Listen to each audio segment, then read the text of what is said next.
Hey there, Karen Reed trial watchers. You know what a lot of the trials we cover remind me of? That the world is unfortunately very unpredictable. And I'll tell you what, having a great lawyer matters so much. That is where a great partner and sponsor, Morgan & Morgan, comes in. This is a firm with over 1,000 attorneys. You know why? Because they win a lot. In the past few months, Morgan & Morgan secured a $9.3 million verdict for a car crash victim in Florida, a $5.6 million verdict for another car accident victim in Atlanta, and not to mention $1.8 million in Kentucky after insurance offered them a mere $5,000 in that case. And even if you think your case isn't worth millions of dollars, why not start a claim and fight for what you deserve? Morgan & Morgan makes it so simple. You can start a claim from your phone in just 8 clicks. That's it. It can all be done on your phone.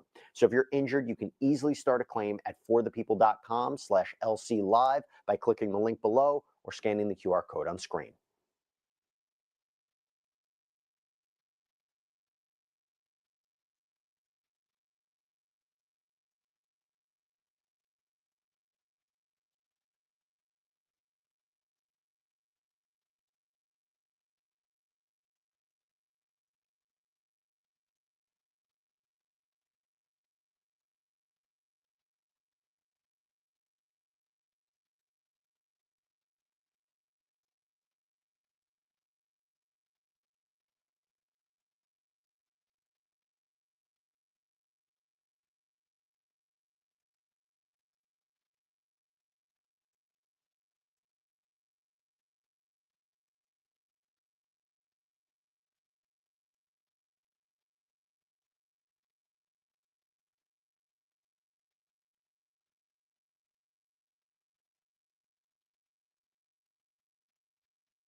You are unmuted.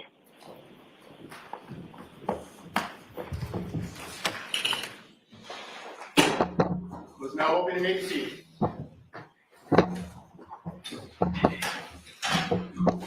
All right, good morning.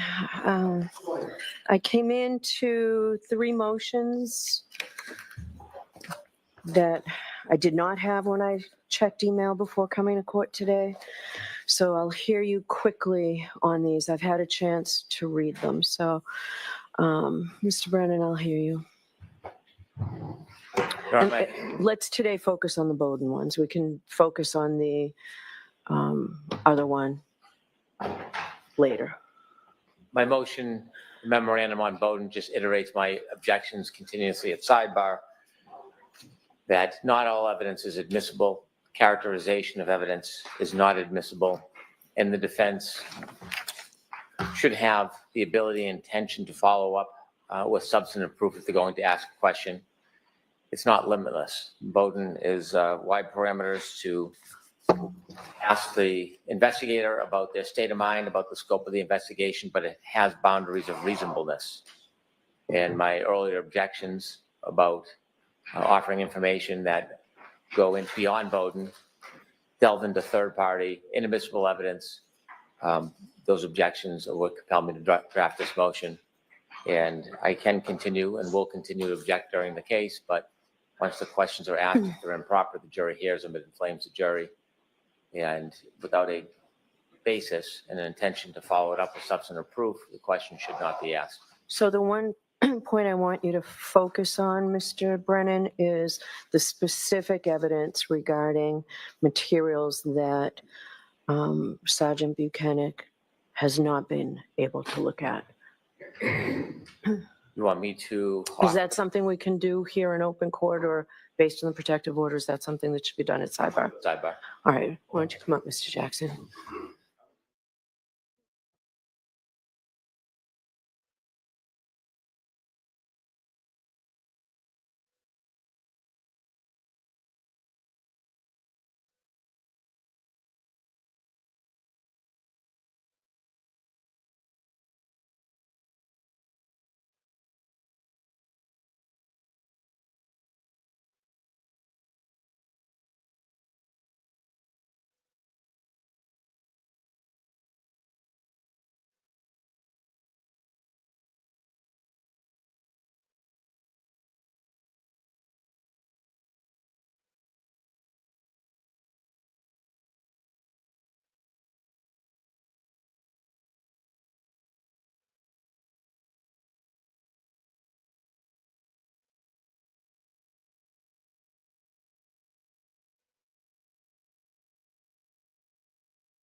let's bring in the jury. Will that take a couple of minutes, Paul? Okay, thank you. All rise, please.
You are unmuted.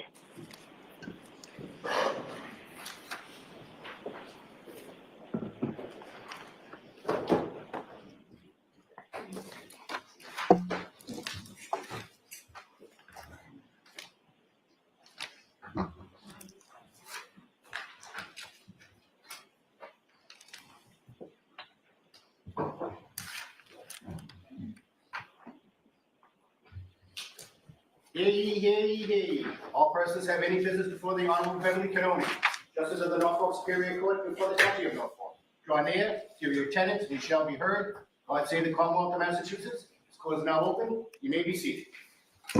All right. Good morning again, counsel. Good morning, Ms. Reed. Good morning, Julie.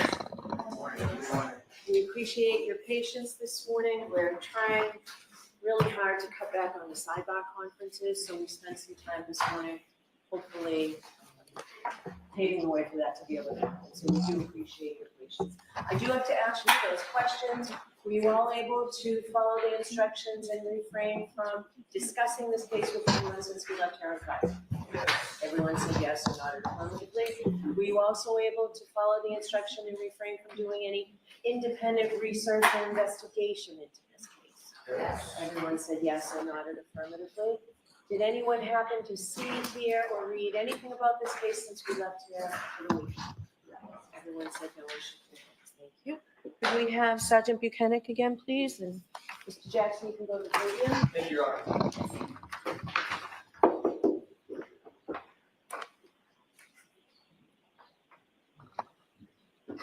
Sorry about that.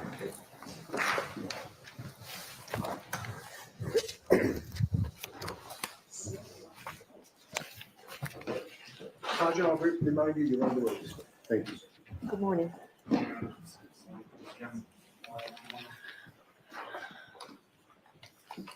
All right, Mr. Jackson, whenever you're ready. Thank you, Your Honor. Good morning, Sergeant.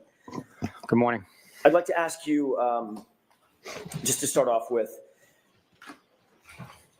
at some point during the course of your investigation, did you become aware that a snowplow driver had reported having seen a Ford Edge being moved into a location in front of 34 Fairview sometime in the early morning hours of January 29th, 2022?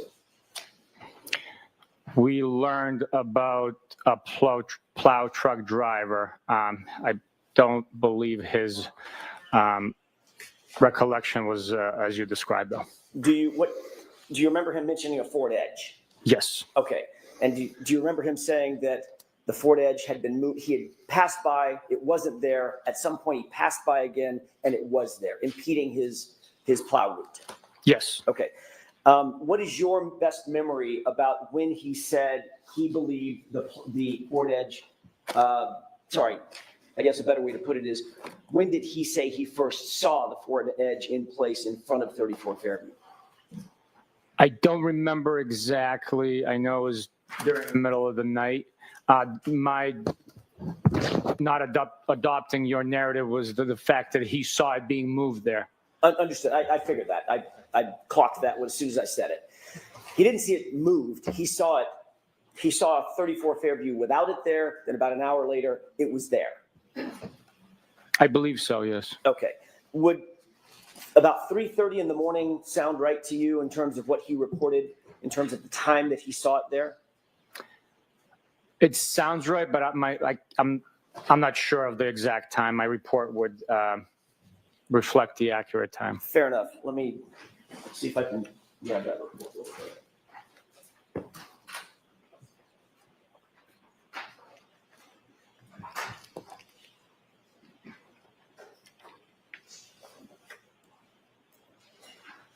Let me ask this. Well, it's a very lengthy report. Instead of making you sit there and wait, let me just ask this. Do you remember him saying that he had first plowed the area free of the Ford Edge? In other words, first passed in front of 34 Fairview around 2:30 in the morning? Does that sound right? I believe his dispatch time for the plowing of the roads that evening was 2:30, but again, I would have to look at my report. That's fine. And then it was sometime subsequent there too that he saw the Ford Edge in place, maybe an hour later? Sounds about right, again. Okay. Did you take any investigative steps when you learned about this snowplow driver to determine who, if anyone, might have owned a Ford Edge associated with 34 Fairview?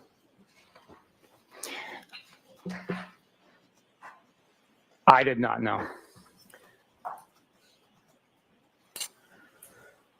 Did your investigation ever reveal that the Albert family actually had a Ford Edge at the time? Yes.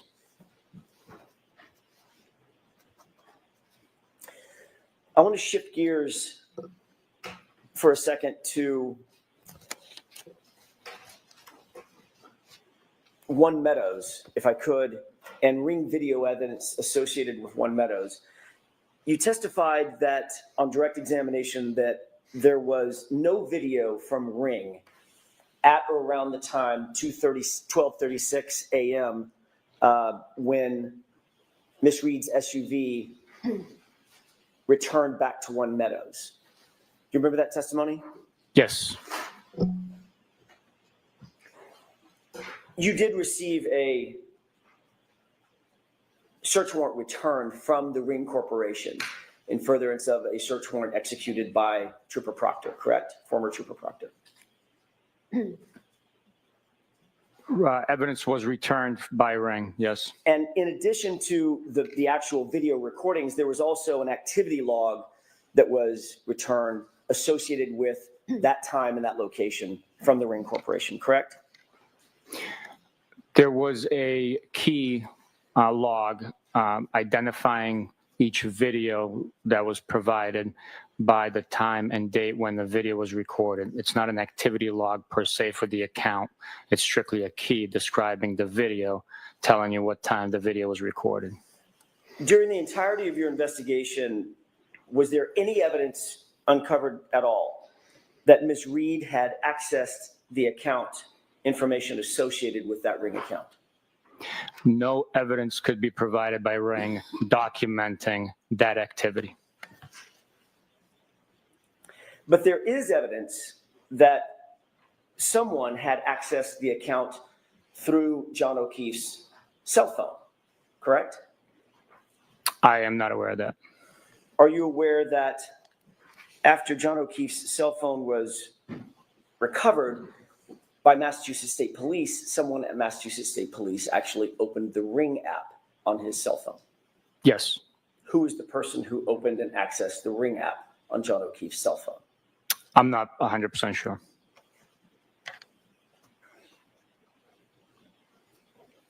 May I have just a moment, Your Honor? Yes.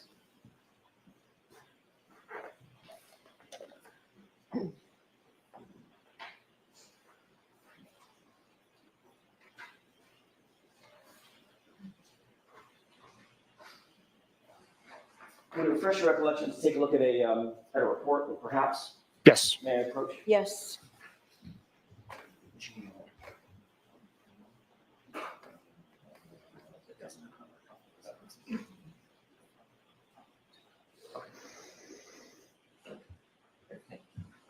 If you could take a look at that 3-page report and tell me if that refreshes your recollection.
May I approach, Your Honor? Yes. Sergeant, having looked at this report, does that refresh your recollection as to who may have accessed that Ring app? Yes, that report is authored by Michael Proctor, and it says that investigators accessed the ring application. Thank you. I want to show you one other document, if I could.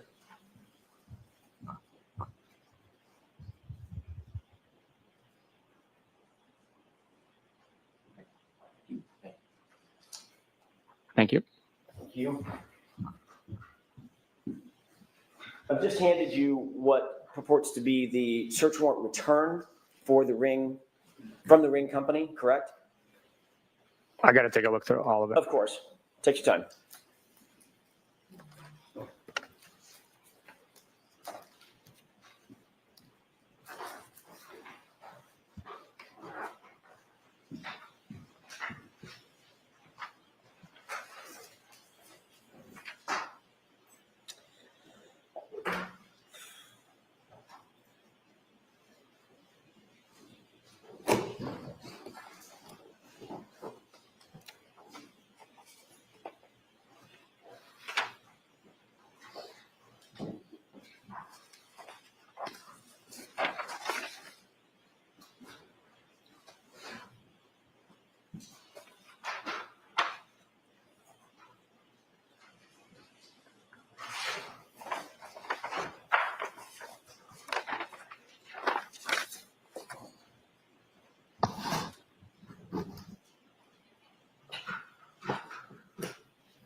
Thank you, Sergeant. Have you had an opportunity to review that document? I have. Does it indicate that in addition to several other files, there is a login session report that was produced by the Ring Corporation as well? It's highlighted on that page. Number 4 is highlighted with one Excel file containing login session information. Thank you. May I approach? Yes. Thank you. And again, just to make sure I'm very clear about this, nothing from the Ring Corporation suggested or intimated that Ms. Reed actually accessed any of that Ring account information, correct? The information provided did not indicate that, no. Thank you. I want to ask you a couple of questions about your testimony on direct examination related to your trip to the hospital and your observation specific to Mr. O'Keefe's right arm. You indicated that you saw bruising on his right arm in addition to the abrasions, the parallel abrasions that you described, correct? I believe bruising is very similar to abrasion. Okay, that's my question. Can we, Your Honor, with the court's permission, can we show Exhibit 1? It's already been introduced. Is this a fair and accurate depiction of what you saw in terms of the condition of Mr. O'Keefe's arm while at the hospital, if not exactly like this? Yes, it is. Okay. What did you mean when you said you saw bruising on his arm? What were you talking about? I actually indicated bruising on his right hand, the back of his right hand. Okay, fair enough. From his wrist, when I say arm, can we agree, at least for this purpose for the purposes of this discussion, that I mean from the wrist up to the shoulder? Hmm. Did you see any bruising from the wrist to his shoulder? I saw exactly what's depicted there with the abrasions and lacerations. Okay. You know what lividity is, correct? I do. Okay. Describe for the jurors what lividity is. Lividity is the pooling of blood inside the body as a deceased individual falls or is positioned naturally with gravity. Blood begins to settle in the lowest portions of the body. If you're laying face down, it'd be your face. It also contours to the imprint or the force that's exerted on the body from below. If someone's deceased on TV remote control, you can see the remote control, the buttons underneath from the pressure. So it's a bluish, purplish discoloration of the skin, not from an impact, but from the pooling of blood after the heart stops, correct? That's correct. Do you see an area at the upper arm that the skin looks discolored in addition to the abrasions that we see. I'm sorry, I was looking at that one. Oh, sure, I'm sorry, yes. Right up toward the upper biceps, triceps area. I see that area, yes. Okay, is that consistent with lividity rather than bruising? I would not agree with that, no. You believe that that's a bruise? I believe that that's a laceration. I'm sorry, I'm talking about the discoloration of the skin, the reddish purplish hue of the skin, separate and apart from the abrasion, from the abrasions or lacerations to the skin. The discoloration, do you see that discoloration or no? I do not know. You do not? I do not know. Okay, we can take that down. As you sit here today, you're not suggesting that you saw bruising from the wrist to the shoulder on John O'Keefe's arm? Nothing that stood out to me. Okay. I observed lacerations and abrasions. All right, thank you.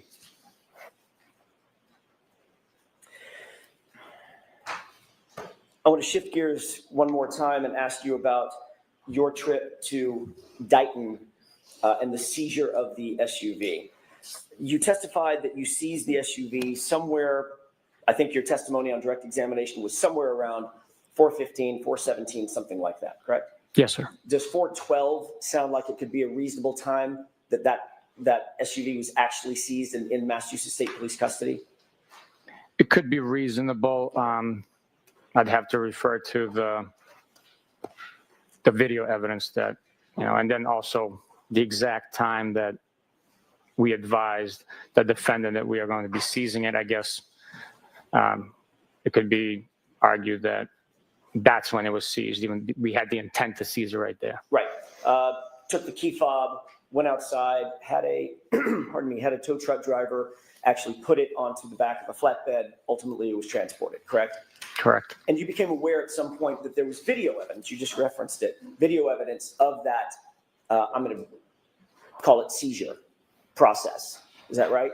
Yes. And that video evidence had a timestamp on it, correct? Yes. Okay. You're also aware, as the supervisor of Michael Proctor, that he swore under oath in multiple affidavits in support of search warrants that the SUV was seized at 5:30 p.m., correct? Yes. And you knew at the time, because you were actually there, and you knew when the vehicle was seized, that stating under oath in an affidavit that it was 5:30 p.m. and not 4:12 p.m., that was a false statement, correct? There's a discrepancy in time there, yes. Did you take any action, you yourself as a supervisor, did you take any action to correct that false or misleading state? Let me ask it a different way. Did you take any action to correct that time to the accurate time of 4:12 in any of the affidavits that you became aware of? No, the actual time of the seizure through the video, we learned much later. So the approximate time of 5:30, although inaccurate, I did not take any action to correct it, no. And you received that video as a production from the defense. You did not have access to that video, correct? Yes. And so at the time that Michael Proctor actually wrote and drafted these affidavits and swore to them under oath, he did not know that a video existed, correct? Objection. Sustained, you have to word it differently. Sure. At the time that let me ask it a different way. At the time that you reviewed his declarations under oath, you did not know that a video existed. No, we did not know.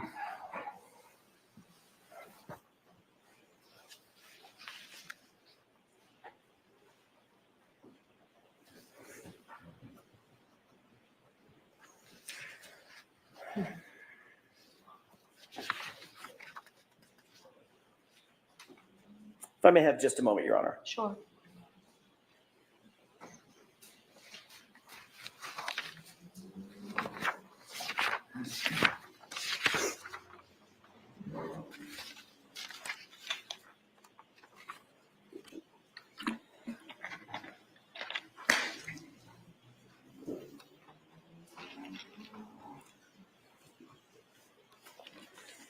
I want to ask you about something that was brought up on direct examination sustained findings as it pertains to you. You've already talked about the fact that, Sergeant, you're a supervisor and were a supervisor back in January of 2022 moving forward over Trooper Proctor, correct? Yes. Generally speaking, as a supervisor, your job is to properly and professionally supervise, show some authority over those in your charge. Is that right? Yes. Michael Proctor was, in fact, a trooper in your charge. Yes. And you would agree that your supervision has a direct impact on the character and quality of the subordinate investigators that you supervise. Yes. The whole point of having supervision and a chain of command is to establish a certain amount of, for lack of a better phrase, quality control of the subordinates. Yes. That would also include quality control over the subordinates' investigations. Yes.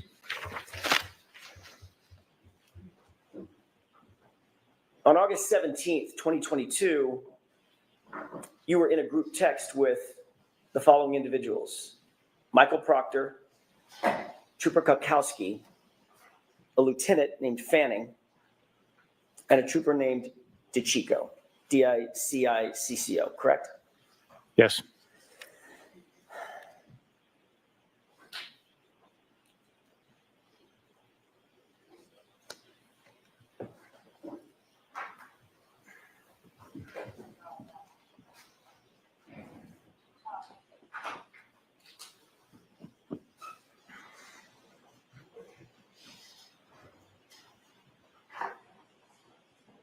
May I approach, Your Honor? Yes.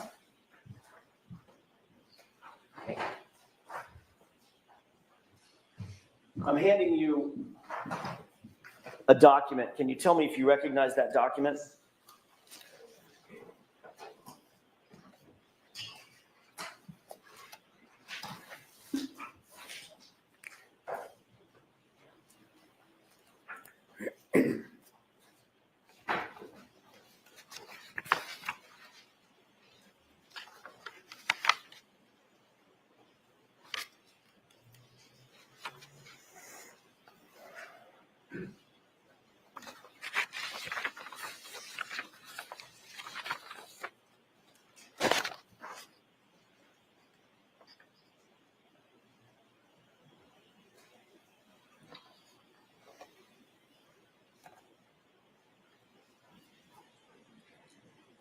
I recognize parts of it. You saw that document on direct examination. I think you were shown the same document, correct? It was different parts of it, but same. It's inclusive of within this document. Okay. Let's start with this. You indicated that you did not see Michael Proctor's name on that document, correct?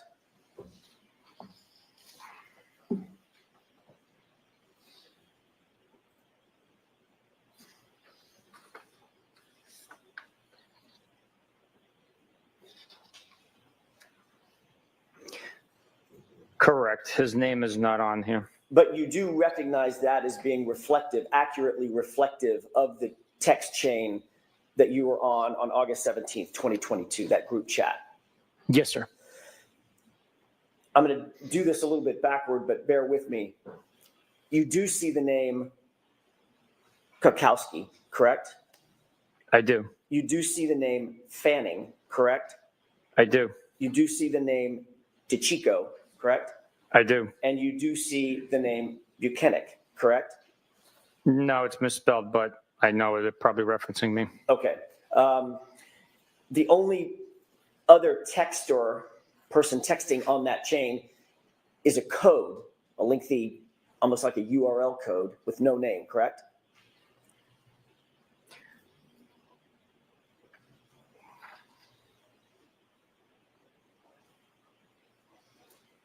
Yes, you're right. And Yes. the only person that I didn't name, whose name I did not read off, it's obvious on that document, is Michael Proctor, correct? Correct. So deductive reasoning tells you that that is the code is Michael Proctor. Is that right? I would agree with you, yes. Okay. In that text chain, It starts with Trooper DeChico sending a photograph, correct? No. May I approach? Yes.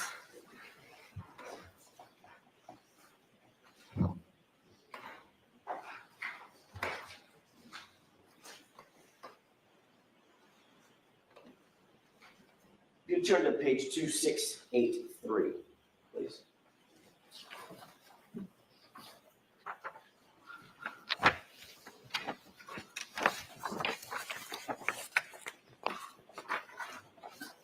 Do you see a photograph there? Yes, I do. Okay. Fair enough. There were some texts between and among the group that preceded this photograph, correct? Yes. I want to start on this date, August 17, 2022, with this photograph. This photograph was sent by Trooper DeChico to the group, correct?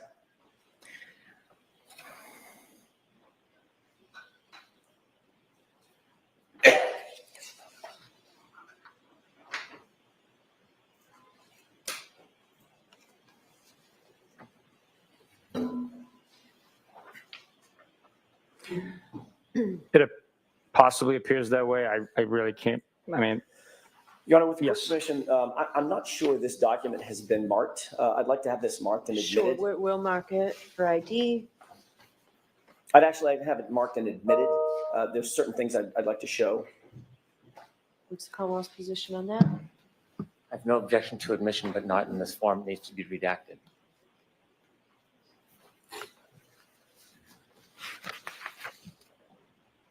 Can you do it? What I intend to do, I can do with one photograph. If I may have a moment with counsel. Okay.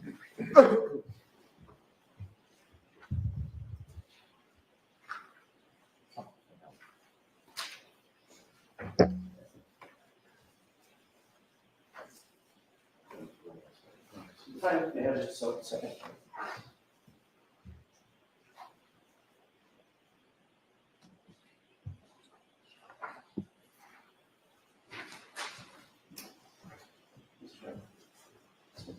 Right, thank you. Your Honor, with the court's permission, I'd like to publish just one page of what's been marked for identification. I'm sorry, I would ask that it be marked, the entire document be marked for identification. Yes. you gonna need this?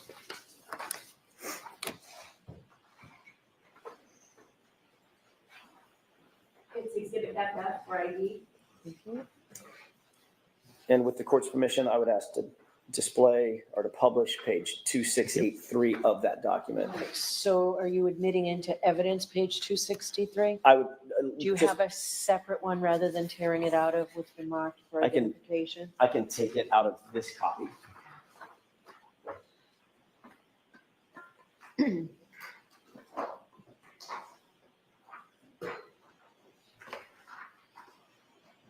And can you redact it before it's admitted, please? It's been redacted. Exhibit 116.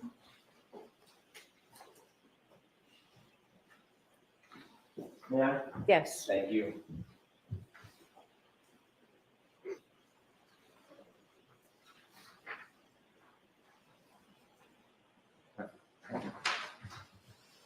Just so we're talking about the same thing, Sergeant, I've just handed you a page that's been marked Exhibit 116. Do you recognize that as being a copy of one of the multiple pages in the document that you're holding that's been marked for identification as FF?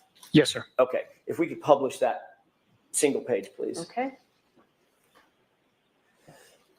Is that a photograph that was sent by Trooper DeChico to the group? According to this document, yes. Who is depicted in that photograph? The big story, Mr. David Yannetti, criminal defense attorney. Do you see that person in court? Yes, I do. Where is he seated and what is he wearing? He's seated right there wearing a blue tie and a dark suit, white shirt. Thank you. We can bring the lights up, Your Honor. Okay. In response to, and going back to the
name of Moore, M-O-O-R-E, correct?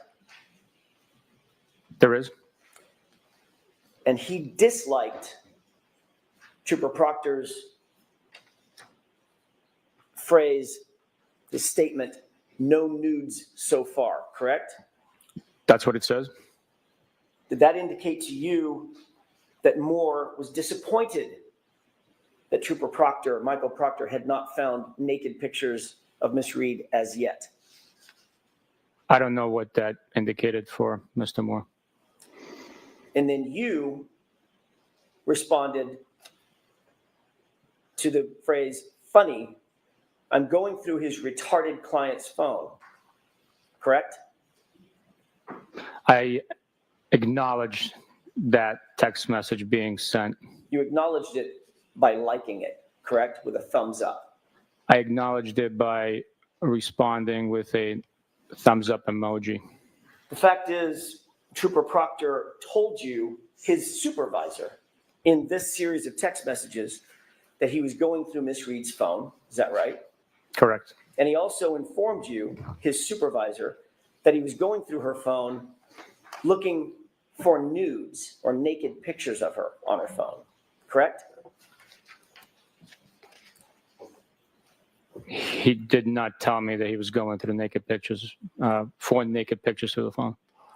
He wrote, "no nudes so far," right? That is what is written, yes. What did you think he was looking for when he wrote that phrase? I don't know what he was looking for. What would be a reasonable interpretation of what Michael Proctor was looking for when he wrote, "no nudes so far"?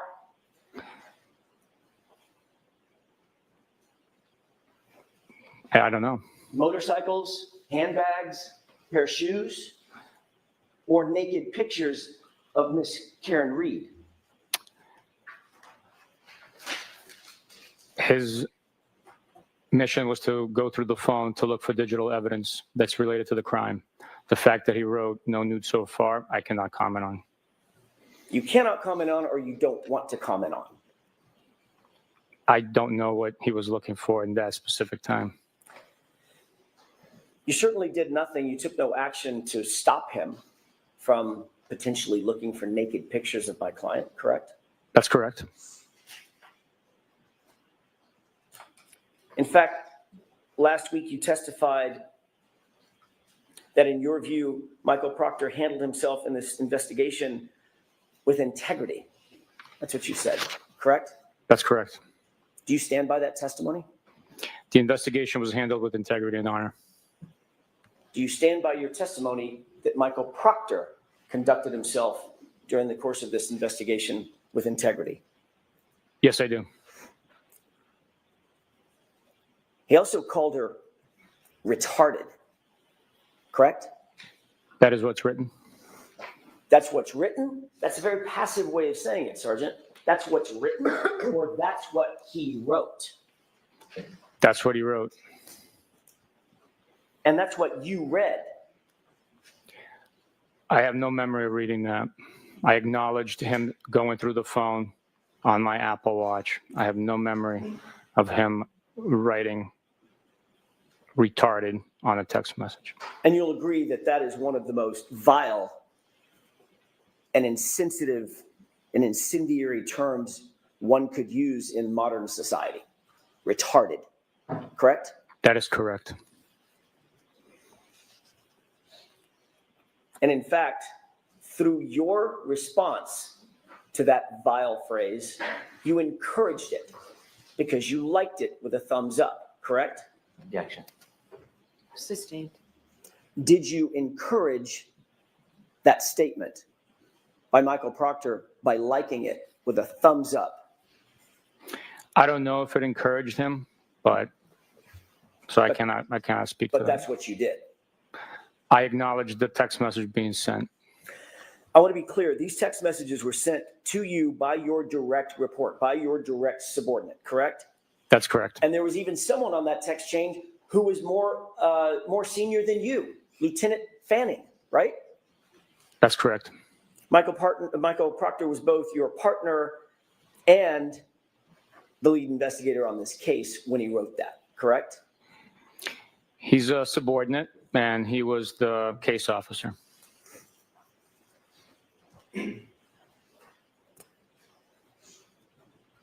This thread, text thread, contains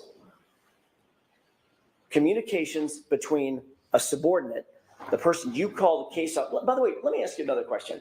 Did you ever, during the course of the investigation in which you were a part, the sustained findings, the internal affairs investigation, did you ever review Colonel Noble's determinations about your subordinate, Michael Proctor?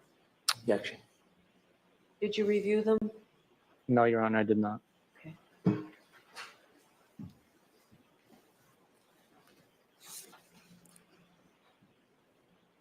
What would Colonel Noble call Michael Proctor's title in this case? You think he'd call him the case officer or the lead investigator? What is your experience with Massachusetts State Police in that regard? Objection. Sustained.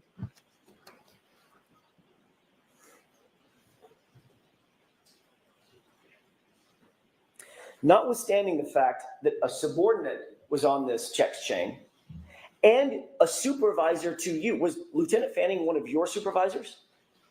Yes. Notwithstanding the fact that a subordinate was on this text chain and one of your supervisors was on this text chain, you felt comfortable enough within this group of law enforcement to actually like when the subordinate refers to a suspect as retarded, correct? I acknowledged the text message with a thumbs up emoji. Do you believe that? Well, let me ask you another question, a predicate question. You were also comfortable enough with that text chain to receive information that your subordinate was looking for naked pictures on a suspect's phone, a woman, no less. Correct? You took no remedial action against Trooper Proctor for that, correct? No, I did not, no. Do you believe, as you sit here, that that was a misuse of power and authority by a Massachusetts State Police officer? By myself or No, somebody else? by Michael Proctor. Misuse of what? Misuse of authority and power to go through a suspect's phone, to get her phone using the authority and the power vested in that officer by the community members. That's the power that you've derived, correct? You work for the public. Would you agree? Objection. Sustained.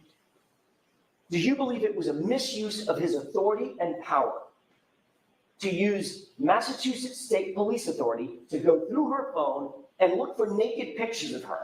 Objection. Sustained. Do you believe it was a misuse of authority or power to go through her phone and potentially look for nudes? Objection. Sustained. Let me ask it differently. Did you think his text was appropriate? I don't remember reading that text. As you sit here now, do you think that text is appropriate? No, it is not. Do you think it's professional? No, it is not. Do you think it shows integrity? That text message does not show integrity. Do you think it shows honor? A word I expect you hold dear. That text message does not show honor. On October 15th, 2022, you completed a performance review of Michael Proctor, correct? That's correct. Specifically, you were asked to rank his, quote, oral and written communication skills, end quote, correct? Correct. That's part of an overall evaluation and performance review. Is that right? Yes, overall 90-day quarterly annual review. You were specifically asked to rank whether he effectively would whether members, your subordinates, would effectively communicate with others, both within and outside the department, in oral and written form, correct? That's correct. And you rated him as exceptional, a number 4 rating out of 5, correct? That's correct.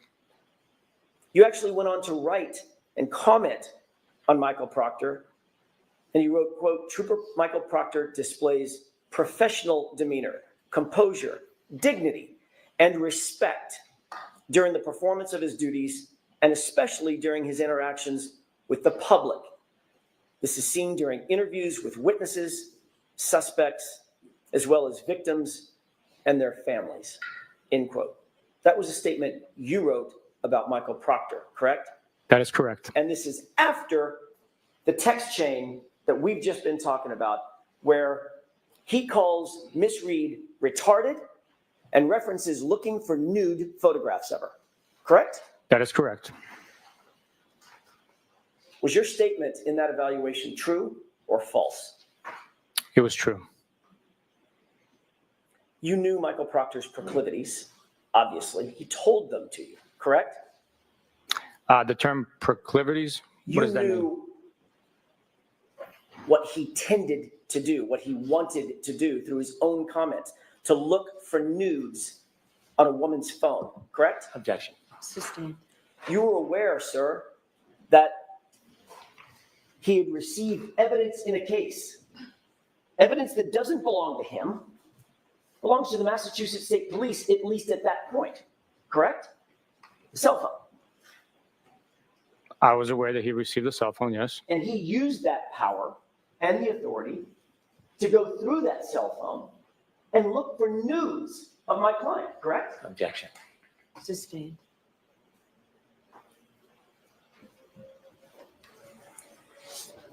During the same course of your evaluation, you were also asked to evaluate his investigative ability, correct? That's correct. You rated him the highest standard in the Massachusetts State Police, outstanding, a 5, correct? That's correct. And you went on to write about Michael Proctor in the commentary below that rating to justify it. Is that right? That is accurate, yes. You wrote, quote, Trooper Proctor has had a high-profile caseload with a lot of eye and pressure from external sources during the first day of the investigation. He handled himself and all the case with utmost professionalism and competence. He is able to investigate his case thoroughly and with strict integrity, end quote. Correct? Which quarterly review was this? This is the same one, October 2022. Is that right? Those are your comments. That sounds very accurate. I just was not sure which quarterly review that was for. Professionalism. Yes, You believe that he acted in accordance with the highest standards of professionalism? during his 90-day performance, yes. And you didn't just say he displayed professionalism, you said utmost professionalism, correct? Yes, Competence?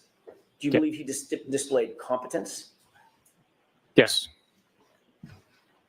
And not just in integrity, but he conducted himself, as you put it, with strict integrity. Is that right? that is correct.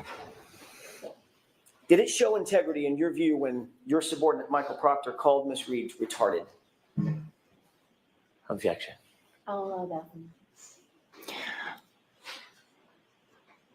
I believe that as a U.S. citizen, he has the right to comment. That's his First Amendment right.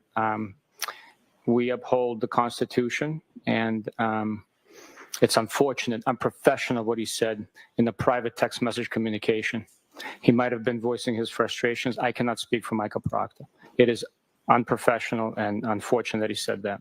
This was not, Sergeant Buchanan, a private text message conversation. This was with his boss. And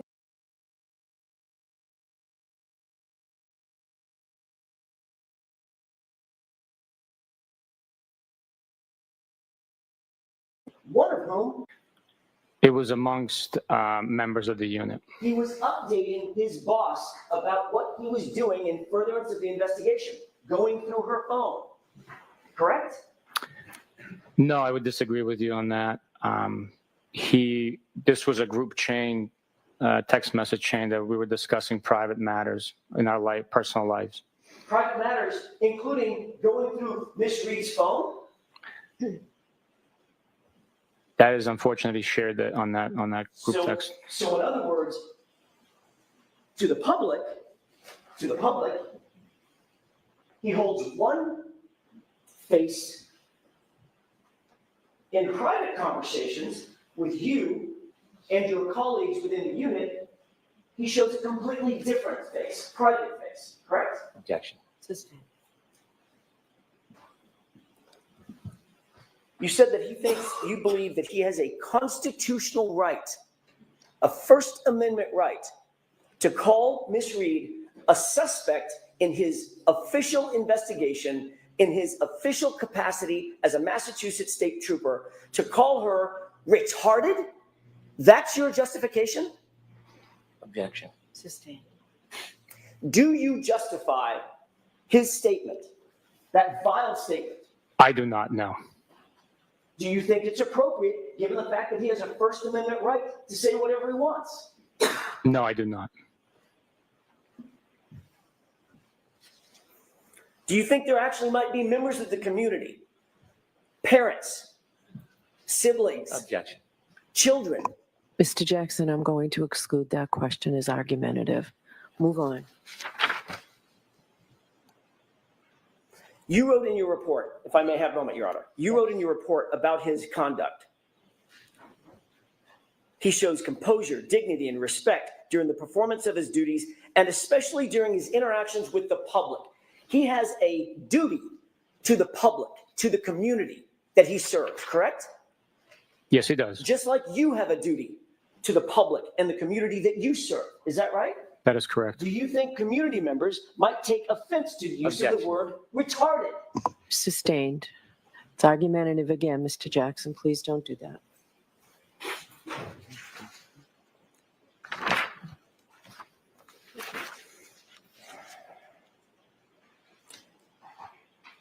He didn't just put it, that derogatory comment. He didn't just put it, or he didn't just say it, correct? You talked about the First Amendment.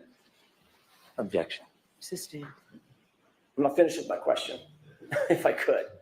All right, so just ask the question. Sure. Comments first, okay? My question is, did he just say the word? Or did he go further than just saying it? Objection. Okay, we've gone through this. Move on, please. The fact is, Sergeant, you put it in writing and you liked it, correct? I acknowledge the text message. I never saw the vile term.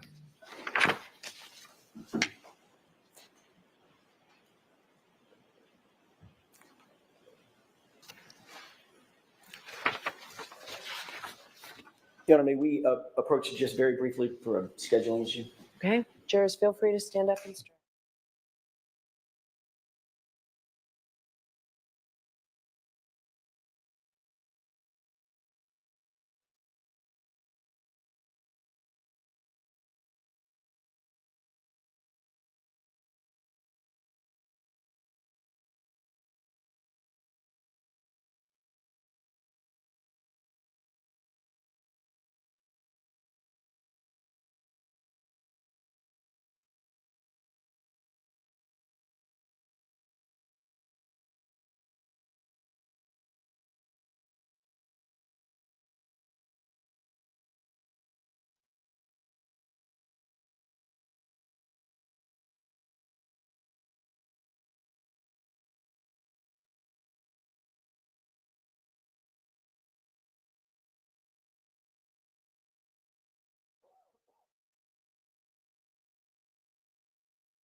should have given you a break before this, but I thought that was going to be quick. Why don't we take the morning recess and we'll take. Court all rise for the jury. And we'll keep it right.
Hey there, Karen retrial watchers. You know what a lot of the trials we cover remind me of? That the world is unfortunately very unpredictable. And I'll tell you what, having a great lawyer matters so much. That is where a great partner and sponsor, Morgan & Morgan, comes in. This is a firm with over 1,000 attorneys. You know why? Because they win a lot. In the past few months, Morgan & Morgan secured a $9.3 million verdict for a car crash victim in Florida, a $5.6 million verdict for another car accident victim in Atlanta, and not to mention $1.8 million in Kentucky after insurance offered them a mere $5,000 in that case. And even if you think your case isn't worth millions of dollars, why not start a claim and fight for what you deserve? Morgan & Morgan makes it so simple. You can start a claim from your phone in just 8 clicks. That's it. It can all be done on your phone. So if you're injured, you can easily start a claim at forthepeople.com/LC Live by clicking the link below or scanning the QR code on screen.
You are unmuted.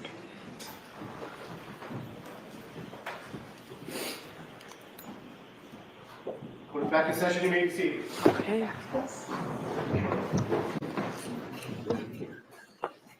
So, Mr. Jackson, I've considered your argument, and this is simply the wrong witness, so I'm not permitting that line of testimony Even for the singular request that I made a sidebar. for that. So, all right, I think the jurors are on their way.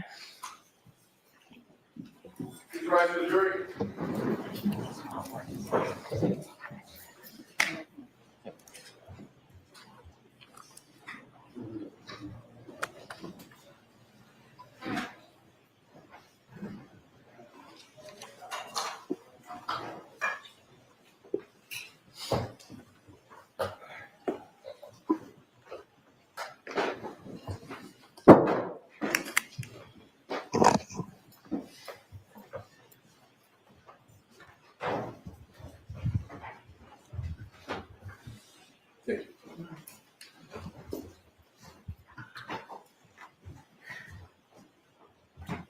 Court is in session, please be seated.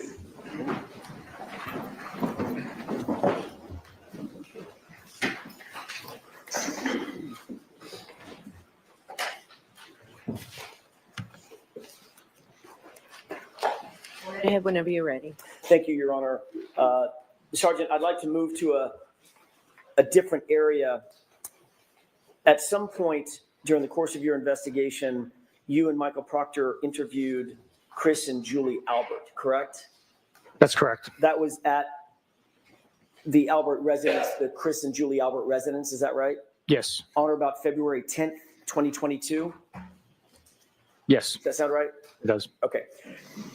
At any point before or during that interview, did Michael Proctor discuss with you a previous relationship that he and or his family had with Chris and Julie Albert or their family?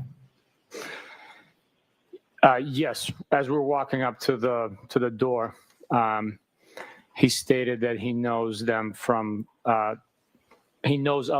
around town and through friendship. Did that cause you any concern that the case officer that had been assigned to the case, dealing with, obviously involving the Albert family, had a pre-existing familiarity or relationship with any members of the Albert family? Yes, I followed up asking him if he hangs out with these people, how well he knows them. And he stated that he does not hang out with them. They're not his friends. He just happens to know them through people in town. Did he tell you any specifics about communications he had related to Chris and Julie Albert? No, he did not. Did he tell you any specifics about communications Michael Proctor had with his sister as it pertained to Chris and Julie Albert? No. Did he volunteer any information about the relationship that he might have or his family might have, including his wife, with Chris and or Julie Albert? That information did not come up. Did you ever later learn, now I'm taking it outside of your conversation with Michael Proctor, did you ever later learn about friendship or connection that he and his family, Michael Proctor's family, had with Chris and Julie Albert or the Albert family? I've learned of accusations. I don't know the extent of how familiar they are. What accusations have you learned? Through trial or through court proceedings. Right, what are they? Give me the nature of what you've learned. Objection. Sustained. We need a time frame. Sure. When did you learn of these, of this information? That was July of 2023, I believe. And what were the circumstances in which you gained this knowledge? What did you learn about it? There were accusations that Michael Proctor had familial friendship with these individuals, but the accusations were not factual. Did you learn any specifics Of of the allegations? You used the word allegations. or I think you used the word accusations. Yes, Were there any specifics? there were. You just said that what were some of the specifics? Objection. Sustained. Well, by the way, did you say that you learned of these accusations during the last proceeding in this case? Not the last proceeding. I Or a said prior proceeding in this case? it was through court proceedings. Okay, how did you learn that specifically, Sergeant? Did you watch some of the proceedings? Were they televised? Did someone report it to you? What were the circumstances? I was present in court. This was what year? 2020, 2023. Yes. And did you take any action to investigate further the accusations that you said came up in 2023? No. Well, yes, I did. Yes. Okay, what did you do in that regard? What were the accusations and what did you do to investigate? The information had been learned and that it was not factual. So Okay, you're using the word information. Help me out. Details. What'd you learn? there was claims that I object. Sustained. May we approach, Your Honor? Yes.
Final question, Sergeant. I think I asked this, but let me make sure I'm clear. Your interview along with Michael Proctor with Chris and Julie Albert was February 10th, 2022, correct?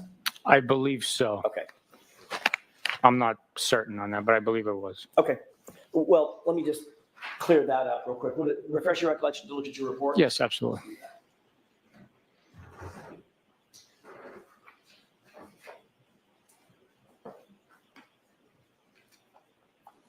Thank you. Does that refresh your recollection, Sergeant? Yes, sir. What was the date? February 10th. Thank you. Okay, I want to move to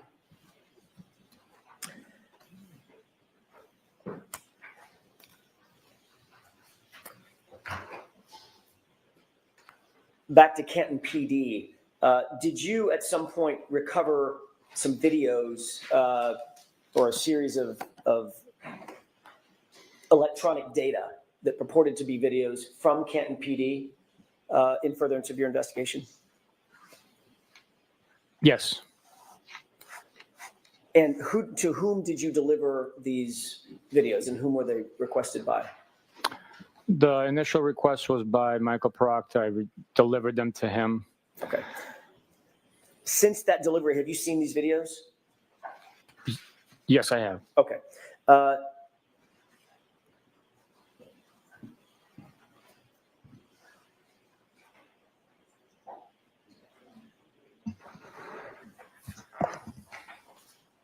Your Honor, I'm holding a flash drive that I'd like to have, with the court's permission, I'd like to have marked as next in order for introduction, but I'll play the first couple of seconds of it and just establish the foundation first with the court's permission.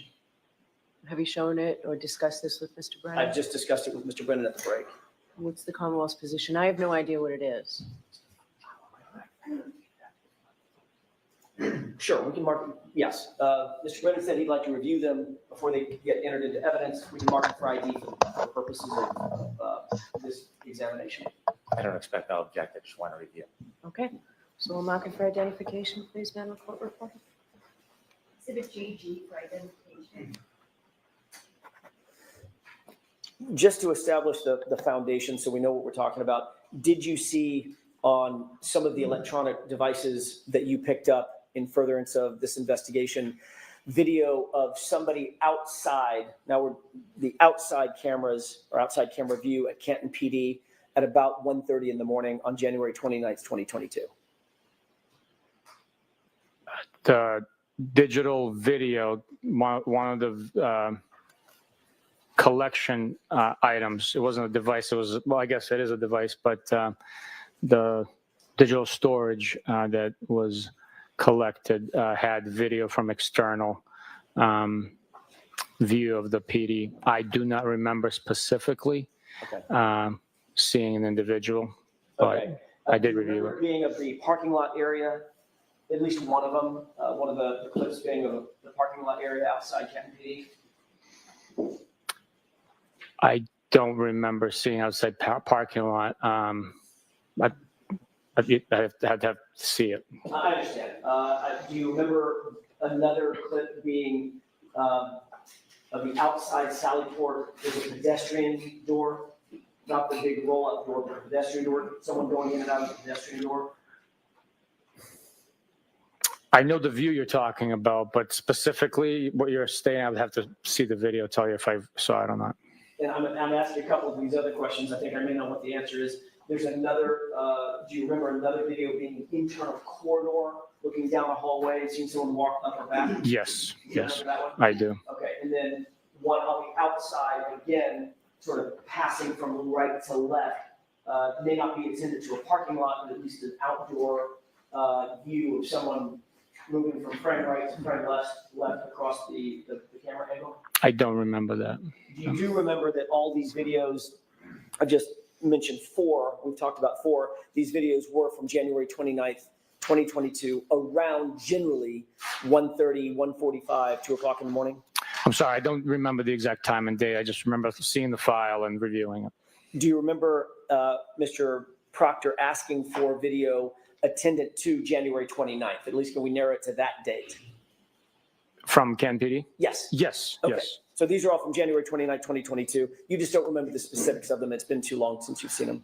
I don't know when each video was collected and then reviewed. Okay. Exactly.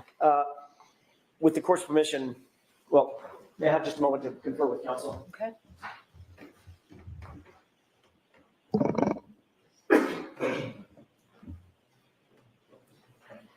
Your Honor, with the court's permission, I'd ask that what's been marked as GG, at least the first video, be published for the jurors. All right, so there are 4 videos on this flash drive?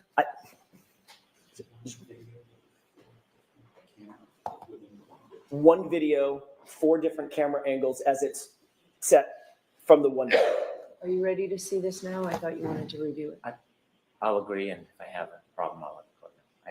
No problem. All right, so for the first one, the first camera angle? Correct. Okay, It's one video, but 4 different angles. all right. We just have to keep a record. That's why I'm Understood. asking all these It's a questions. little complicated, I get it. All right, we can do that. Thank you.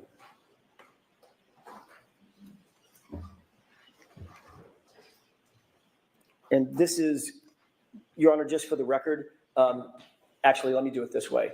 Sergeant, would you agree that we can call this the rear lot main side at Canton PD, just for identification purposes? Sure, if you'd like. I don't know which side this is, so I can't argue with you about the location. So Okay. I'll agree with you that we can call it that. Great. It looks like a parking lot. There's cars. Yes, sir. Okay, just for purposes of, so it doesn't get complicated, we'll call this rear lot main side. That doesn't mean anything unless you adopt it, so just for identification purposes. Thank you. If we could move to runtime 1:26:32. Okay, with the court's permission, may I play it at this point? Okay. Thank you. Stop. Did you see a car pass in front? Yes, sir. Okay. What kind of car did that look like to you? It looked like a 2-door Jeep Wrangler with a plow on it. Okay, let's go ahead and play it.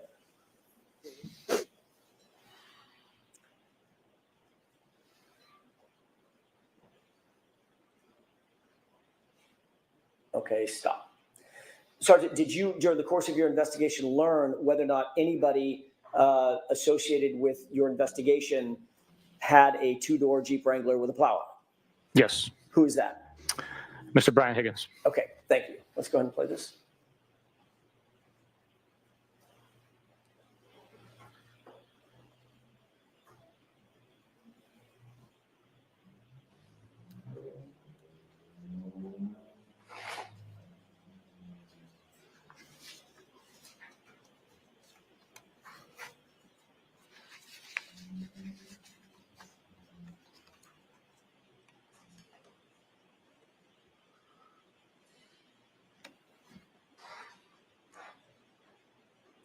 Okay, stop. Sir, do you see a person who appears to have alighted from the car, Yes. from the Jeep?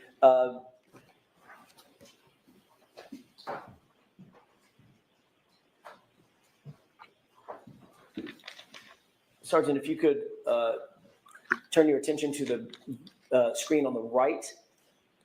Does that appear to be the location of the person that you're describing? That's the individual that came out of the vehicle, yes. Okay. I know it's super blurry. You may not be able to at this point. Do you know who that is? I do not know. Okay. Let's go ahead and play it.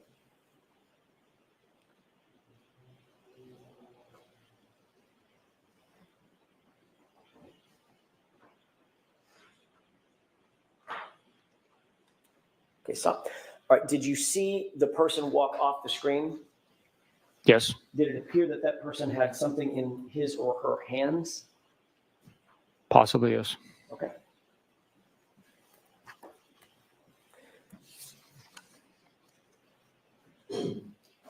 May I have a moment, Your Honor? Okay.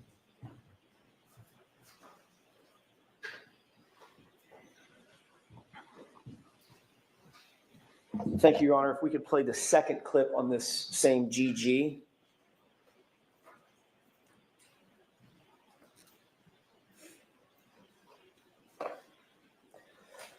Before this is played, Sergeant, do you recognize what's depicted in this photograph? I do not know. Okay. Let's go ahead and play this. Stop. What do you see on the video at this point? An individual crossing the frame with a couple of cars parked, one of which has a plow on it. Does it look like an exterior video? Yes. Does that appear to be an exterior video if you don't know exactly where, an exterior video of Canton PD? From the facilities, yes. Okay. And describe the person that you see in the foreground at the bottom of the screen. Appears to be wearing a black sweatshirt, a hooded sweatshirt. Larger in stature, smaller in stature, can you tell? I'd be speculating because there's no comparison, but possibly larger. I don't know. Okay, let's go ahead and play it. And that's it for that. Your Honor, if we could play the next video. By the way, can we agree before we move off of this, just for identification purposes, can we agree to call this rear lot cruiser side as opposed to rear lot main side, just to keep them separate? Same as last time. I'm not aware familiar where that camera is, so I cannot argue with you nor adopt. But if for identification purposes only, we can agree on that. Can you see from where you are? I know the answer to this. Can you see from where you are the timestamp on the bottom of this? No. Your Honor, with the court's permission, it's very, very small. Is it possible to ask the witness to adjourn from the witness stand just to get close enough to see if you can read the? You can't increase the size of it? Maybe we can. I'm not the tech guy. Mr. Wolk?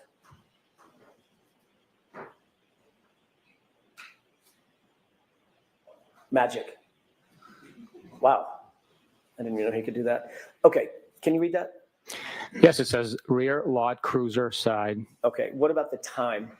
The timestamp reads 1:27:41. Do you see a date? Yes. What is that date? 1/29/2022. Thank you. This was my fault.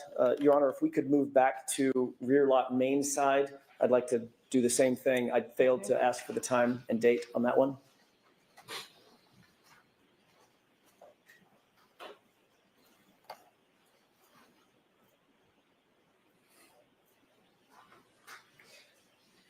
Mr. Wolk, if you could, please.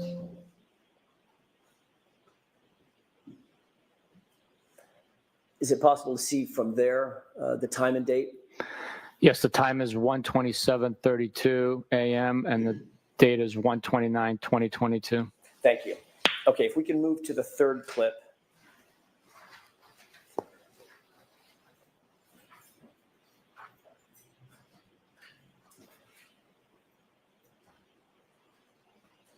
If we could start, Mr. Wolk, by enhancing with the court's permission the time and date, let's just start with that. Do you see what the timestamp designates this camera angle to be? It appears to be church side, and I can't read the third word there. Exterior? Oh, yes, exterior. Sally Port. Okay, and if you could tell the jurors what you see in terms of the time and date. The time is 1:27:43 a.m. and the date is 1/29/2022. Thank you. Mr. Wolk, if you could play that with the court's permission. Okay.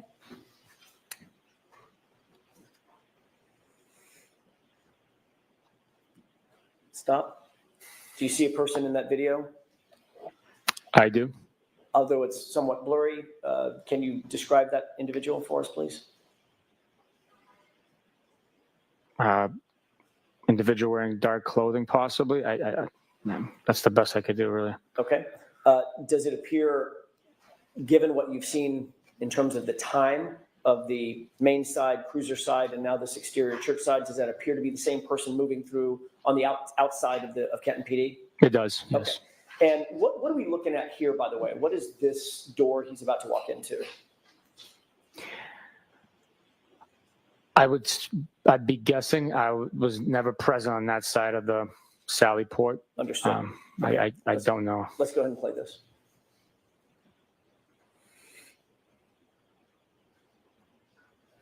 Okay. And for the final clip,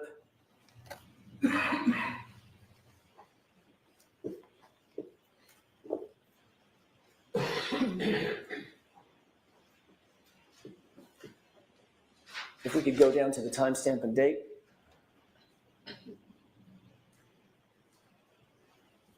A little bigger, Mr. Walk, if you could.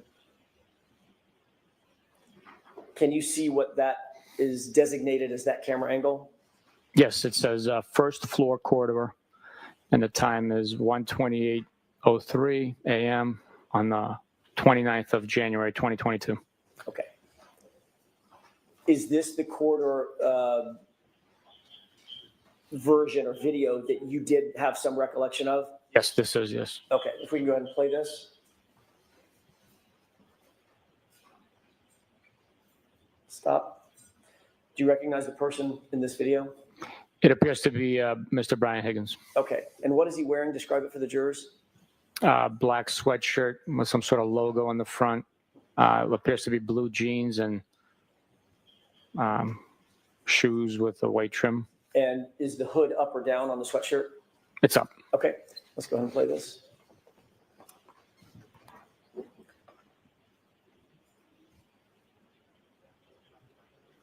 May I have just a moment? Could you pause this, Mr. Wolf?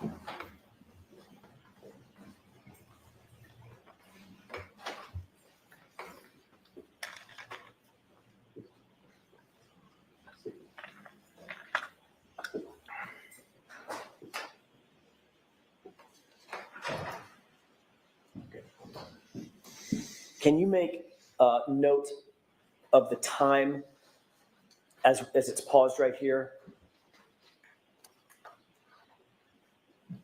Do you want me to say it again or Yes, write sir. it down? Yes, sir. The time is 1:28:16 a.m. Okay, and if we could just continue playing this video.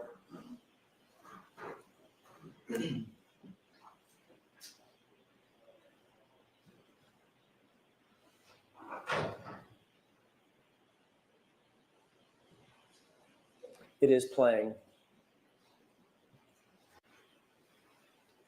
Stop. Now, if you could take a look at the time now.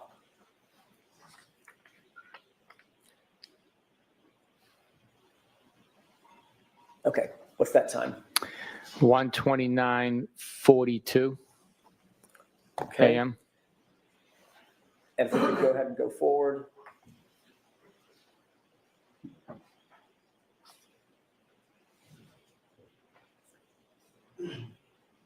Is it still playing, Mr. Wolk? Okay. If we could take a look at the time one more time. Now it's, you want me to say it? Yes, sir. 1:34:12 a.m. And in the time, just so the record's clear, in the time between you saying 1:28:16 to 1:34:12, 6 minutes has not gone by, correct? Just under 6, I believe, yeah. Well, 6 minutes for us in real time, Oh, in real time, yeah, no. it is not. So it Sorry. appears that the camera jumped, or the time jumped. The time difference from what was displayed is approximately 6 minutes, yes. Okay, which is much further, much longer than the time we've actually been looking at the video, correct? That's correct, yes. Okay, so it appears that it may be motion activated and it just jumped. That's a possibility, yes. Okay. Yes. Let's go ahead and continue playing this. And stop. Do you see someone in the screen now? Yes. And one more time, I know this is laborious, one more time if we could clock the time.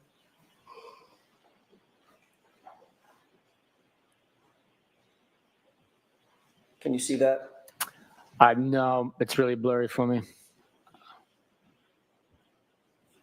There we go. Yes, now I can see it 1:34:15, if I'm not mistaken, a.m. Okay, fair enough. And let's go ahead and play this all the way through.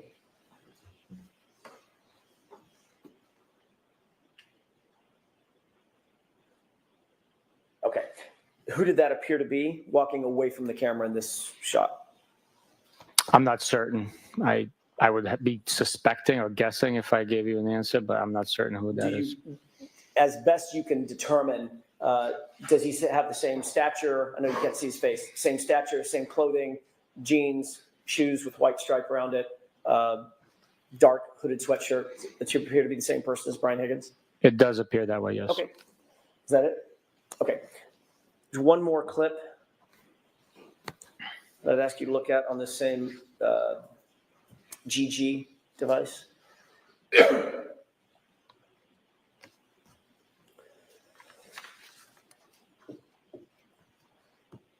Okay. What do you see in this video? Appears to be the church side sally port, and an individual came out of the door. Okay. And can we highlight the time, please, or increase the size? What time do you see there? 1:34:40 a.m. Okay. If we go ahead and play this through.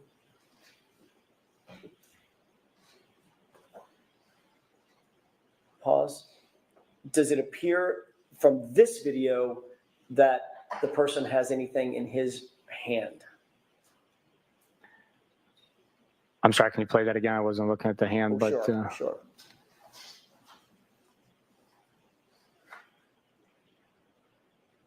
I really can't tell. Okay.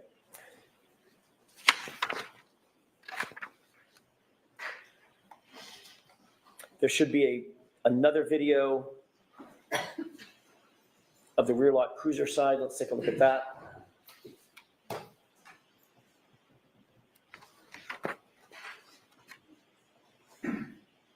Pause.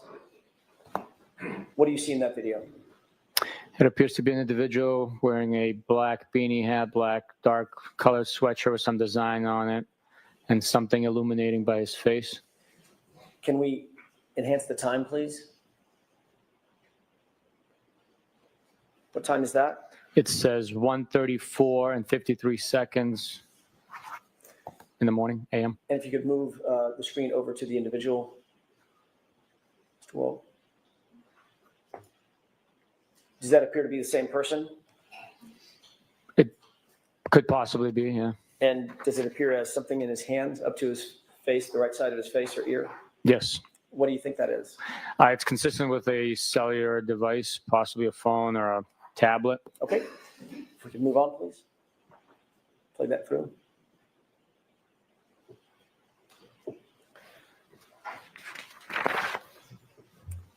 And I believe there's one more video. And Your Honor, this one is a little longer. This is about 10 minutes. Okay. With the court's permission, I'd like to play this through. Please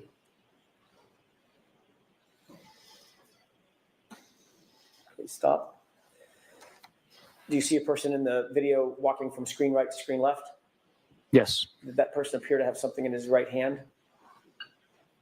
I can't tell. I can't see his right hand. Okay. When he first walked into the screen, could you tell?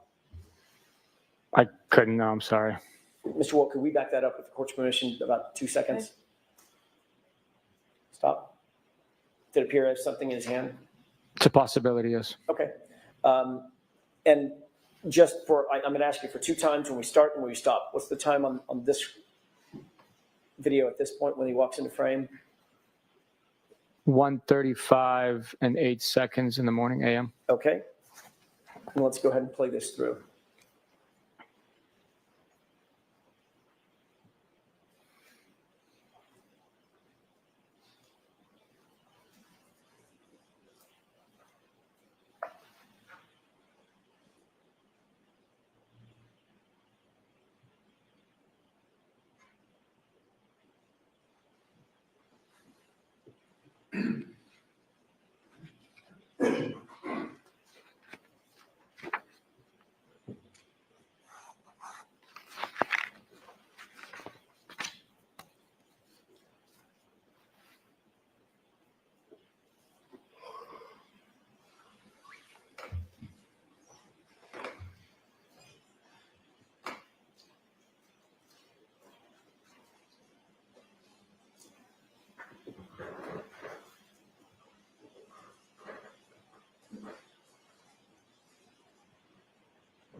Pause it, please.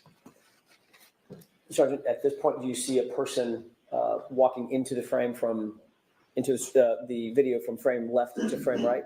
Yes. Okay, go ahead.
Can you pause it?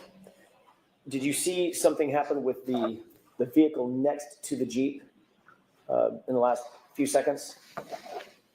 Yes. What was that? It appears as though the headlights are activated. Okay, let's go ahead and play it.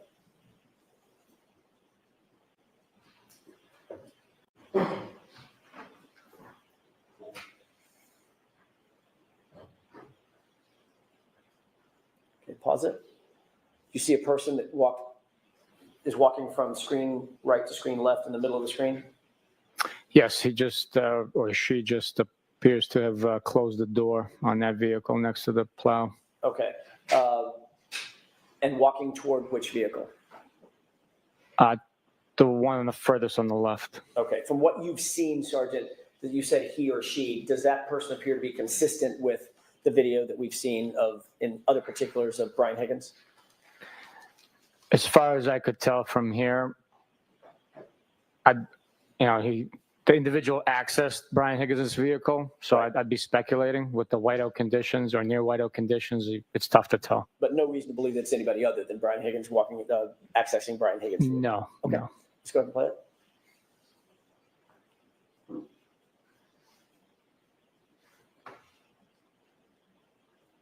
And what do you see Brian Higgins or that person doing now? They accessed the vehicle on the far left. Okay.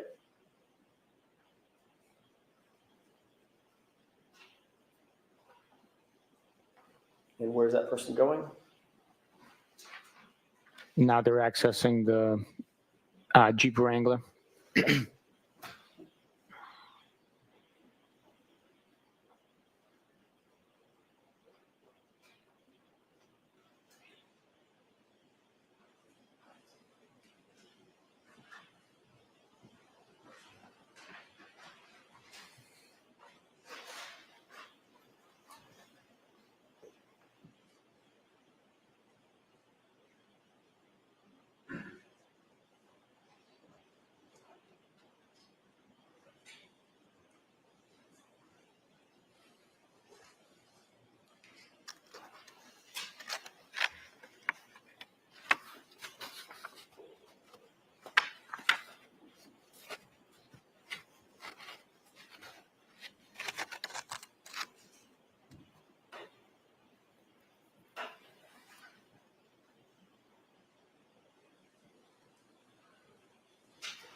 Can you pause it?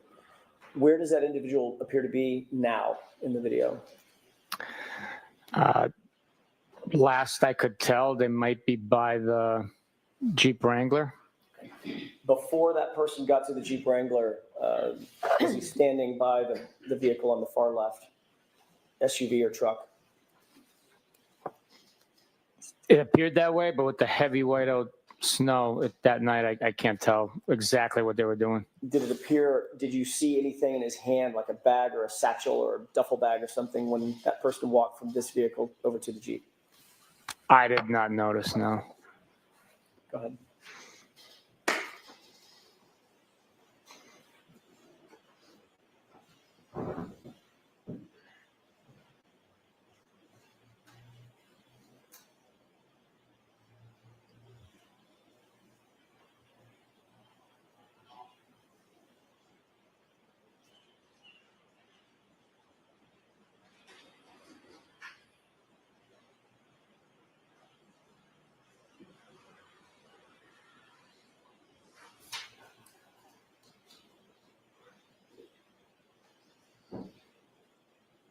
Now, has that person walked off screen to the left? Yes, sir. Okay.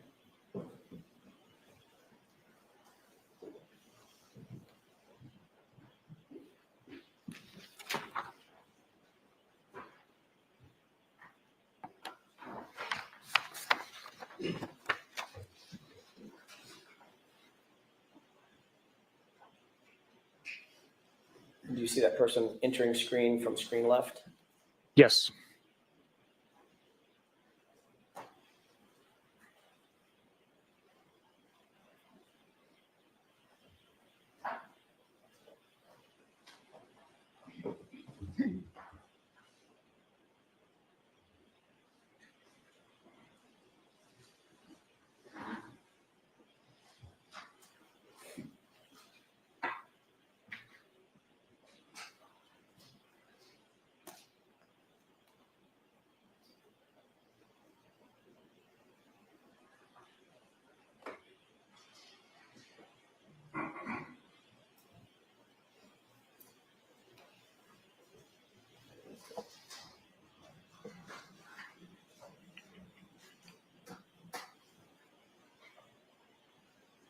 What did you see the person do?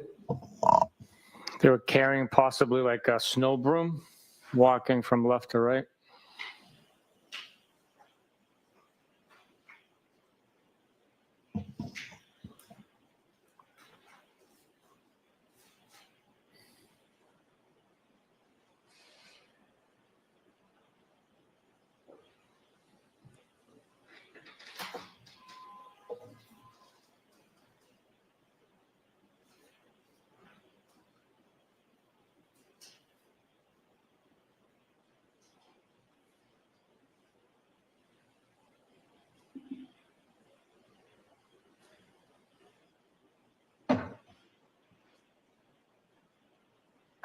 And what do you see happening now? The Jeep Wrangler's leaving the spot it was parked in. Okay. Okay, we can take that down.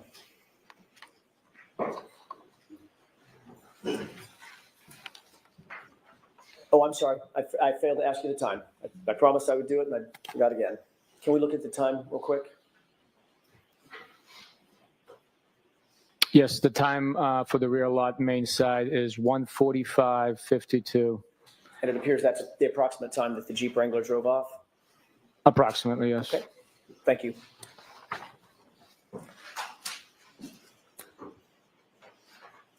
In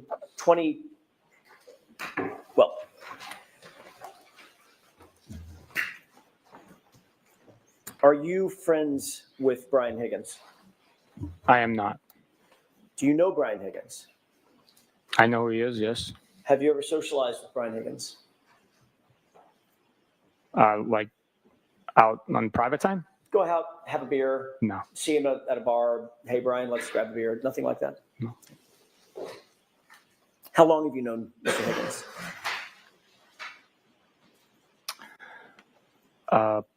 I'd be speculating. It's before this case. He was a law enforcement individual that worked in the area. So I've had cases where he assisted on and that I've assisted on. Would you consider yourself to have a professional relationship with him? I knew who he was, so yes, I would consider it a professional relationship. But you would not consider your relationship to have gone over to the personal relationship? You don't Not at all. socialize, do any No. private No. get-togethers? No. Okay. You would agree that this video pretty clearly shows, at least at one point, around 1:34 a.m., Brian Higgins was on his phone. Is that the one that he has the device by his face? Correct. It appears that way, yes. And just to be clear, when you interviewed Mr. Higgins, he did not volunteer to give you his phone, correct? He did not volunteer it, no. And you didn't seek his phone through a warrant or any other mechanism? I did not know.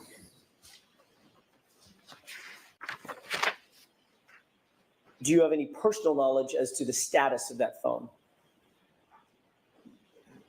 as we sit here today? The one that he got the extractions from? Correct. No idea, no.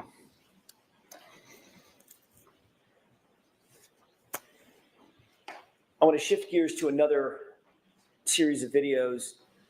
Last year at another proceeding, you were asked about a couple of videos from the interior Sallyport garage at Canton PD. So now we're going to move to the interior. You remember those series of questions and answers that you gave? Generally. Okay.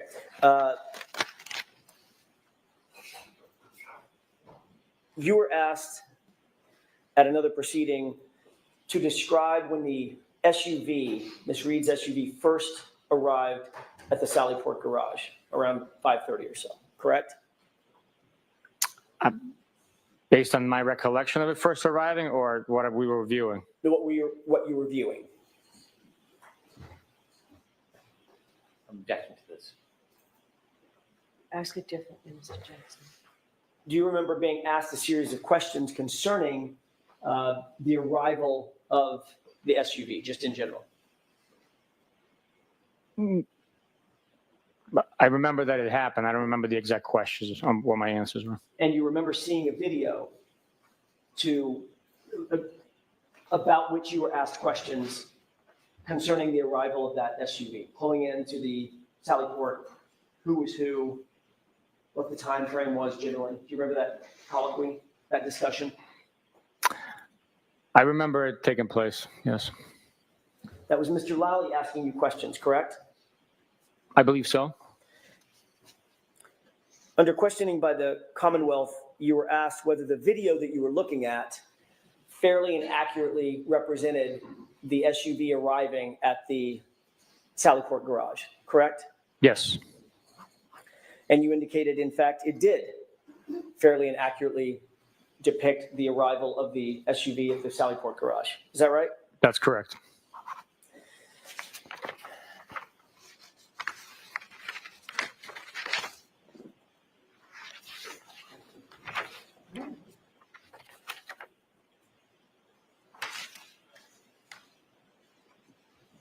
I'd like to ask you a question about that particular video. You have it in?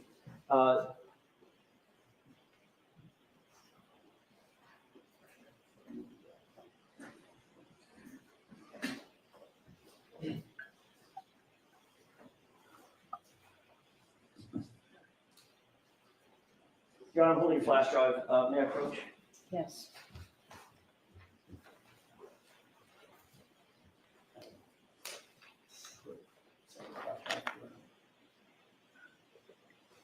I'm going to have just hold it on.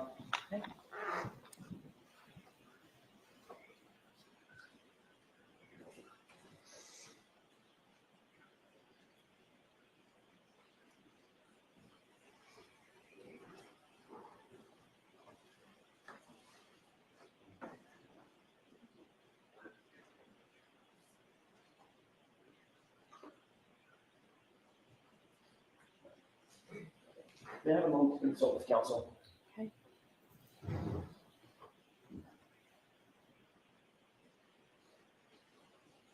Paul, I want you to see.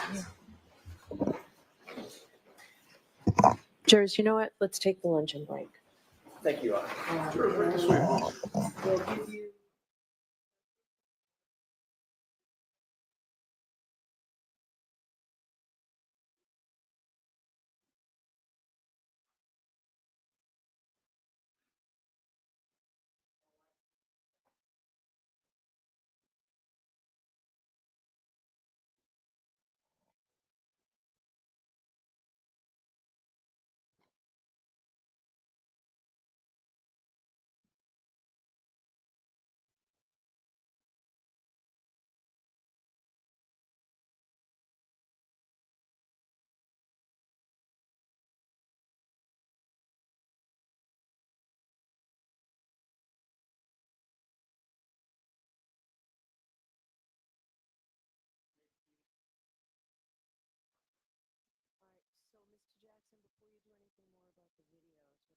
Do is have the voir dire right now to see what Sergeant Buchanan knew regarding that line of testimony you wanted to get into. So let's do that now, and then you can all work out the video issues.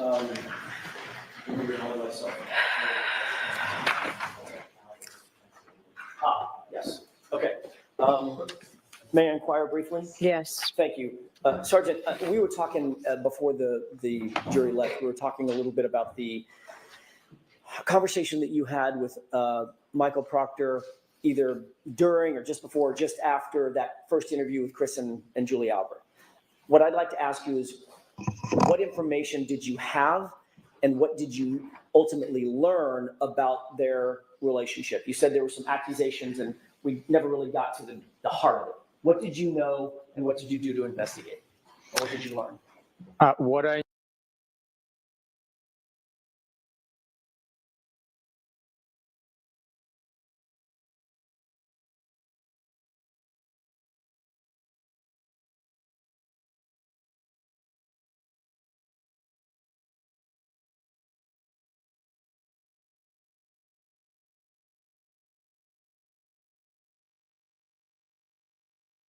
knew as we were walking up to, he had not the outsider and his supervisor, and realizing if there was any impropriety that I would step in and recognize it, report it, and act on that.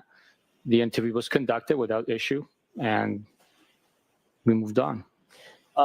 As a matter of fact, one of the things in Trooper Proctor's report, it said, the report started with following formal introductions. Did that suggest to you that Trooper Proctor had no knowledge of who Chris or Julie Albert were from a personal standpoint? Not at all. I believe maybe I wrote the report, or was it him? Yes, I think it is you. I think it is Yeah. you. So Yeah, Coach Ron, Yes. just so you have it. thank you. Yeah, since I authored the report, I wrote following formal introduction, since I've never met them before. Okay, so that was more attended to you than to Michael Proctor.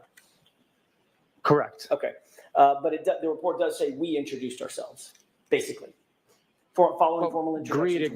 Greeted, but I had formal introductions to them. I've never met them before in my life. You said that subsequently you learned about, your word, accusations that had been made concerning possible relationship between Michael Proctor and the Alberts. What was that information that you learned? When was it? I need that. When did you learn it? I thought you said 2023, but I could be wrong. When did you learn that? It was I believe, during the July motion proceedings, when you guys had pictures up of children. July of what year? I believe 2023. Okay. And what was it that you learned in July of 2023 about the potential? The accusations? Yeah. That those were Albert's or McCabe's kids in the photograph with Michael Proctor? Okay. Did you ever learn about personal communications that Michael Proctor or his wife may have had with any of the Albert family, including Julie Albert? Ever? Ever? Yes. Okay. Tell me when you learned that and what you learned in that order. Well, Michael Proctor had communicated with those individuals, Elizabeth Proctor, and communicated with those individuals due to the harassment that they've sustained. Okay. So with the that crazy behavior that's been, imposed on them, and the torturous harassment that they've endured, the traumatic experiences they had to live through, they've communicated. So I've learned about that, yes. I was taking in all of that evidence, hundreds and pieces of evidence that I've archived in order to Go ahead. In order to, investigate it. okay. You're talking about Elizabeth Proctor well after the fact of the interview and the incident in 2022. That's what you were just describing. It was after the harassment Okay. started, yes. Which is well after January 29, 2022, correct? January 20, yes, it is. Okay. I'm asking about information related to a relationship prior to January 29, 2022. Did you ever learn about a pre-existing relationship that may have existed between the Proctor family and the Albert family before January 29, 2022, and maybe a couple of days after? All I know is that there was a relationship explanation provided by Mr. Lally during one of the motions, and it was like 6 degrees separated by individuals residing in the community, living in the community, raising their kids in the community, working in the community, so making them community members and having relationship within that. I don't know the extent of those relationships. Okay. Did you, during that hearing where you said there were pictures of the kids and et cetera, that July 2023 hearing, did you see a post, a Facebook post during the course of that hearing wherein the Albert family called the Proctor family their second family, or vice versa, where the Proctor family, Michael Proctor's mother, they've called the Alberts their second family? You remember that Facebook post? I don't remember seeing that post. I just remember there was like a picture of kids that weren't Michael Proctor's kids. Okay, but you were in court that day. I was in court in July. I believe it was 23rd of July, for Okay. the motion, yeah. Leaving aside the photographs that you've talked about, did you see the post, the Facebook post about those two families, specifically Michael Proctor's mom, saying that the Alberts were their, quote, second family? I don't remember seeing that post. That didn't strike you, or that was not in your brain, in your head? I don't think I've ever seen a post like that, so I just remember seeing the post of the kids. What I believe about, it was Miss Little that was holding up the poster. what about the text messages, or what about any text messages between Michael Proctor and his sister concerning Julie Albert, very specifically concerning Julie Albert? Are you aware of those? No. Have you ever seen a text message between between Courtney Proctor and, it's Courtney Proctor and Michael Proctor, where the sister says, Julie wants to give you a gift because you're doing such a great job leading this, meaning this investigation? Are you aware of that? No. Are you aware of a text message in which Michael Proctor responds, get it from my wife? Meaning, if you're going to give us a gift, get the gift from my wife. No idea. Okay. Are you aware of a series of text messages between and among Michael Proctor and Elizabeth Proctor in which they talk about, between Michael Proctor and Courtney Proctor, in which they talk about Julie Albert? This is 10 days before the incident, 10 days before January 29th, so mid-January, where they talk about the possibility of Julie Albert babysitting for Michael Proctor and Elizabeth Proctor's kids. I am not aware of those text This is messages. the first you've heard of any of those. Of these text messages? The text messages Yeah. that I'm describing, have you ever heard of any of those? No. Okay. Did you ever talk to or investigate the circumstance of the possibility, even the remote possibility, that Michael Proctor may have had a relationship with the Alberts that you were unaware of? No, I never investigated anything like that. So after your initial conversation with Mr. Proctor, where he said, I know of these people, and you said, is there any issue with you going forward? And he said, no, there's no issue. You took no further steps after that to investigate that relationship. And I'm talking about the relationship that existed on or around January 29th, 2022, not in 2023, not in 2024. Once Michael Proctor stated that he was comfortable conducting the interview, and I asked him if he was sure, and he said yes, we moved on. Yeah, just a moment, Your Honor. Yes.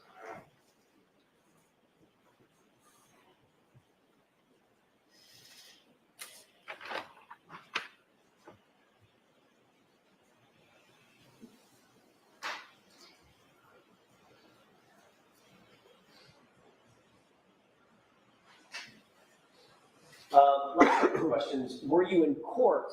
I know you're indicating that you've never heard about these messages. Were you in court in February of 2024 following the federal investigation revelation, the documents that we got from the both sides got from the federal investigation, which revealed, and was revealed in open court, the text messages about gift giving between Courtney Proctor and Michael Proctor? Hey, Judy wants to get you a gift, and Michael Proctor's response was, get it for Elizabeth, get it for my wife. Were you in court when those were reviewed? Following the harassment, intimidation that I experienced on the 23rd, being followed to the bathroom, then being followed outside, I stopped coming to court proceedings due to that. So I was not in court in February of 2024 and describing the information that you're revealing. I was not aware of that detail. All of these proceedings are televised, Sergeant. You know that, right? I'm not aware that it's televised, no. You're not aware? I know it streams, but I'm not aware that it's televised. Okay, streamed. Whatever you want to call it. Streamed on the internet. You can find it. You can, yes. They're recorded. Right. Did you ever review the hearing in February 2024 talking about what's been referred to as the Fed dump and the revelations that were made pursuant to that federal investigation and the text messages attendant there too? I am aware of a Fed dump. I'm aware that it exists. I was not privileged to any information outside of the information that was revealed to me during the internal affairs investigation. Right. That was the first time I saw documents from that federal investigation. By the way, were you privy to, Michael, there were three individuals involved in the investigation, yourself, Lieutenant Tully, and Michael Proctor, is that right? In what The investigation? internal affairs investigation. I'm aware that I was. I know they were as well. I don't know who else might have been involved. I don't know. In terms of your awareness of Michael Proctor's investigation, you're aware, obviously, that he was terminated, correct? I am aware that he's terminated, yes. Did you ever see or were privy to any of the documents or investigative materials associated with his termination as his supervisor? No. So nothing was ever shared with you, the final decision? Other than the documents that he was attached in the text message that I was shown from that investigation, nobody showed me anything of his investigation. Okay, so let's wrap this up. Okay, that was basically all I had. Okay, all right. Do you want to be heard, Mr. Jackson? No. Okay, On that. yeah, I'm not letting any of this in. I think it's all admissible, but I understand the court's ruling was if he doesn't have personal knowledge of it and didn't have it then you're not going to let it in. It's over our objection, but that's been noted. Okay, so you got your idea, and I'm glad we fleshed it all out. So you have to be back here in 35 minutes. All right. When's the jury coming back, Paul? It was 20 of. All right. Be back here at 25 of. ready to go. All rise for the court, please.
Hey there, Karen retrial watchers. You know what a lot of the trials we cover remind me of? That the world is unfortunately very unpredictable. And I'll tell you what, having a great lawyer matters so much. That is where a great partner and sponsor, Morgan & Morgan, comes in.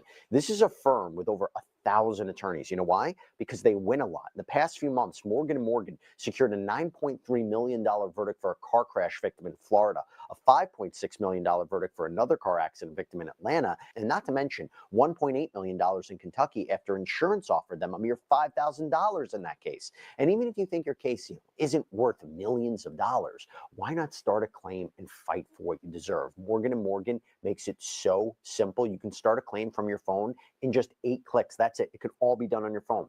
So if you're injured, you can easily start a claim at forthepeople.com/LC Live by clicking the link below or scanning the QR code on screen.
Enter your meeting ID followed by pound. Enter your participant ID followed by pound. Otherwise, just press pound to continue. Please enter the meeting passcode followed by pound.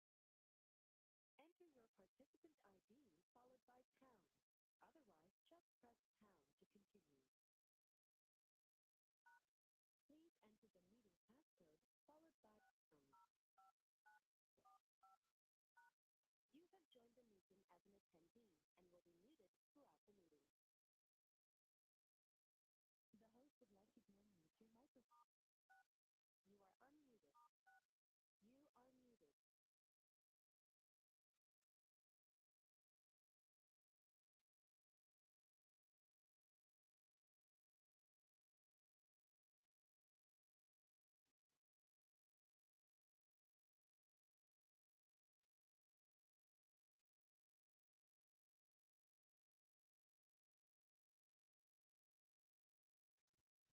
you to unmute your microphone. You are unmuted. You are muted.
You are unmuted.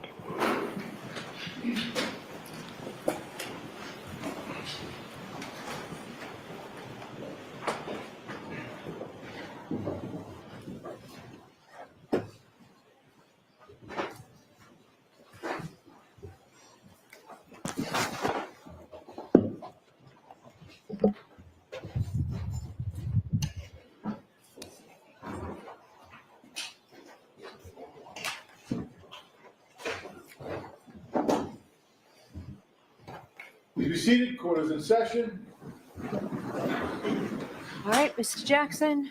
Thank you, Your Honor. As a matter of housekeeping, I would ask that GG for identification be moved to the evidence. Yes.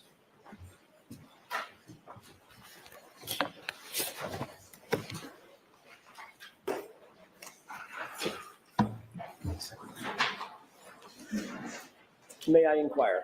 I'm so sorry. I did it again. Thank you. Thank you. Yes, go right ahead, Mr. Jackson. Thank you. Just before the lunch break, Sergeant, I asked whether you had engaged in a discussion with the Commonwealth at a prior proceeding in which you were shown a video and you talked about the fairness and accuracy of that particular video in the Sally Port when the SUV was first pulled in.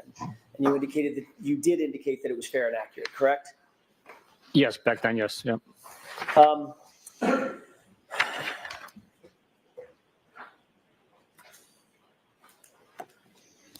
want to play a copy, a bit of that video, if I could, please, with the court's permission. Okay, is it in evidence? It is not. I would ask that we mark as next in order. Thumb drive.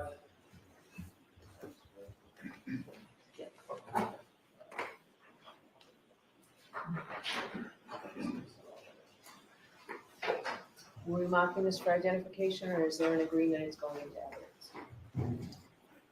I'd like it into evidence. We agree with the stipulation that it's authentic. I'm not going to argue metadata issues or authenticity issues, so. All right, so is there a stipulation that this is authentic? Okay, so folks, again, a stipulation means the parties agree, and with that, I will allow this into evidence as the next exhibit. Madam Court Reporter? Mr. Jackson, is this it? That's it. Exhibit 118? Okay, now you may display it. Thank you.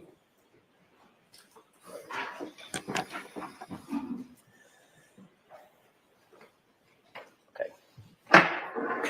Could we play beginning, what's the runtime, Mr. Wolk? 5:37:03. This is at 5:37:03. If we just play this forward for a couple of seconds. A little bit further. Pause. Do you see what's depicted in this video? Yes, I do. This is the video that you were shown at a prior proceeding, correct? Yes, it is. Does this appear to be the interior of the Sally Port at Canton PD? Yes, it is. And this is what you were questioned about regarding the SUV being pulled into the Sally Port, correct? Yes. From a time frame standpoint, just the time frame, this is right after the SUV has been driven in from the flatbed after having been seized in Dighton, correct? Yes, it was driven off of the flatbed after transportation from Dighton to Canton PD and driven into the Sally Port. All right. You previously have identified individuals in this video, in this still shot, correct? Yes. And what you previously said, and then we'll get to subsequent testimony in a second, you previously indicated that the person to the right was you, person to the left, Michael Proctor, correct? Yes, previously I identified that being Michael Proctor. I was mistaken. That is not me on the right. That would be the tow truck driver, correct? That's correct. That is, in fact, Michael Proctor, however, in the two-tone jacket, correct? I believe so. Okay. And as the video is portrayed, at least as we're looking at it, and I'll get to the next question next, as we're looking at it, it appears that we're looking at the right passenger side of the vehicle, as it appears in this video, correct? That's correct. And you see a timestamp and a date stamp on the bottom, correct? It is present. I don't know what it says. Okay, can we highlight that just a little bit? Can you see what that says? I believe it says interior Sally port back wall, Okay, 537, maybe. okay.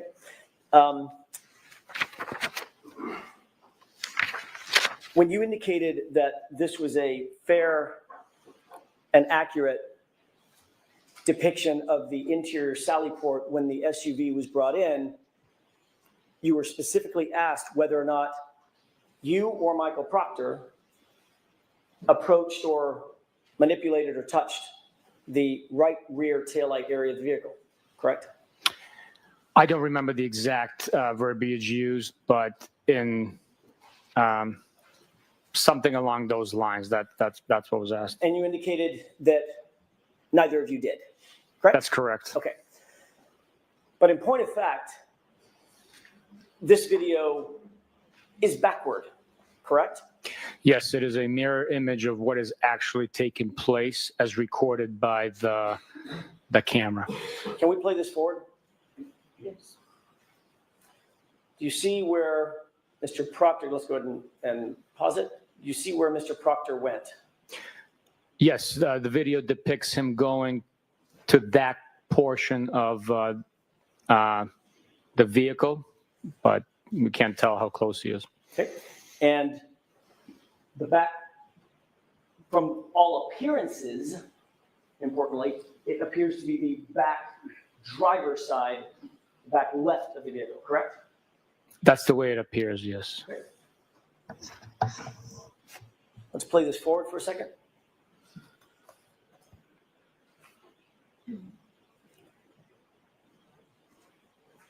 Pause. Can I ask you to pay special note to the far rear side of the vehicle? Do you see what appears to be Mr. Proctor's head? Yes, As the tow truck driver walks past the rear of the vehicle, can you watch and tell me if you see Mr. Proctor do anything or move in any way? Let's go ahead and play it forward. Pause. Did you see any volitional movement by Mr. Proctor as the tow truck driver moved past him? yes, it appears if that is his head, it shifted weight. Okay. Let's go ahead and play it forward. Stop. Did you see a person that appeared to morph toward the back of the vehicle? Right there. There is some anomaly there with the footage, so it could possibly be used to describe that what took place. Can you recognize that person? I cannot know. You indicated previously, does that person look large or small in stature I can't tell. as compared to, for instance, Michael Proctor, whose head you can see above the car? What about this person? Taller, shorter than Michael Proctor? I can't tell from here. I can't. You indicated that Chief Berkowitz was a smaller statured person, correct? I never said that. I'm sorry? I didn't know his height. Larger or smaller? Generally. How about this? Larger or smaller than you? He's shorter than me. Okay. Can you tell whether or not that is Chief Berkowitz? I cannot know. Okay, let's go ahead and play it forward. And a little bit further. Pause. What does it appear that Mr. Proctor does at this point in the video? He's walking. Okay, do you see anything in his hand? I cannot tell from the video, but that he might be carrying something. Remember we looked previously at a portfolio, black portfolio. Does it appear that he may have a black portfolio in his hand? That is very likely, but I don't know exactly what he's carrying. Okay, let's go ahead and play this forward. Okay, and did it appear that somebody just appeared at the front right, the right-hand side of the screen toward the front of the SUV as well? Yes, it appears that way, yes. Okay. Let's take this down. I'd like to mark.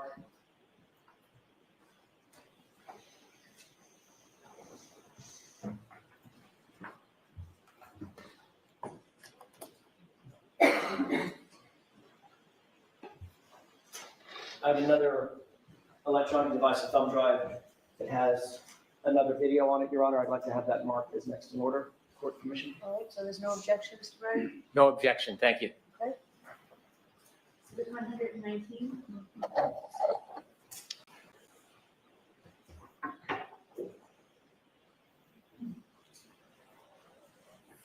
With the court's permission. Yes.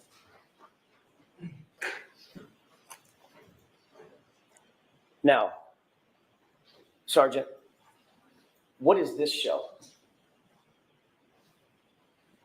It appears to be the mirror image of the previous footage. I don't know the exact timestamp there, but Can we increase the date and time?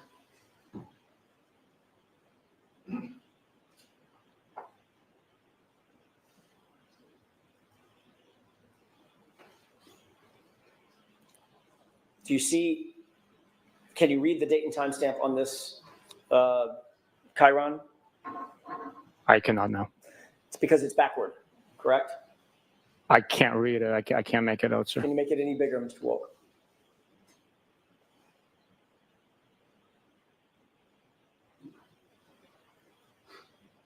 Does that appear to be backward? Based on me recognizing some of the digits, it does appear to be backwards. Okay, let's look at the whole screen again. Sergeant, let's play this forward for just a quick second.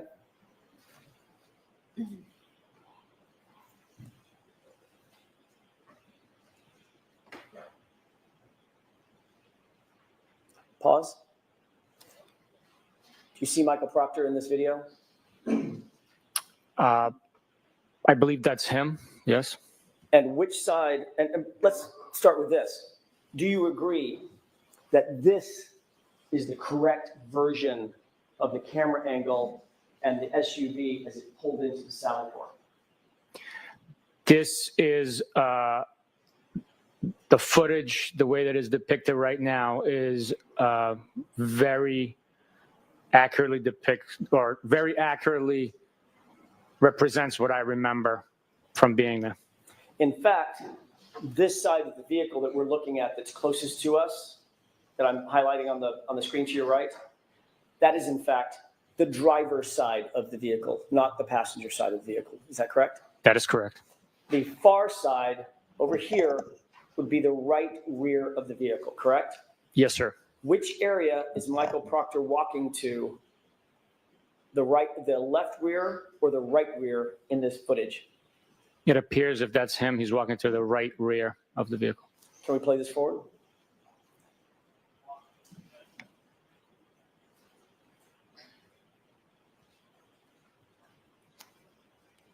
And do you see Mr. Proctor's head above the SUV? Yes. And watch him as the tow truck driver walks by. Did he appear to move? He shifted weight, yes. And it appears that there's another person that showed up in the footage, an anomaly of some sort, walking off screen left to right. Is that right? That's what it appears, yes. Is Mr. Proctor still at the right rear taillight area? He's in that general vicinity, yes. Let's go ahead and play it forward. A little bit further. Pause. Can you see anything in his hand? Let me just ask it closed in. Do you see the portfolio in his hand? It would not be unlikely that it's there, but I can't tell exactly what it is in his hand.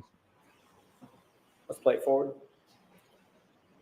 Do you see anything in his hand now as his arm? Yes, yes. Does it appear to be consistent with the black portfolio that we saw earlier? Yes, it is, yes. Let's move forward. And he is now off screen, correct? Yes. So, in point of fact, Sergeant, when you were asked previously whether the prior video fairly and accurately depicted what you recall as it pertains to the SUV and the Sally Port, that was not quite true, correct? Objection. I'll allow it. The way I understood the question is what I'm watching accurately depicts what's taking place. It is. Just because it's a mirror image doesn't mean that it's not recording what the actions and what is transpiring. But you would agree, at least, that the previous video showed exactly the opposite of what was true and correct, not just a mirror image. What is left is right, and what is right is left, correct? Stand us to that one. Would you agree that in point of fact, a mirror image video is not a true and accurate depiction of what's depicted in a scene?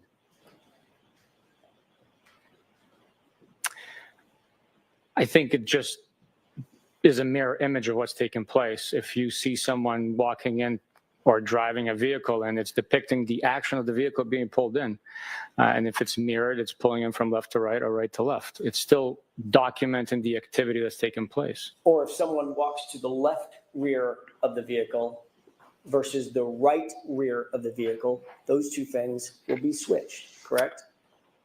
That is correct, yes. And you'll agree that the prior video that we showed, that you and I just talked about, the inverted video, appeared for all intents and purposes to show Michael Proctor stay away from the left, from the right rear taillight, walk all the way around and position himself to the left rear taillight. You'd agree with that, correct? Objection. Do you agree with that? I'll allow it.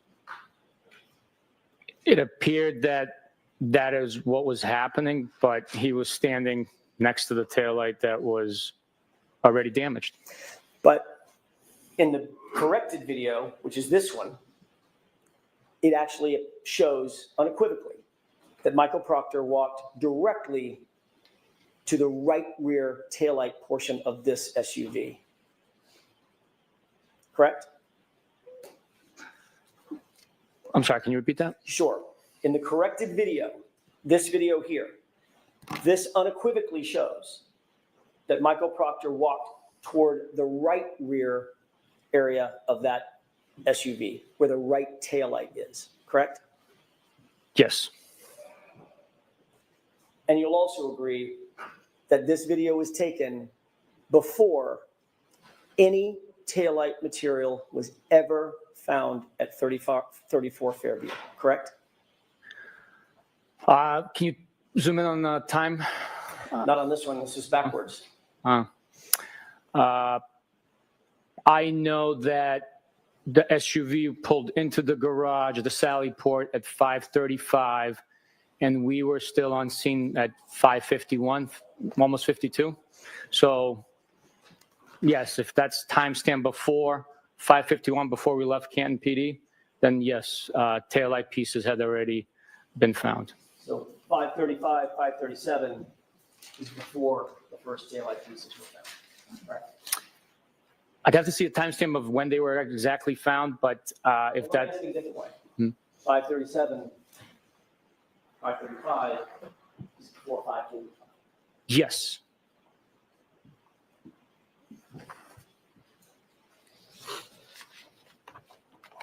May I have just a moment, Your Honor? Yes.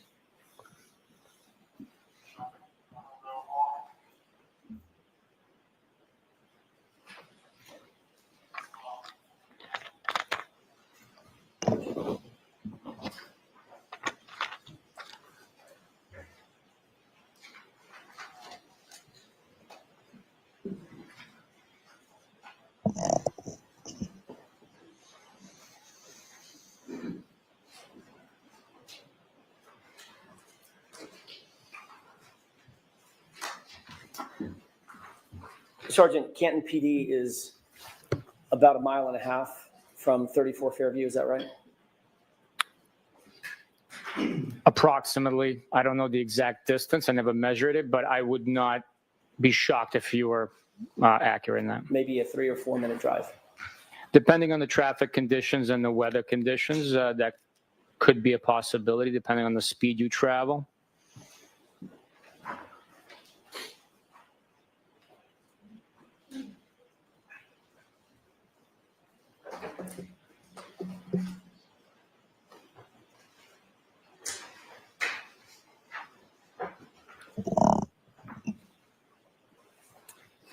I'm sorry. Your Honor, I have a photograph that I'd like to have marked with the court's permission. If I may approach. Marked for identification. Marked for identification for the time being. Okay.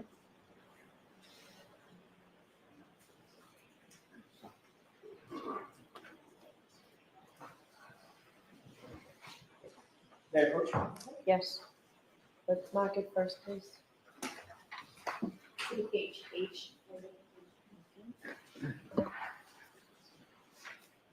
Thank you.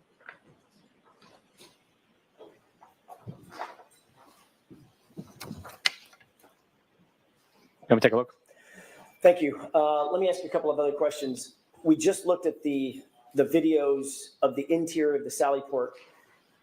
Harkening back to what we just looked at, the corrected video, there would also be a camera on the other side of that Sallyport garage pointing down toward the right rear taillight area of the SUV, correct? Yes. There's a camera situated on the opposite side. We'd be looking at that camera, correct? Yes. Okay, taking a look at that photograph, I know the quality of it, but can you tell if that appears to be a still image from that camera?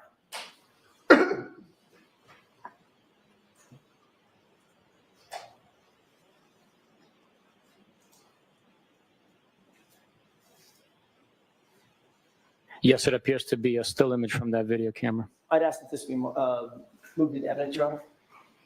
Is there an objection? No objection, thank you.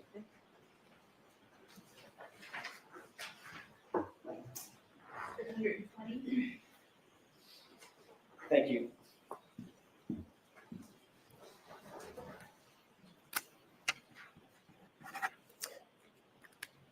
If we could display this for the jurors, Your Honor, just the photograph. Okay. Do you see what's depicted? I know the photograph that you're holding is very poor quality. It's a little easier with this lighting. Do you recognize what's depicted in this photograph? I'm sorry, your laser was bouncing off on the ceiling. I I was trying to apologize. make it easier for you. Yeah. This photograph here. That appears to be the seized SUV belonging to the defendant with it being situated inside the Sallyport. And what is that vehicle there? It's an antique police cruiser. And who is this person? I do not know who that is. Does that look like Michael Proctor?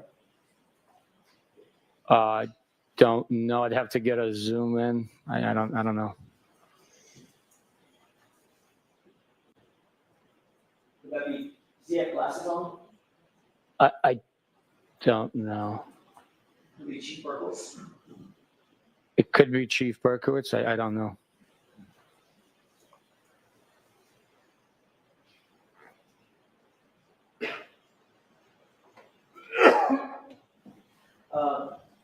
Can you tell me the date that's on the the date and timestamp at the bottom? I cannot. I think I might be able to make it out in the actual photograph you printed out. Could I Okay. take a look at that? Sure. Need the light? Yes, please, Your Honor. Yes, please.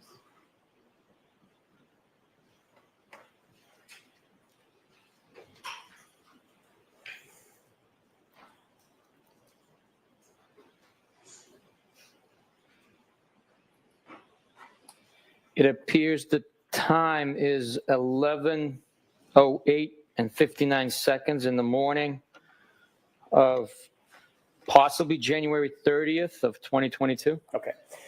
Let's go ahead and pull this back out full frame. Thank you. I wanted to ask you, do you have a point of reference? Does that appear to be the interior camera facing the other direction where the SUV was depicted in the Sallyport earlier? It's the opposite of what we had viewed earlier, diagonally across, I believe. So this would be the right rear of the vehicle, correct? That is correct. Now I'd like to ask you to take a look at a video. Now that we have that point of reference, I have a final video.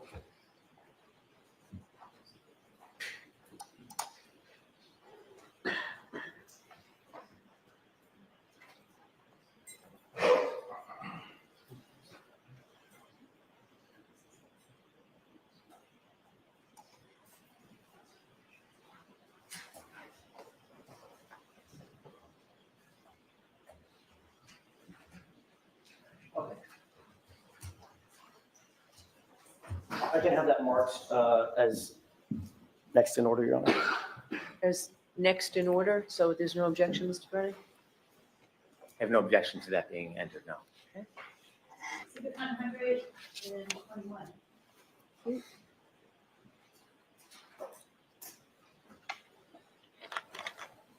Your Honor, with the court's permission, could we Yes. present this?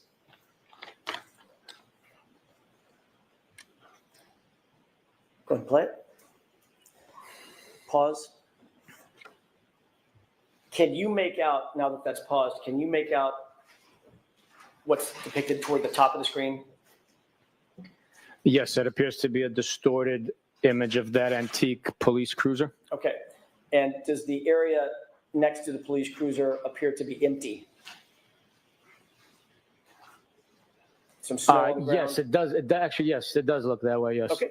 So there's nothing next to the police cruiser, at least at this point, correct? That's what it appears to be, yes. Can we take a look at the timestamp on this document or on this frame? I'd ask you to let the jurors know if you can see what the actual run time is on this. I could see the timestamp. I don't know the runtime, what it's going to be. It's 5:07:10 or 12, something like that? That's the 5:07. timestamp, yes. Okay. Yes, PM. Now, if we could just play this forward, go back to full screen.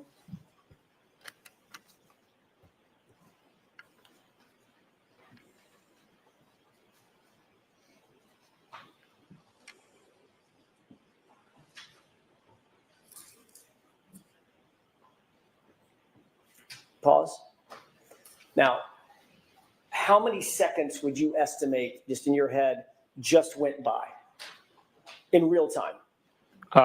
Approximately 5 seconds. Okay. Do you see something in the video now? Yes. What is that? It appears to be the seized Lexus SUV. And now let's look at the timestamp. What time is that? 5:47 PM. So in about, according to your testimony, in about 5 seconds, the time jumped from before the SUV was in the Sally Port to about 5:50 PM after the SUV had already arrived and is now situated in the Sally Port, correct? Yes, that is correct. The time frame that we just saw earlier of about 5:35, 5:36 or so with you and, with the tow truck driver and Michael Proctor in the video. That is not in this video. It's not captured in this video, was it? It did not present itself, no. That's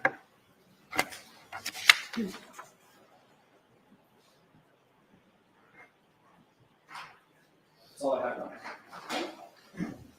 Mr. Brennan?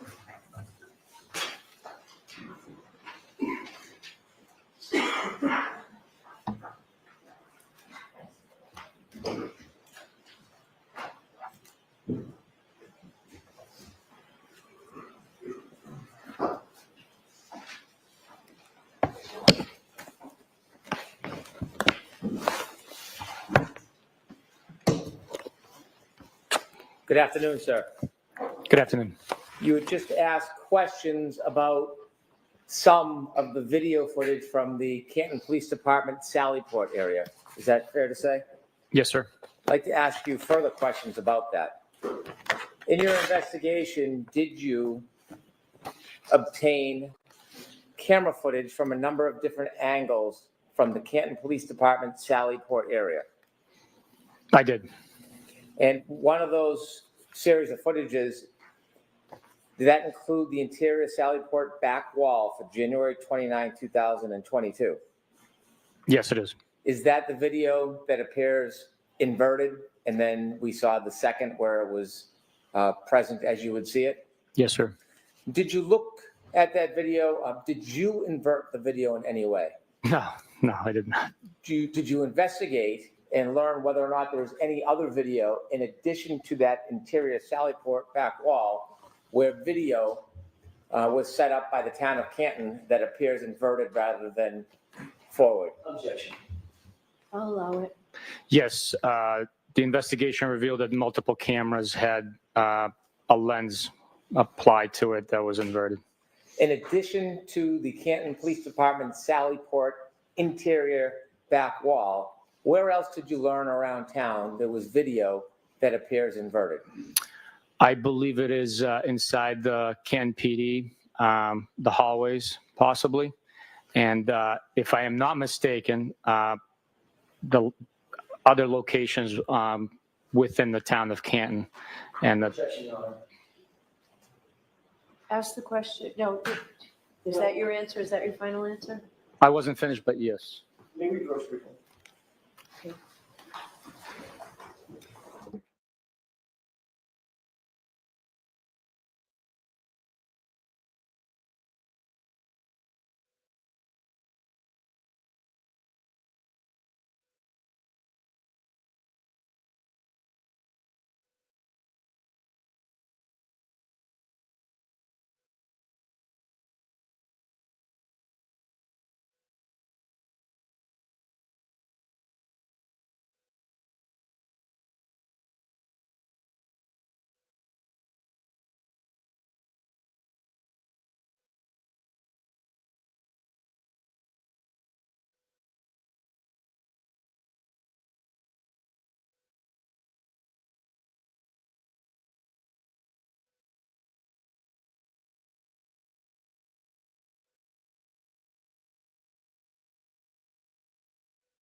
Jurors, I'm going to strike the portion of the answer that follows hallways of the Canton PD.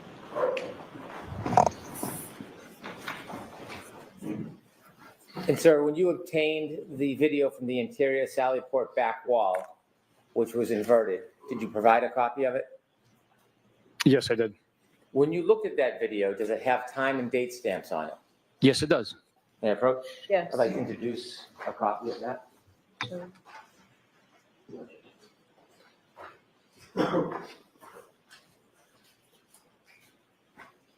it 122?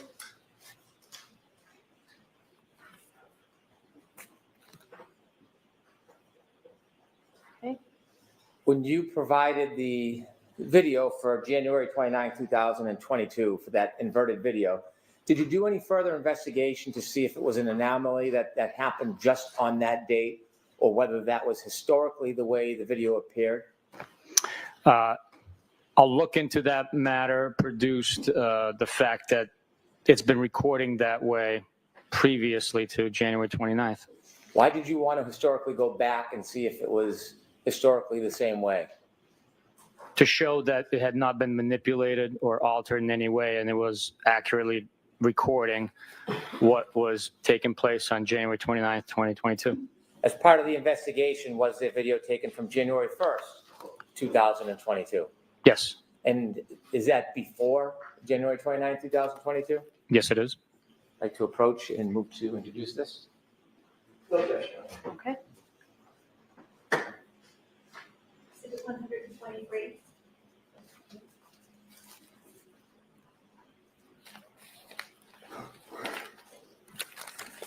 Do you know how many cameras are inside the Sally port?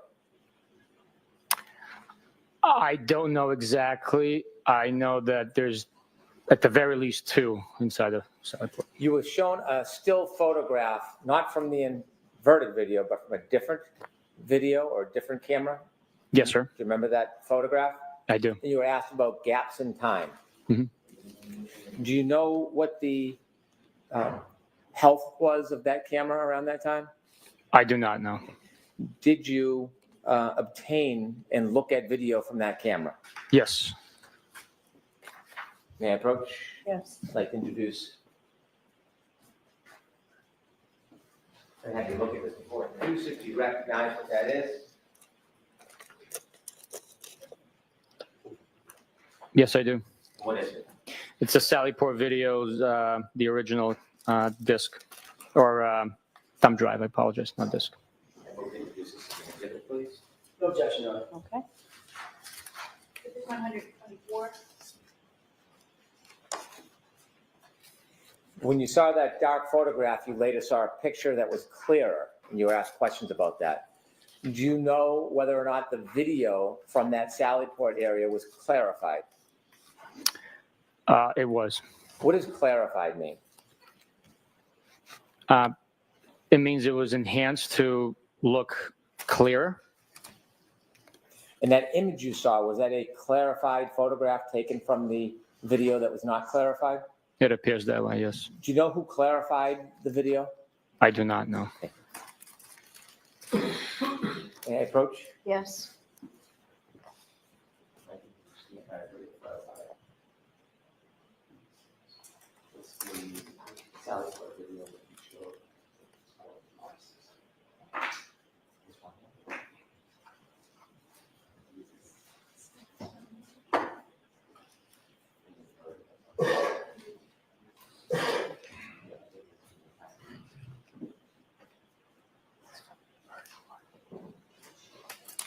This down.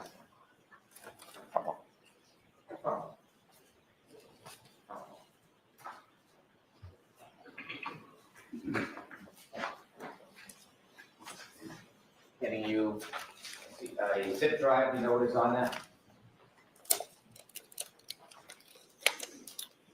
Yes, What is it? it's Sally Port clarified video from the front wall. Thank you. I moved into this as an exhibit. No objection, Mr. Jackson? Sorry, Your Honor, no objection. Exhibit 125. With the court's permission, could I play a portion of the clarified video for the jury? Yes. With Ms. Gilman's assistance, could you take us to the clarified video of the Sally Port? And could you take us to about 5:35?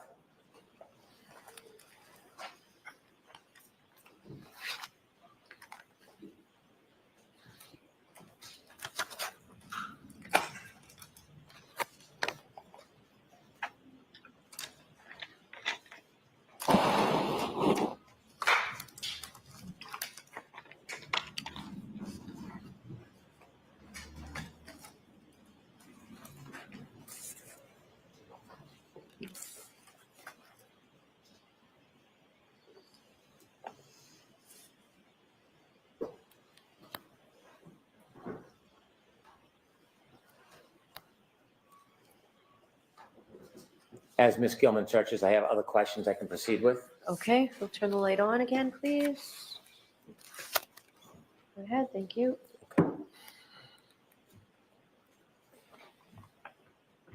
Did you obtain video of outside the Sally Port to show what time the tow truck arrived with the defendant's Lexus?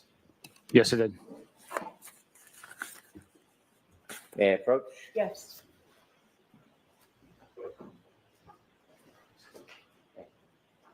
Can you and I, do you recognize it?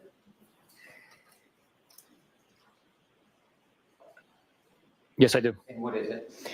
It's a A disc containing CPD exterior Sally Port video. Move to introduce this, please. No objection, Your Honor. Exhibit 126.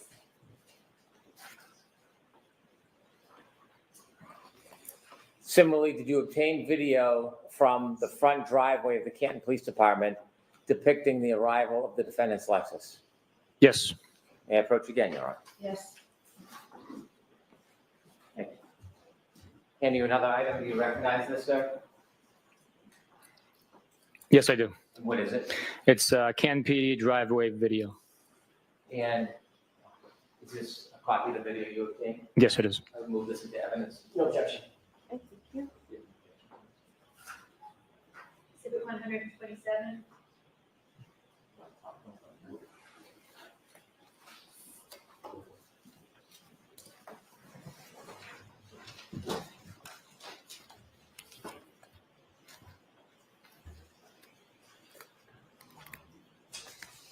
Do you recall when you arrived with the defendant's Lexus on January 29, 2022, what time you reached the Sally Port?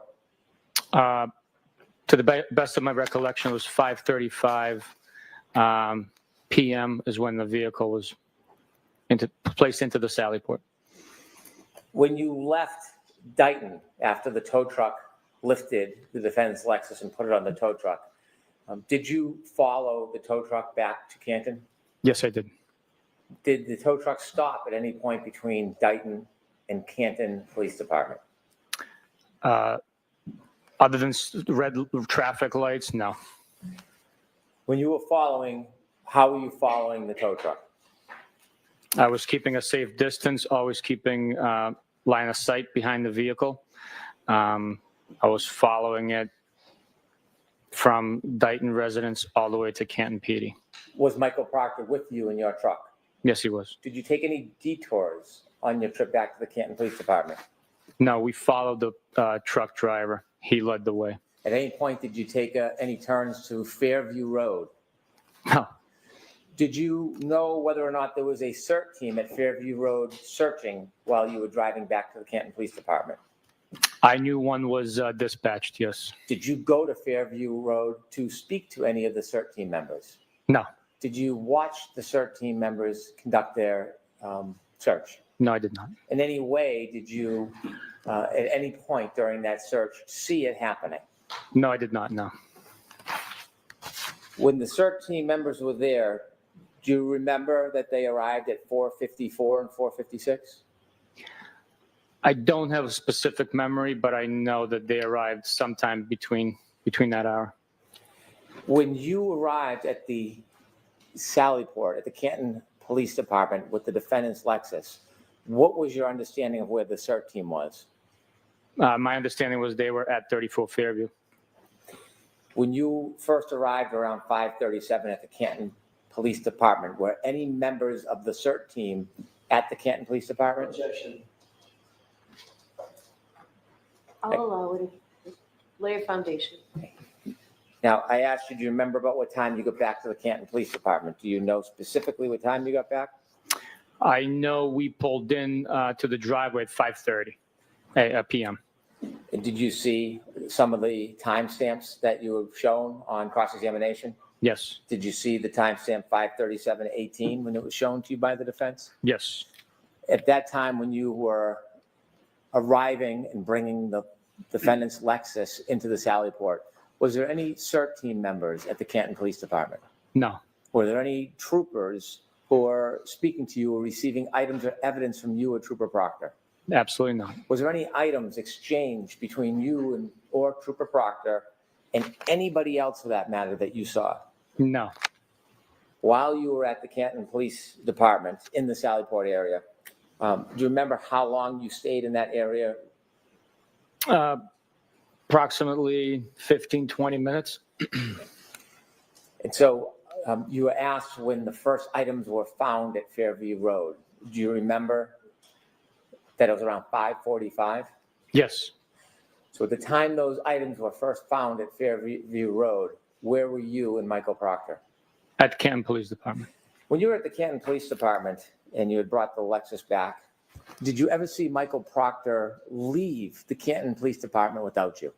No, You ever see him hop in a car and take a drive, no, a 3-minute drive or a 4-minute drive? no. Did you ever see him leave for a 6-minute, 7-minute trip? Objection, Your Honor. You've made your point. Next question. When you were at the Canton Police Department, were you separate or with Michael Proctor? We were together, not obviously tied at the hip, but we were within eyesight, traveling together. After you left the Sallyport area, did you and Michael Proctor immediately leave the Canton Police Department? No, we stuck around. Why did you stick around at the Canton Police Department? To make sure that evidence was properly being protected with yellow tape around it. And we were making plans to go get dinner. When you were making plans, did you go anywhere else in the police department after you left the Sallyport area? Yes, I believe we went to the conference room. Was there anybody else that you saw in the police department when you went to the conference room with Mr. Proctor? I remember talking to Chief Berkowitz in the police department. We were in the dispatch area at one point in time as well. So there was multiple people that observed us there. At any point, did you give any items to Chief Berkowitz? No, At any point, did you ever see Michael Proctor hand or give an item to Chief Berkowitz? absolutely not. You said Michael Proctor had a folder with him.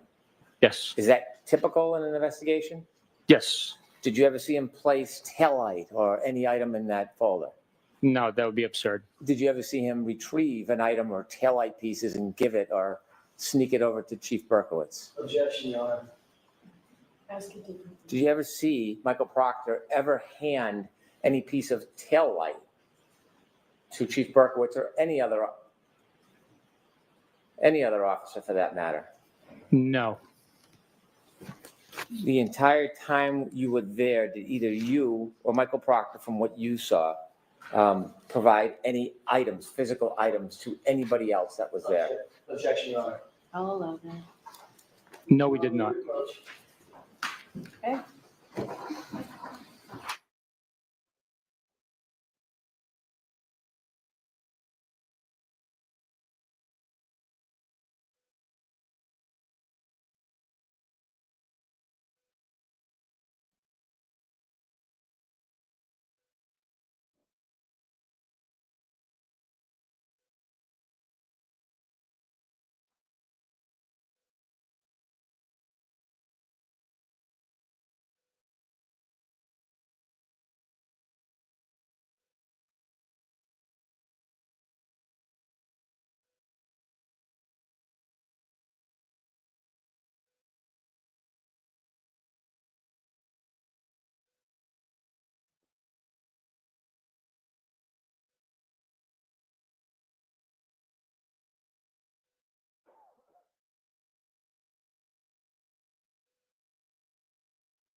May I? Yes.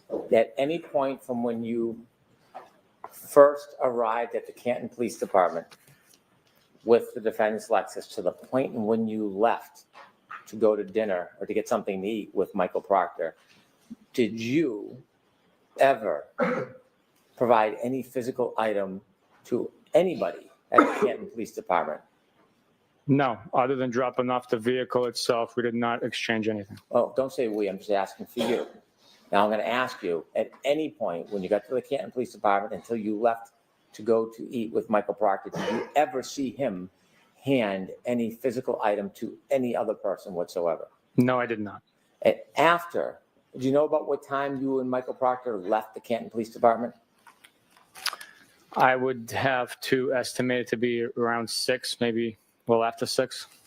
And at the point you left, do you know how many of the items had been found by the CERT team at 34 Fairview Road at the time you left the Canton Police Department? Objection. Sustained. When you left with Michael Proctor, where did you go? I went to Norwood, Massachusetts. Is that where you ate? Yes. When you left and then arrived in Norwood, did you stop along the way at any other place, including but not limited to 34 Fairview Road? I did not. Did you eat? Yes. After you ate, where did you go? Back to Canton Police Department. Why? We were having a debrief for that day on the investigation so that everybody could get on a good understanding of what had been learned, what had been collected, and where the investigation stood, and to assign tasks on the next steps. Who were you meeting at the Canton Police Department when you returned? It was the Detective Lieutenant Tully, members of the Norfolk SPDU. Do you know at about time you returned to the Canton Police Department? I want to say it was after 7:30, but I'm not positive. When you left the place that you and Mr. Proctor ate at and returned to the Canton Police Department, did you take a swing by Fairview Road? No. Did you stop anywhere from the point you left where you ate and came back to the Canton Police Department? No, sir. When you came back to the Canton Police Department, did you get debriefed? Yes. Did you learn whether or not the CERT team had found any physical items at Fairview Road? Objection, Your Honor. I'm going to allow that. Yes, I did. Did they give you any details about what they had found at Fairview Road during the CERT team search? Objection. I'm going to allow that. I learned that Objection, Your Honor. I'm going to allow this. the second sneaker was located. Also, a large piece of red taillight was also located. After you were debriefed, did you leave the Canton Police Department? Yes. Who did you leave with, if anybody? It was myself, Trooper Proctor, and Trooper Keefe, I believe. When you left the Canton Police Department, do you know what time that was? I do not, but I would have to estimate to be around 8 o'clock, maybe 8:15. Did you leave alone? I was in my truck, yes. Did you So, see Mr. where? Brennan, what I'm going to do is just interrupt you for a minute. Folks, a couple of minutes ago, when Sergeant Buchanan testified as to what he learned at the debriefing, that's not offered to you for the truth of what he said was learned, but only so you understand that the police, what Sergeant Buchanan and the police acknowledged was that it was told. Go ahead, Mr. Brennan. Thank you. When you drove away, were you alone? Yes. Okay. When the Lexus was brought to the Sally Port, did you have a chance to again look at that right rear taillight? Yes. And did you make observations of it? Yes.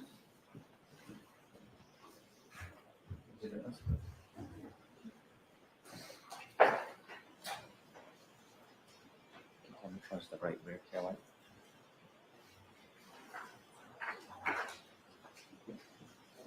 Which photo's the right rear taillight?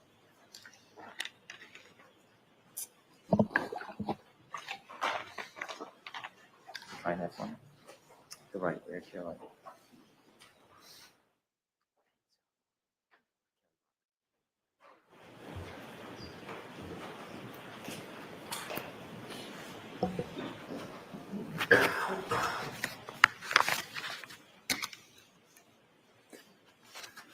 While you were at the Canton Police Department and in the Sallyport area, did you ever see anybody take a piece or in any way remove part of that broken taillight from the Lexus? No, I did not. If you had, what would have you done? Objection. Sustained.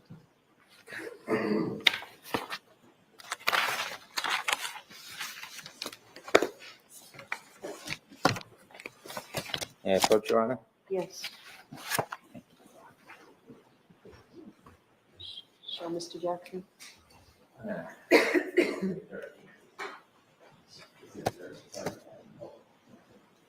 Could I have Exhibit 13 displayed, please? Okay. Could you zoom in a little, please, Ms. Gilman? Do you recognize that photo? I do. What do you recognize it as? I recognize it as the damaged and missing pieces of the right rear taillight on the defendant's Lexus SUV. When the Lexus was brought into the Sallyport, was there still snow on it? Yes, there was. Was there any snow on it that covered parts of the vehicle? Yes, there was. Was there any snow in that area Currently, no. when you first brought it into the Sallyport? I'm sorry, in the area of the vehicle? No, the area of that taillight. Yes, there was, yes. How close did you get to take a look at that? I was within a foot of it. Is that a fair and accurate depiction of what you saw? Yes, it is. From what you saw, was the damage you saw when you looked at the car for the first time in the Sallyport area any different than the damage that appears on this Exhibit 13? It is not. As part of your investigation, did you look for, you can take that down, please, and lights on, thank you. Did you look for other evidence that the taillight was broken before it came into the Sallyport area? Yes, I did. Did you have a chance to view the ring video from Meadows Road at 5:07 in the morning? Yes, I did. And when you looked at that, did you have an opportunity to look at the defendant's Lexus backing up and then leaving that driveway? Yes, I did. Did you have a chance to see if there was any evidence? Yes, I did. And what did you see that stood out to you about the taillight? The taillight is shining white and not covered by a red taillight cover, which would have produced a red light. Did you further look at any video from the Canton Police Department dash cams to get a view of that taillight and determine whether it was broken before it was even brought to the Sallyport area? Yes, I did. And did you in fact look at video or still photographs from the Canton Police Department dash cam? Yes, I did. Could I have Exhibit 11 displayed, please?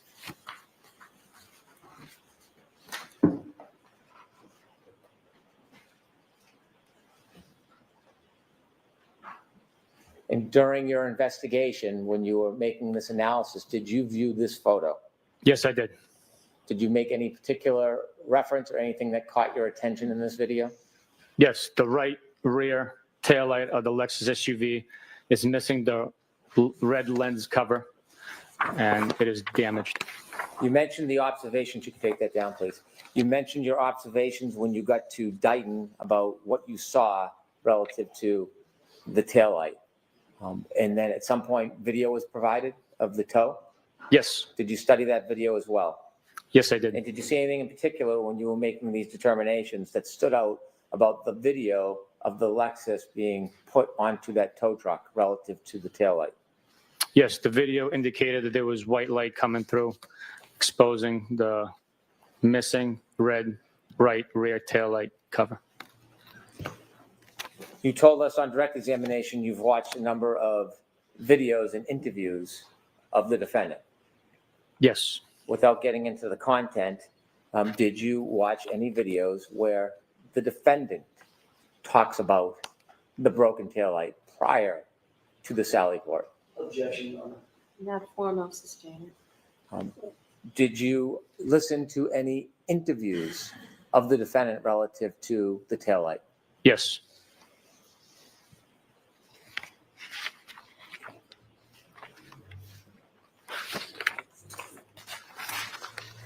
I want to go back and I want you to take us through your investigation.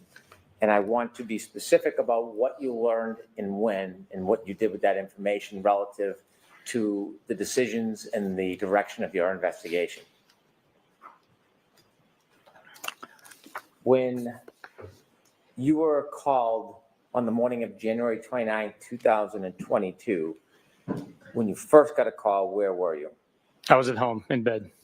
You mentioned that after you received the call, you called another trooper at that time. Yes, sir. And who was that? Michael Proctor. After you spoke to Michael Proctor, did you have any firsthand knowledge about what had happened prior? No, I did not. Did you have any firsthand knowledge about what had happened the night before? I did not, no. Did you have any firsthand knowledge about the participants or the people that may or may not have been involved? I did not, no. Did you at that point know or were you friendly with Brian Albert? I knew who he was. I was not friendly with him. I did not know who he was. Had you ever socialized with him? No, Nicole Albert? Were no, you friendly or ever socialized with her? no, I've never. Jennifer McCabe? Did you know who she was or socialize with her? No, I did not. Her husband, Matthew McCabe, did you know him or socialize with him? No, How about Julie Nagel? Did you know who she was or had you socialized with her? no, I did not. Ryan Nagel, is that name, was that familiar to you? No, it's not. Sarah Levinson, did you know that person? I did not. You mentioned that you knew who Brian Higgins was, Yes, and you had worked on a case or some involvement in a case with him. yes. Did you owe him any particular favor or kindness at that time? I'll sustain it. Did you have any loyalty or friendship with him? I'll allow that. I did not, no. At this point, you were how far into your career as a Massachusetts State Police officer? In 2022, I was approximately 10 years in. And you had been honorably discharged from the military, Yes, I was. served the president? Yes. And so at this point, how about Heather Maxon? Did you know that name? I did not know. When you first received the call, did you have any firsthand knowledge whatsoever? No, just what I was told over the phone. You mentioned you went to the Canton Police Department first and spoke to Canton police officers. Yes. Was it at that point you learned about a physical item that was found at the scene? Sustain. What did you learn from them that was important in your investigation when you first got to the Canton Police Department? I learned that there was a broken, shattered cocktail glass that was recovered from near where Mr. O'Keefe was found. And also his phone was underneath him at the scene. And were both those items available to you? Yes. Did you also learn any statements made from any witnesses that were attributed to the defendant at that time? Yes. And what was the statements? At that point in time, while at the Canton Police Department, the statements were, "Oh my God, did I hit him? Did I hit him?" In a question format, questioning. Yes. And based on that information, was it somewhere around that point when you called the hospital or medical examiner's office? Yes, I made a call to the medical examiner's office. Was that all the information you learned that morning? No, it's not. After you learned that information, did you ask the police officers, well, let me ask it this way. After you learned that information, did you want to go somewhere? Yes, I did. Where did you want to go? I wanted to interview the individuals that were with the defendant when Mr. O'Keefe was located and get their accurate and most first-person information from them directly. Do you know whether or not, were they suspects at this point? No, they were not. Did you know whether they were eyewitnesses or differently witnesses? At this point in time, prior to speaking to them, I just knew that they were eyewitnesses for the location of Mr. O'Keefe, but I did not know if they were eyewitnesses or witnesses. And who did you speak to? I spoke with Ms. Jennifer McCabe, Mr. McCabe, and Mr. Brian Albert. When you spoke to them, did you separate them or speak to them as a group? I separated them. You went to whose house to speak to them? The McCabe household. Is it typical to go to a person's house rather than bring them to the station under these circumstances? Objection, Your Honor. Ask it differently, Mr. Brennan. Why did you go to their house rather than ask them to come to the police station? Well, there were multiple factors involved in that decision. One, the driving conditions. Two, these are witnesses that had suffered some sort of traumatic event, finding their friend on the front lawn of their own town. So going to their home would provide hopefully a more comfortable scene for them to recall information in the comfort of their own home. When you spoke to them, did you receive any information from any of them that Mr. O'Keefe went into 34 Fairview at any time that night? No. When you were asked questions about scene versus crime scene, was 34 Fairview, the home, the inside of the home, a crime scene in your mind? No. Was the area where Mr. O'Keefe found an important or unimportant area? It's very important. Did you know whether or not any of the Canton Police Department officers at that time had done any type of limited search of the area? Objection. Just whether you know. At that point in time, we did know, yes. And what did you learn about the scope or the breadth of that search by the Canton Police Department? Objection. I'll allow that. I knew that it was brief based on the weather conditions and the item that was recovered. After you spoke to Jennifer McCabe, and did you say Brian Albert? Jennifer McCabe, Matt McCabe, and Brian Albert. At that point, did you have any reason to want to go into 34 Fairview? No, I did not. Did you learn whether or not Canton police officers spoke to those particular people who lived there before you got there? I had learned, yes. What did you learn? I learned that Canton police officers went inside the home, spoke with members inside the home as well. When you speak to witnesses, you've done many interviews over your Yes, I career? have. Yes. In addition to asking questions, what are you looking for when you speak to a witness?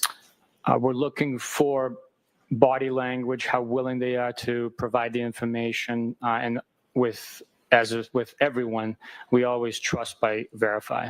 We corroborate their statements. Did you see anything about these witnesses when you spoke to them that cued you or concerned you to do a further investigation? Objection, Your Honor. Ask it differently.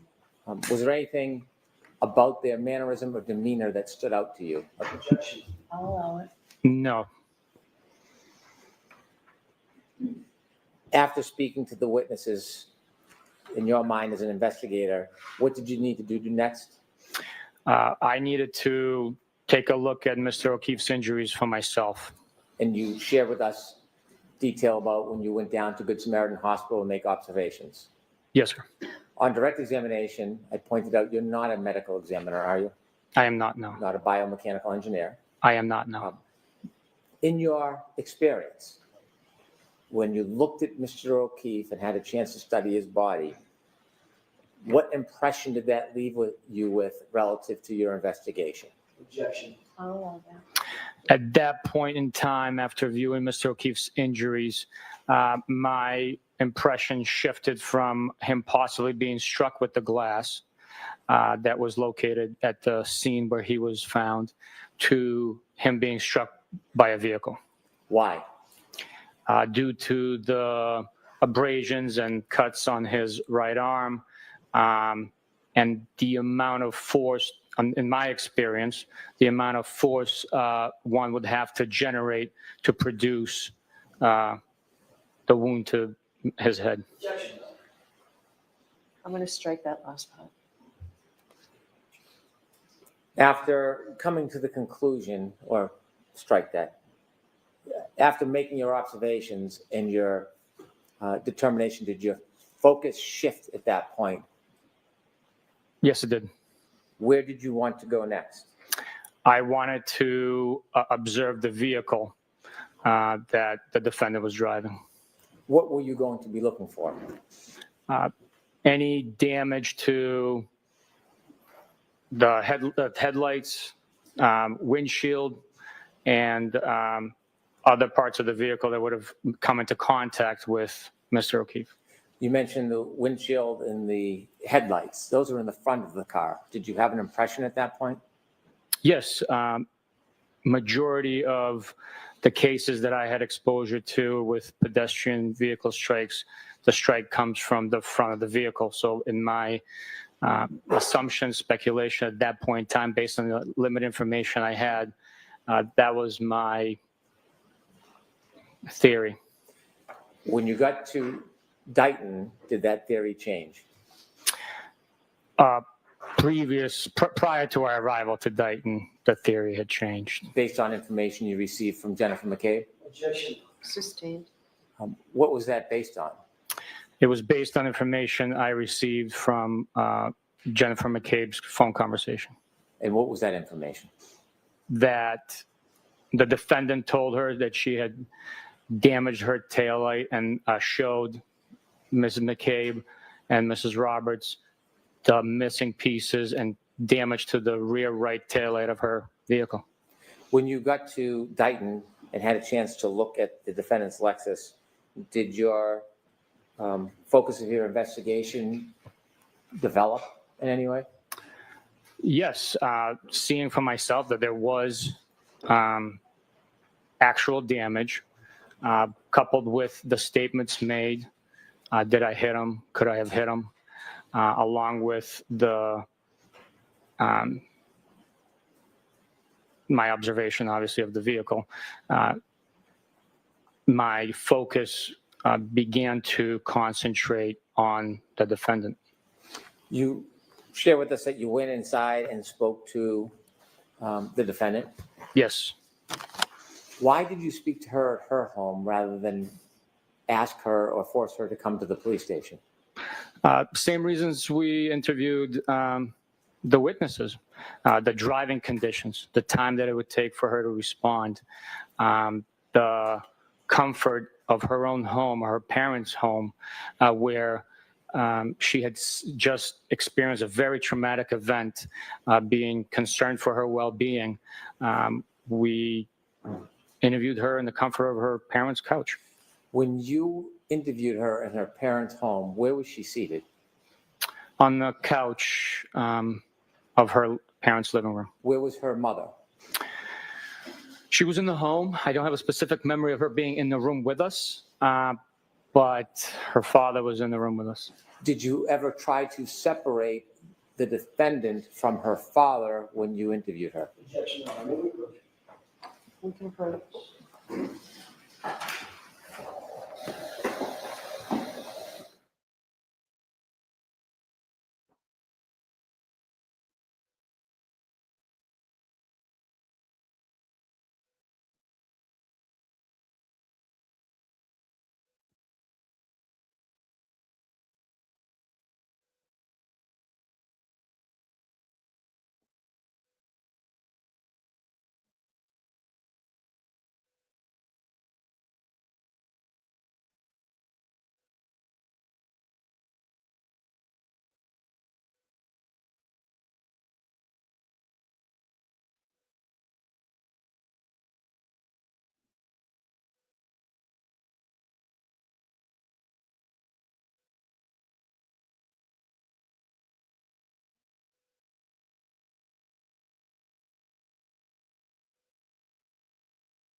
Bless you.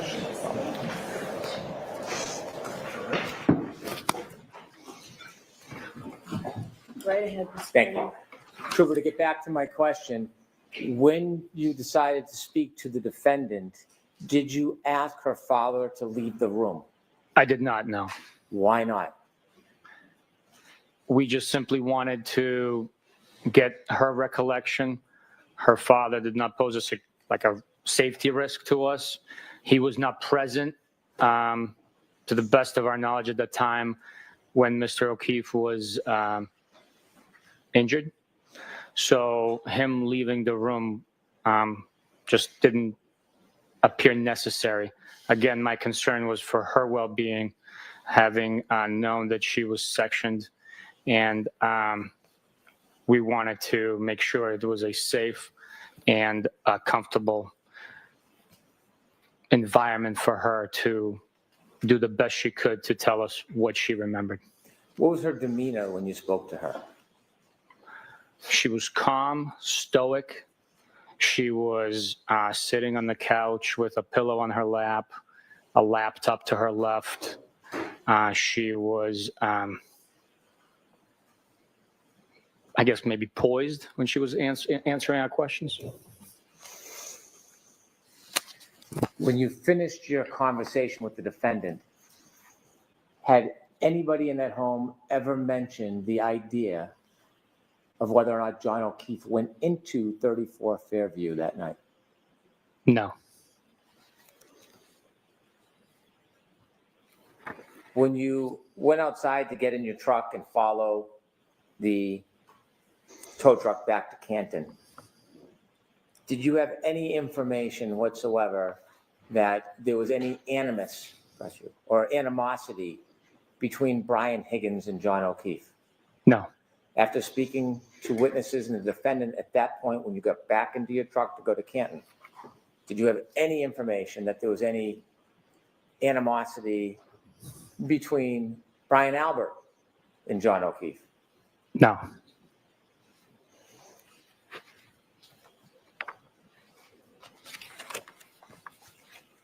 We've already talked about, out of order, your return back to Canton, the Sally Port, and then you and Mr. Proctor going out to dinner and going back. So I'm going to skip all of that. After you went home that night, did your investigation continue? Yes. How long do investigations continue for? Until they are completed and exhausted, sometimes years, sometimes decades. If you were to receive new information tomorrow, would you consider it? Absolutely. Sustained. When you write police reports, is there a time limit on when you can file a report? No. Throughout this case, did you write a number of reports over time? Yes. Did you engage in tasks after the case began? Yes. Have you engaged in tasks recently? Yes.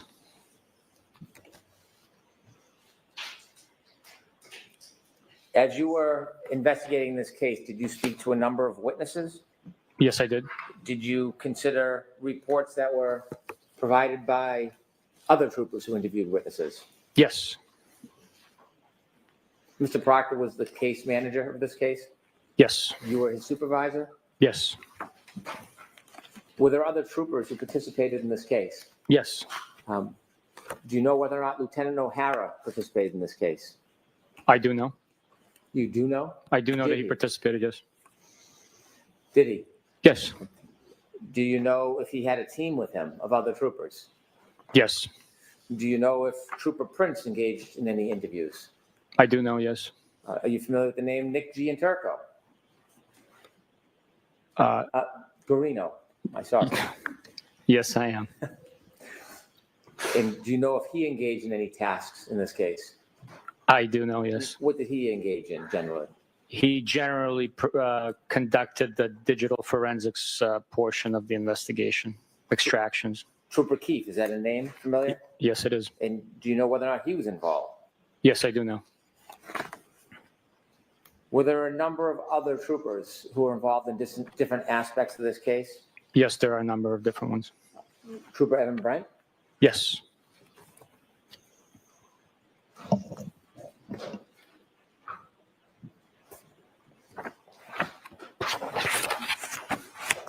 Did you look or seek other information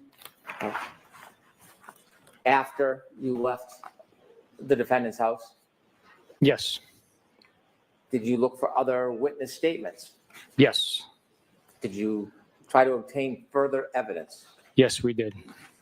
Was there an interview with firefighter Timothy Nuttall on February 8th? Yes, there was. And that was about 10 days after the incident? Approximately, yes. Did you learn any statements from him in addition to the earlier statements you learned that added to your investigation? Yes, I'm going to allow it. And do you remember what Timothy Nuttall told you on February 8th, 2022 about any statements of the defendant? Objection. So folks, again, this is being offered not for the truth of the statement, but simply to show that the information was provided to the police.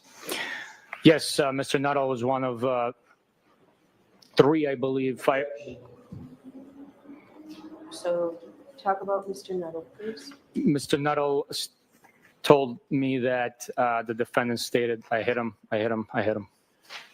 Was that information different than the statements that you were first learned about that she had allegedly made earlier that night? Yes, it was.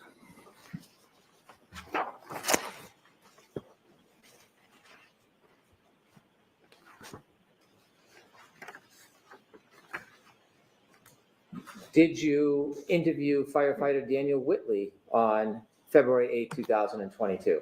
I did. When you spoke to him, do you remember whether he shared any statements about the defendant telling him anything about her interaction with Mr. O'Keefe at the end of that night? I believe that he stated that they got into a fight. Do you remember the words that he used when he described that fight? I do not remember the exact words. Those will be reflected in my police report, Would your police report potentially refresh your recollection? potentially. May I approach? Yes. Thank you.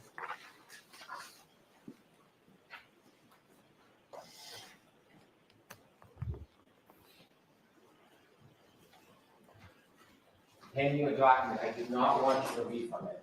I Okay. want you to look at it, determine whether it refreshes your memory, and then I'll ask you if it refreshes your memory. If it does, I'll ask you about it. If it doesn't, then I won't. Okay, sir.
After reviewing the report, does it refresh your memory about your conversation with Daniel Whitley on February 8, 2022 about statements made by the defendant to him? Yes. And could you share with us what the statements were as related by Mr. Whitley back on February 8, 2022? The statement was, Objection, Your Honor. Again, jurors, this is an offer for the truth that's contained in the statement, simply to show that this information was provided to the police. the defendant made a statement questioning whether Mr. O'Keefe was still alive. And anything about the nature of their disagreement? Mr. O'Keefe and the defendant got into an argument. Objection. So for this, the same purpose. As you're learning this information, does it in any way shape your continued investigation? Yes, it further supports witness statements. It further supports and corroborates information that we're learning. The more information we collect, the stronger the case becomes. Did you interview a person by the name of Anthony Flamate? Yes, I did. And when you spoke to him, do you recall whether he shared any statements that the defendant made to him? Objection. Overruled. Yes, And do you recall what those statements were? I do have a general recollection of what they were, but I don't want you to guess.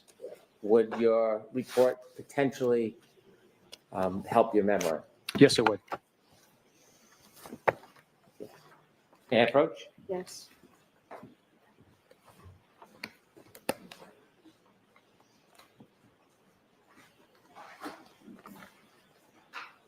Thanks, sir.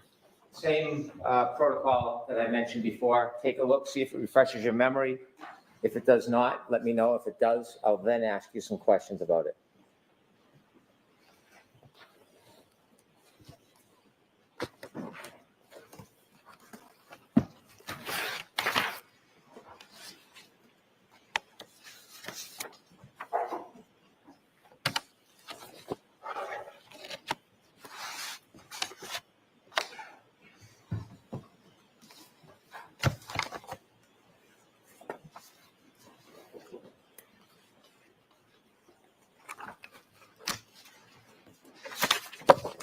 May I approach, Your Honor?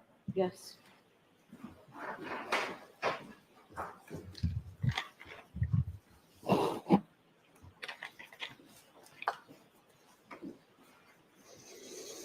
After looking at your report, does that refresh your memory at all? Yes, it does. And when you were learning information to shape your investigation, did you consider anything that Anthony Flamati told you? Yes, I did. Okay. And what did he tell you that the defendant told him that helped shape your investigation? Objection, Your Honor. I'm going to see counsel at sidebar for just a minute here on this one.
In addition to trying to get or obtain information about statements of the defendant, was there physical evidence that was important?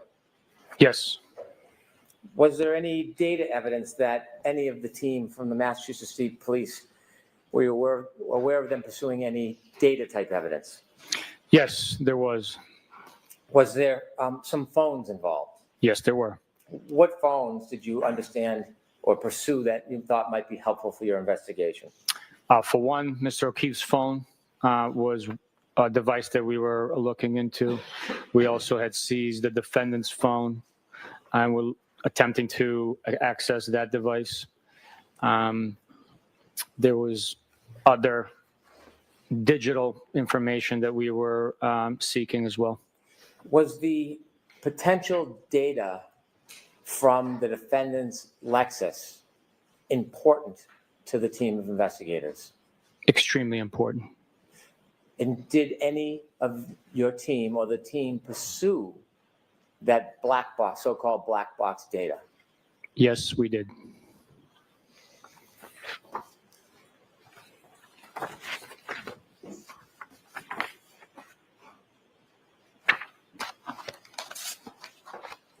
You were asked whether you interviewed or present for interviews of Nicole and Brian Albert? Yes. And after you spoke to them, including and considering all of the prior information you had, was there any evidence that John O'Keefe went into 34 Fairview Road on January 29, 2024? There was not.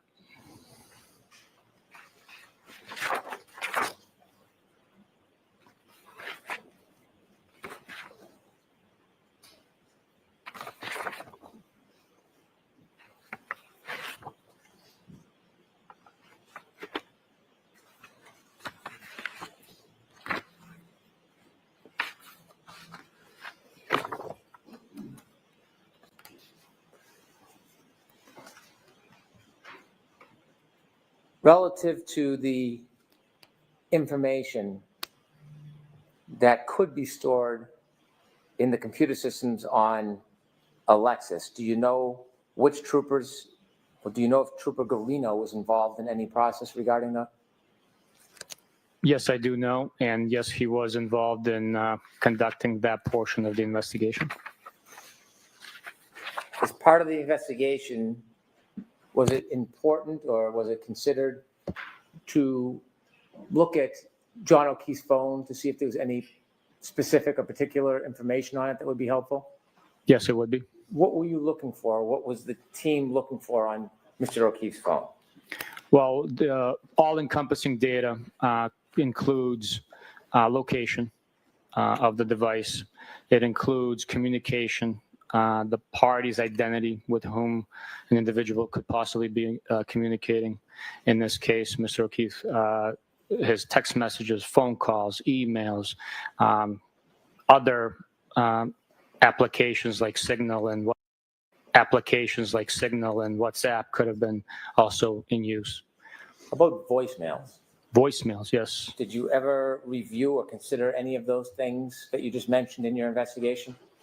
Yes, I did.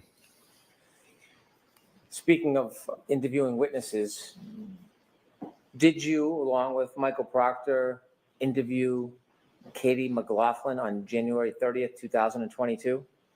Yes, I did. Was this the very next day? Yes, it is. And as part of your investigation and the direction and scope of your investigation, did you consider the interview with her and what she might have told you? Yes, it And when was. you were speaking with her the very next day, is there any statements that she attributed to the defendant that you considered in the next days of your investigation? Yes, there was. Do you remember what she told you the defendant said that was part of your consideration for your future investigation? Yes, I hit him. Objection, I'm going to allow it. Oh, remember that the statement is not being offered for the truth of the statement, but simply to show that the information was provided. Did the statement that Katie McLaughlin attributed to the defendant that very next day, January 30th, 2022, did that shape your investigation at all? It helps attribute to the investigation. Again, all the evidence, all the statements, all the digital, all the circumstantial, all of that information is coupled and then put together, capped off by the defendant's statements herself to form the case.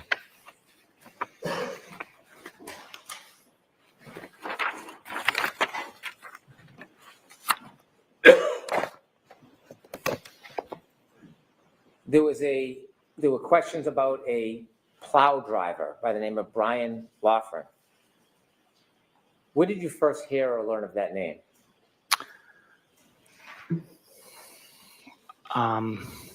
It was quite some time after the case had made its way through the court system. When you learned of his name, did you attempt to speak to him? Yes. And before you spoke to him, were there any issues you identified relative to Mr. Loughran before you actually spoke to him? In regards to him, no, I didn't know him. I've never met him. Did you, in fact, speak to him and interview him? Yes, I did. Was that interview, did anybody attend that interview with you? Yes. It was asked whether or not there was a car that was seen. And that was what type of car? Ford Edge. Was he specifically asked whether or not that was a Ford Edge owned by the Albert family? In our interview? Yes. I don't remember specifically, but it is along the line of questions that would have been in my report and transcription of the audio recording. And one last interview, did you speak to Brian Albert Jr.? Or did you consider a report of his interview? I saw a report and Did you considered. attend that interview? I did not know. What did you understand his relevance to be in your investigation? He was at the home, at his parents' home, when some of his relatives and parents' friends came back to 34 Fairview. And after you considered that interview, did it change your perspective of knowledge about whether anybody had suggested that John O'Keefe went into 34 Fairview Road that night? No, it did not, no. When I asked you questions earlier on in the case, days ago now, we went through a number of pieces of evidence that was found at different times at 34 Fairview Road. Do you remember those questions and going through that process? I do remember, yes.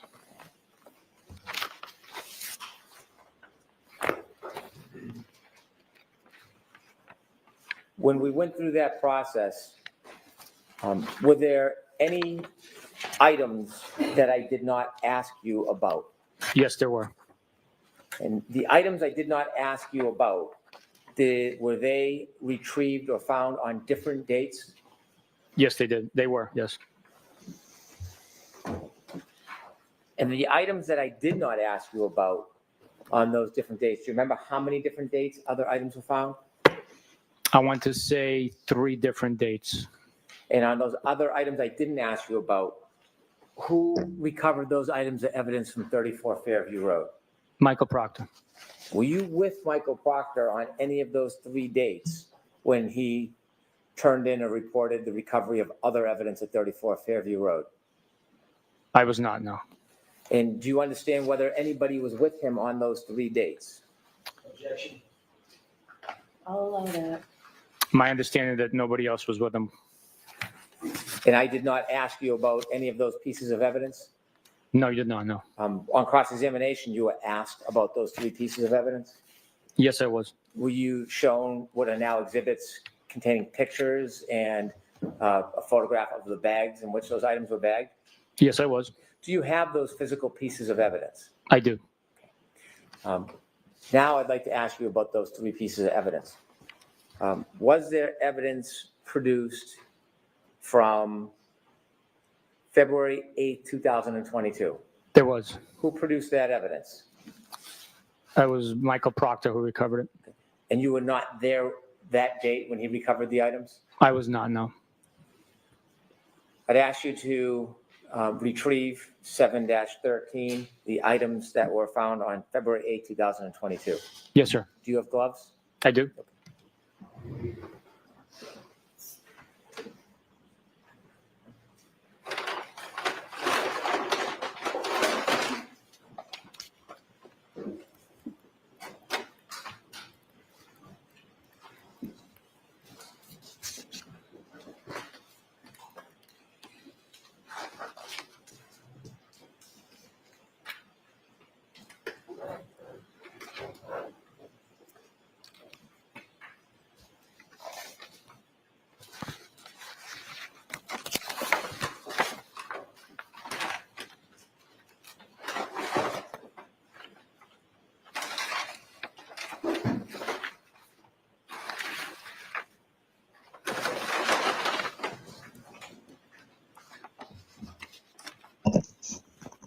Seven dash 13.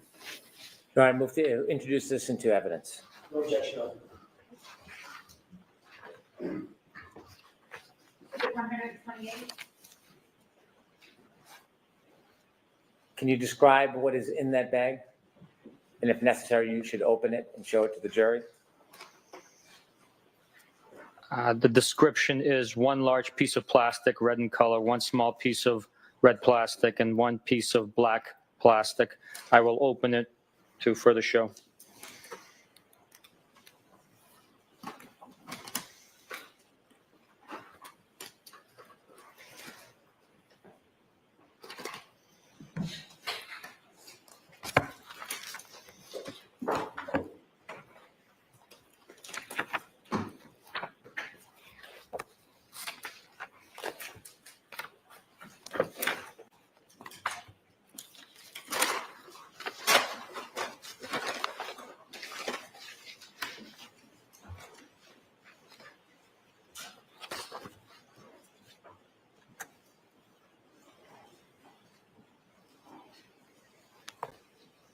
This one's labeled 22-02-184-7-13 as the bag, and this is letter number or a letter labeled A as an alpha.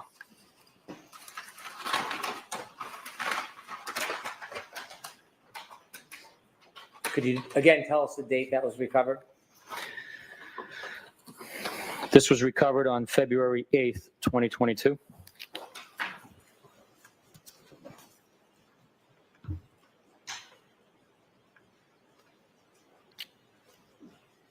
This appears to be a black piece of plastic, same identifying numbers, but this one is labeled with the letter B as in Bravo.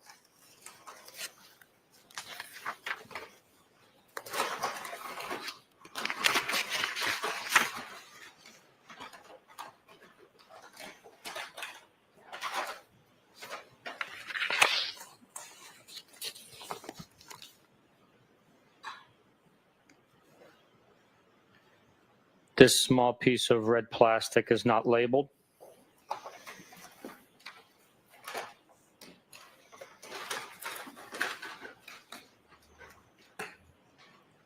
Thank you.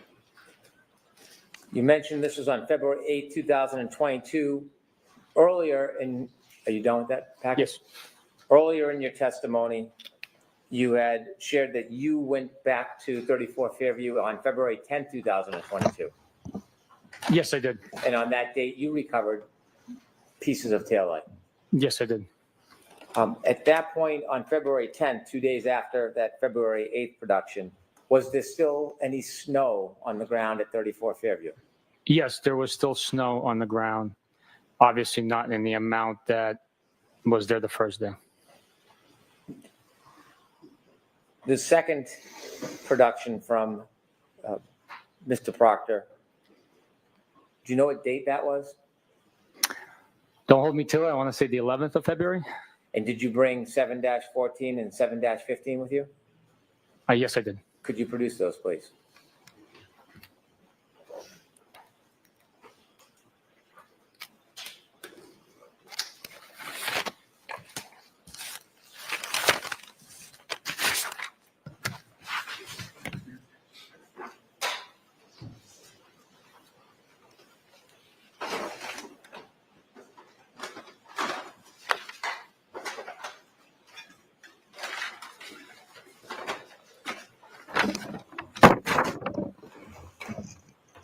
Let's take one at a time, please. 714 and 715. Let's start with 714. I'd like to move that into evidence, please. No objection, Your Honor. To the contrary.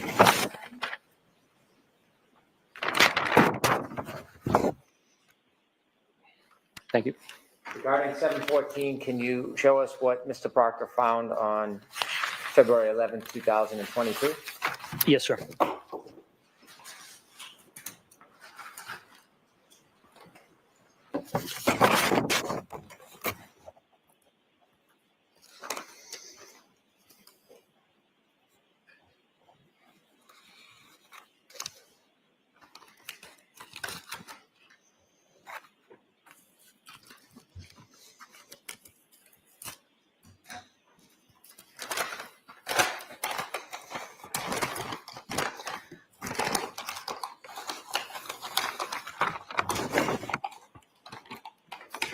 There appears to be a variety of wax, like stamp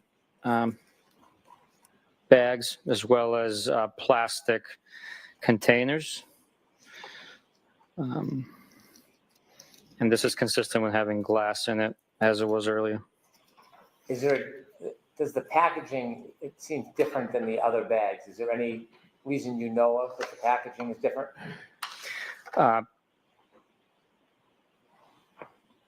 It appears that these are small fragments of glass, so for safety reasons, it appears that they were placed into a hard containers to prevent injury or maybe possibly losing it. Could you just hold up a few examples for the jury to see? Yes. This one here is labeled 714 and then A.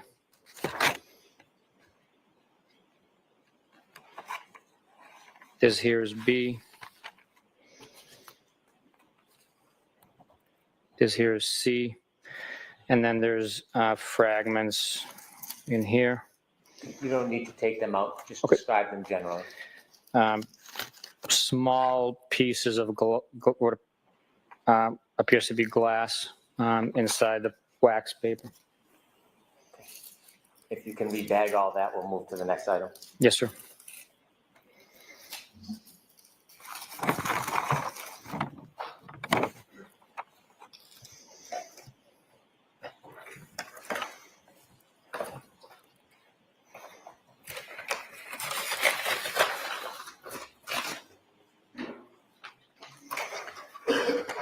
$7.15.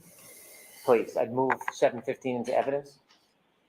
Mr. Jackson? No objection.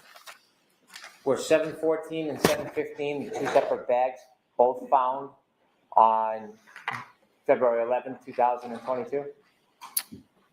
I can confirm that as soon as I look back at the bag. Exhibit 130.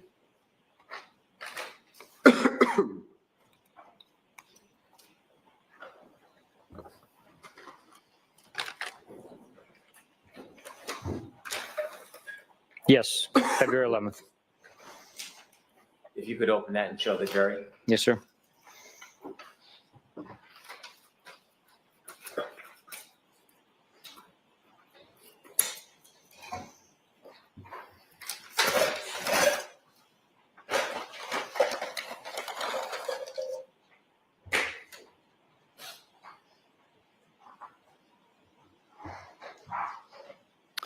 This item is labeled with the same limbs number, 715, and the letter A.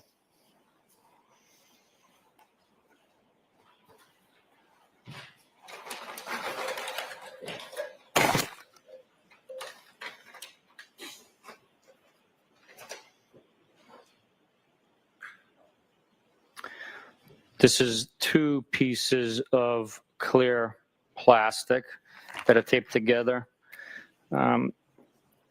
The longer one here on the left is labeled H, and the one on the right is labeled F, if my eyes are not failing me.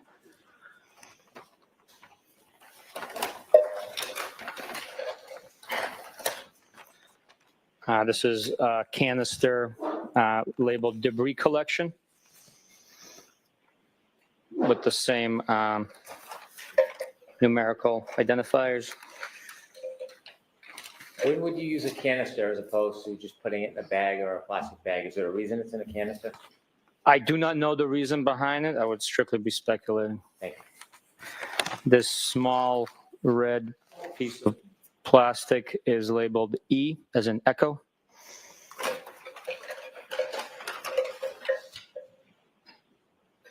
There are more small pieces of that, similar to that size that I just showed, but Very well. If you can rebag that.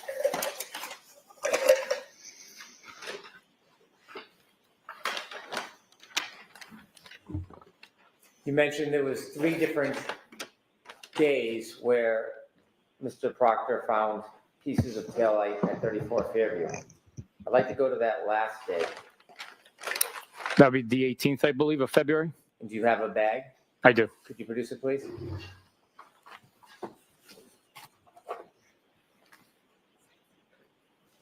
It's 7-16. Yes, it is. Do you have it? I do. I'd like to move that into evidence, please. No objection, Your Honor.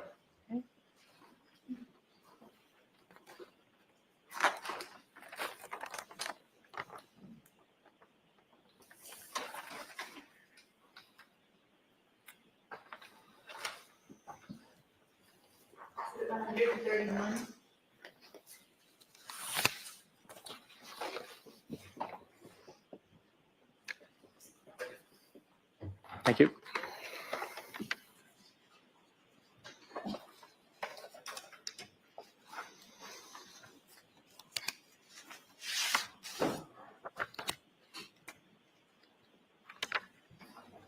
If you could open it, please, for the jury. Yes, sir.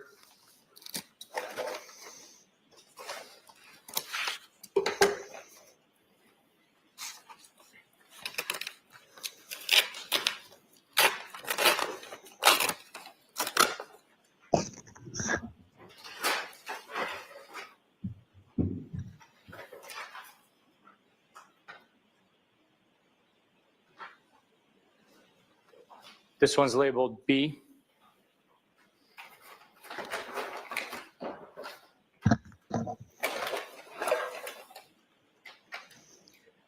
Here we have 3 red taillight pieces taped together. Appears to be mechanically fitting, labeled A, C, and D. Do you typically label items? No. Do you know where those labels and the taping come from? I believe that's from the crime lab. They identify each item according to their protocols to help them facilitate their portion of the investigation.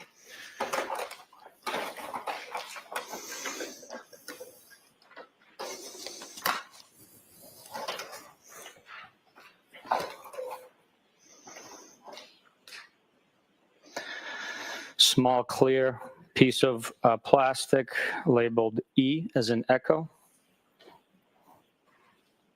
Small piece of clear plastic labeled G as in golf.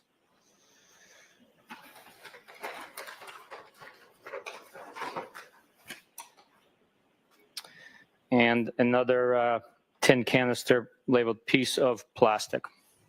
Thank you. Yes, sir.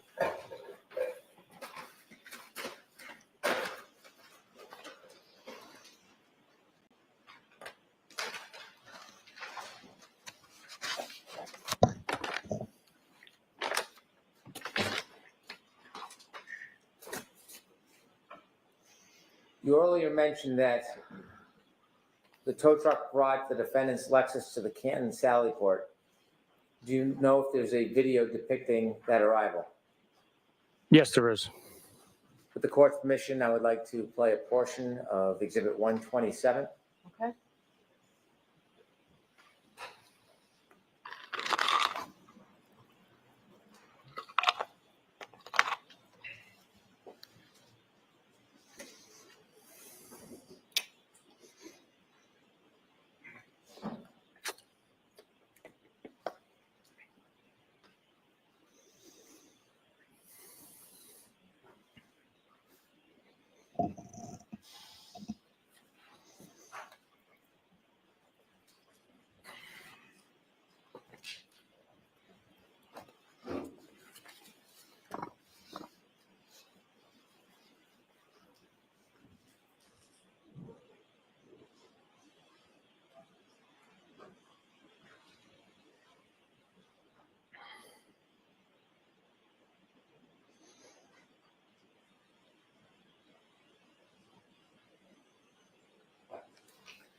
Have you seen that video before?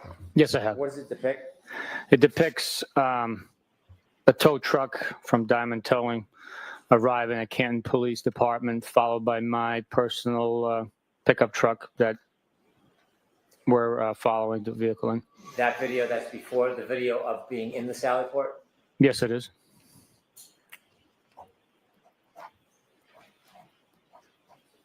When you were considering the physical pieces of evidence as part of your investigation, were you considering the weather conditions that night? Yes. When you were evaluating pieces of physical evidence that were found at 34 Fairview, were you making any assessment about their location or depth or closeness to the ground when you were evaluating them? Yes. And why were you considering the closeness of items to the ground?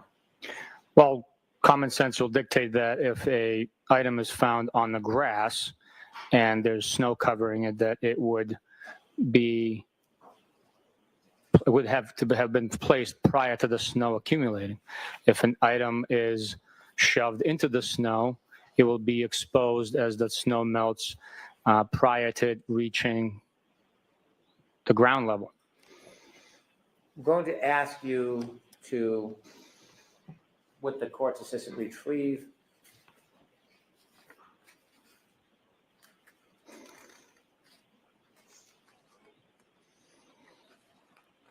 Exhibit 85. May I approach? Yes.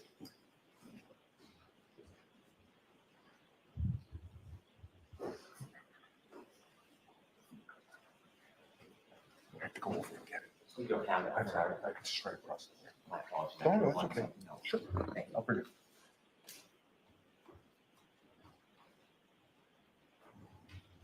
You have some questions while we wait?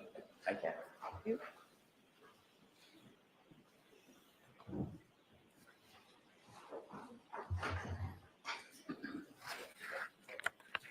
When you retrieve pieces of taillight on February 3rd, did you consider their location, not only where on the lawn they were, but about the depth of where they were found?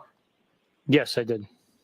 And based on the items that you found on February 3rd, how close to the ground were they? They were on the ground, or in the instance with the hat, it was frozen almost in a solid piece to the grass blades, to the ground. And was that significant to you, how the hat was found? Yes, it was. I could have 99 feet.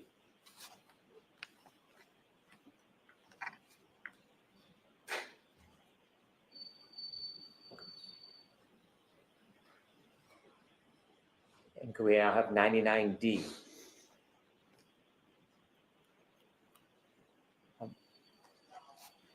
Beneath the hat on the left side next to the ruler, what do you see? Yellow grass and a leaf, I believe, a brown leaf. Was that of importance to you? Yes, it was.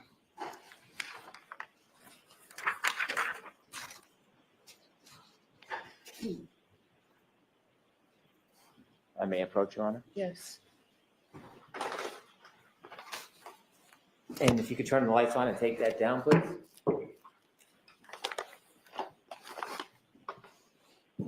Thank you, sir.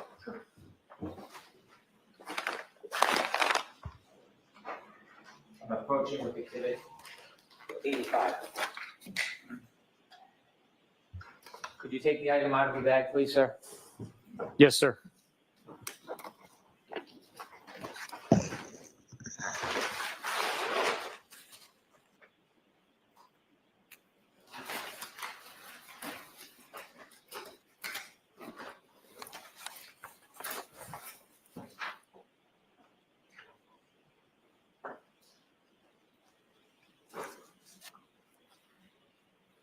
Can you look at the back of the pants, please?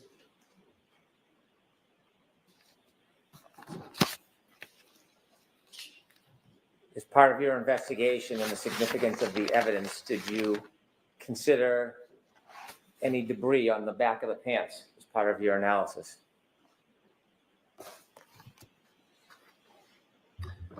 Yes, the grass stains on the left, Objection. the appearance of the Oh. Go ahead, I'm sorry. the staining that's taken place or had taken place on these jeans was significant in the fact that it appears to be green and grass stain. What did that suggest to you as part of your evaluation of your investigation and the decisions that you made after? It suggests that Mr. O'Keefe impacted the grass area with his left glute, transferring green staining onto his pants. Are you or do you know from your investigation the amount of snow that was on the ground at about 12:32:09 to 12:32:12 on January 29th of 2022? Yes, based on my investigation and review of video from surveillance footage, it appears to be very little to a coating of snow in some areas. You could repackage that for us, please? Yes, sir. Mr. O'Keefe's pants.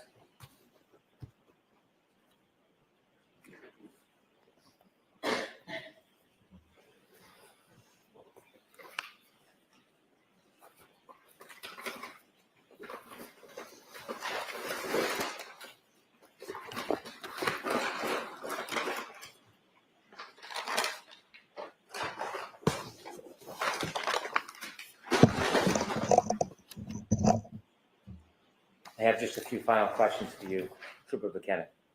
Yes, sir.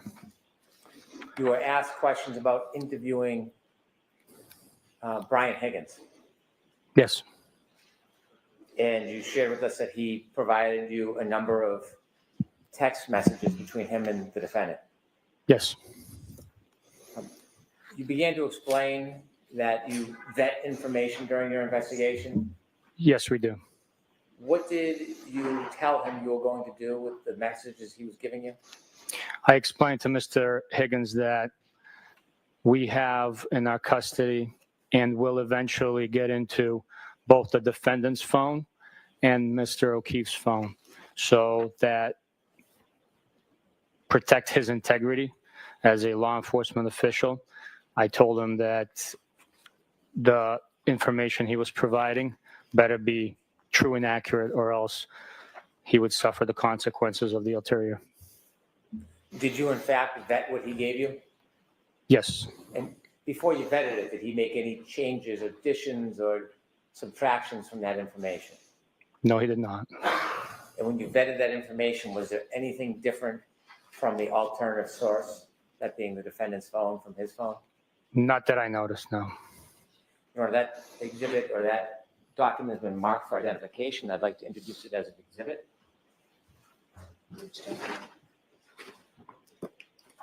Identification number is that?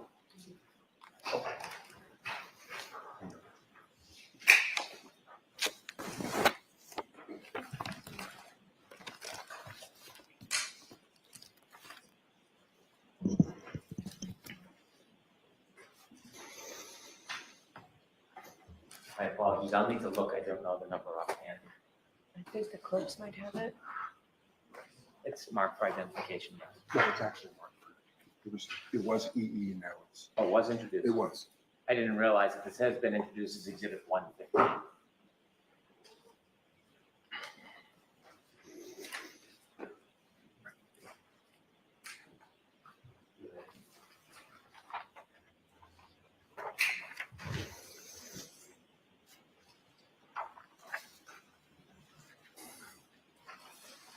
As part of your investigation, did you look to see if there was any animus or difficulty between Mr. Higgins and Mr. O'Keefe prior to Mr. O'Keefe's death?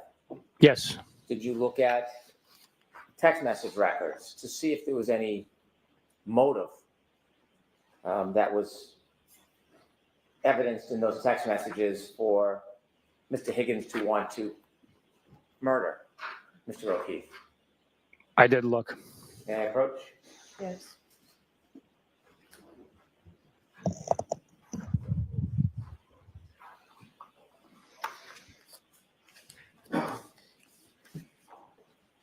I handed you a document. Do you recognize that package of materials? Yes, I do. And what is it? It's the extraction printed out from Brian Higgins' phone, dated 2/3, meaning February 3rd, 2022. And it is a conversation between the defendant and Mr. Higgins. Does it extend a number of different dates? Yes, it does. Did you look through those conversations or text messages to identify whether there was any animus or motive? Yes, I did. I'd move to introduce those documents as the next exhibit. No objection, Your Honor. Did you find any? Hold on. Exhibit 132. Thank you.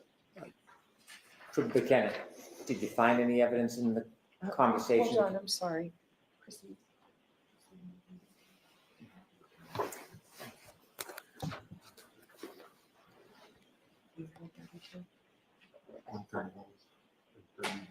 Okay, thank you. Sorry, go ahead. My apologies. No, that's okay. So- Trooper Buchanan, when you studied the materials, the conversation, communications between Brian Higgins and John O'Keefe, did you find any evidence shaping your investigation that there was a motive to harm, hurt, or murder Mr. O'Keefe by Mr. Higgins? No, there was not.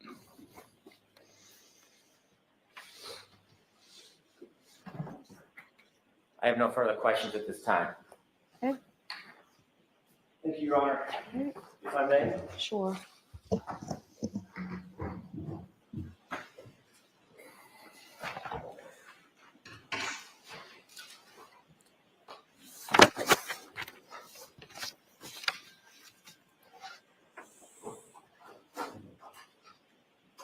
You were just asked about Brian Higgins and your interview with Brian Higgins. Where did that take place?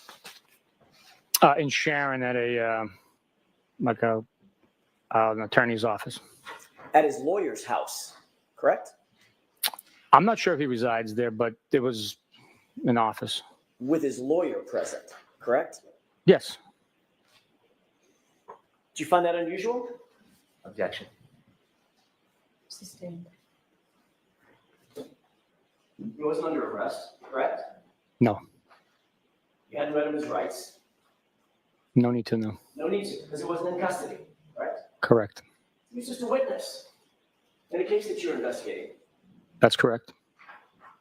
But he asked that you interview him in his lawyer's presence, correct? Yes. You were asked about any evidence of Brian Higgins having a motive to murder John O'Keefe just a few minutes ago by Mr. Brennan, right? Yes. And you said, no, I didn't find a motive that Brian Higgins would want to murder John O'Keefe. Is that right? That's right. What about a motive to confront him about a girl he was interested in? Did you see that? I believe the text messages speak for themselves. Everybody heard me read them out loud. Yep, the text messages do, but I'm asking you. You were just asked about your opinion, whether or not there was a motive that you found for Brian Higgins to want to murder John O'Keefe. I'm asking you a different question. Did you, in your mind, in your opinion, after having read those texts, find a motive for Brian Higgins to perhaps want to confront John O'Keefe because of jealousy? If you're asking for my opinion is that he would need to confront Mr. O'Keefe. Mr. O'Keefe was not the one pursuing Mr. Higgins. It was your client that was pursuing Mr. Higgins. Okay, so, well, text messages, like you said, speak for themselves. You'll agree that it showed that there was a mutual interest, right? It just wasn't one-sided. At times there was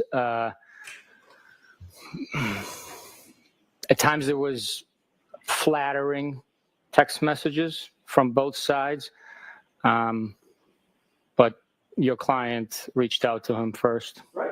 I mean, somebody's got to reach out, right? Everybody's got to reach out to somebody. First, someone's got to do it first, right?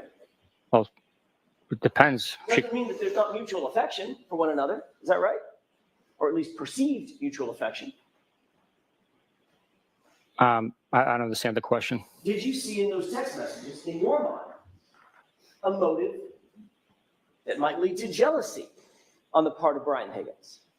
No, I think Brian Higgins was pretty clear in his request for explanation of what the defendant wanted out of this, and stated that he's friends with Mr. O'Keefe. So he wanted clarity from the defendant about what was going on. Actually, sorry, go ahead. I didn't read it to be that he was jealous as I sit here thinking back on the content. What about after drinking Jameson and ginger all night long and sending a text that said, well? Objection. Won't allow that. Might that change things? I don't know what Mr. Higgins' state of mind was. Well, could mean many different things. They could have had a face-to-face interaction, a look. We'd be strictly speculating what was intended by that, or what was the intent of communication by that text message. After weeks of communicating with Ms. Reed in a romantic manner, and then seeing her walk in the door with John O'Keefe and sending the text message, well, after having been intoxicated, you see that, detective, as an investigator, as a reasonable, objective investigator, as a possible scenario for Brian Higgins to be jealous about John O'Keefe. There's a possibility there, but I didn't see it. Did you explore that possibility when you got all these text messages? We did not follow up on that aspect based on the totality of the entire investigation. Did you pull the tape at the waterfall and review the tape as we did here in court? That happened, yes. Okay. Did you see on the tape a time just before Brian Higgins left the location where he was confronted by Chris Albert? Objection. Change the wording. Sure.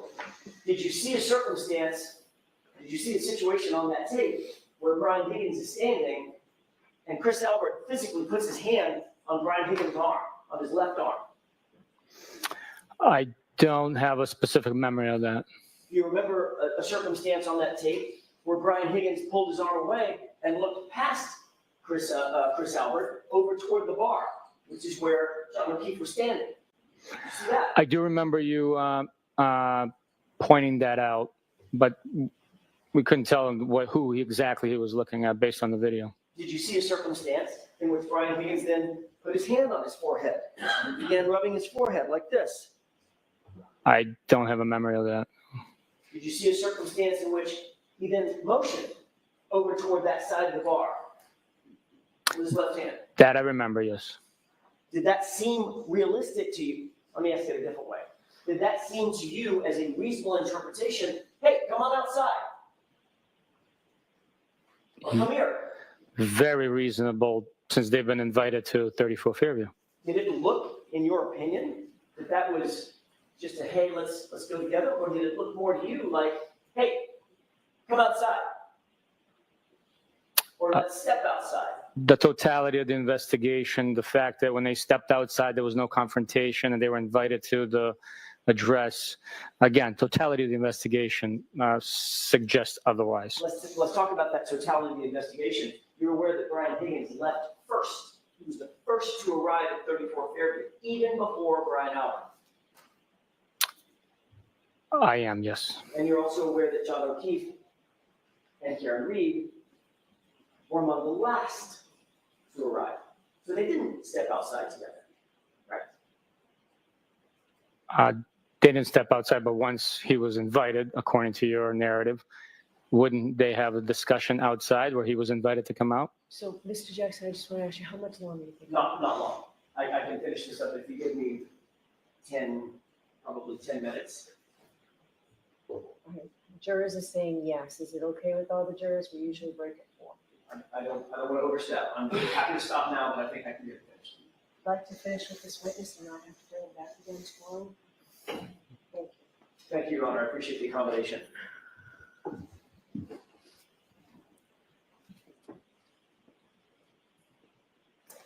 You're aware that, according to the tape, John O'Keefe left about 10 minutes after Brian Higgins, or so. I'll take your word for it. Okay.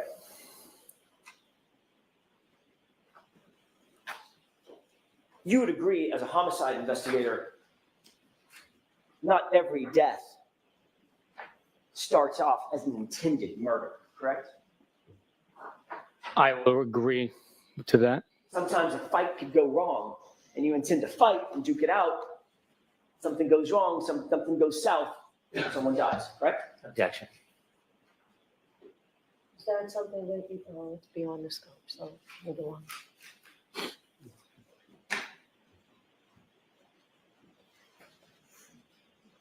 You were asked on redirect examination about taillight pieces that were found by the CERT team. I want to ask you real quick about that. Your testimony was you recall that the CERT team found a large piece of red taillight material during their initial search. Is that correct? That's my recollection, yes. Okay. Did the CERT, you had a debriefing with the CERT team, correct? Not the CERT team. I had a debrief with the members of our unit at the Canton PD conference room. I do not have a memory of the CERT team being there. Do you recall ever being told or informed that the CERT team actually recovered maybe 5 or 6 pieces, maybe 7 pieces of small plastic material in addition to the shoe?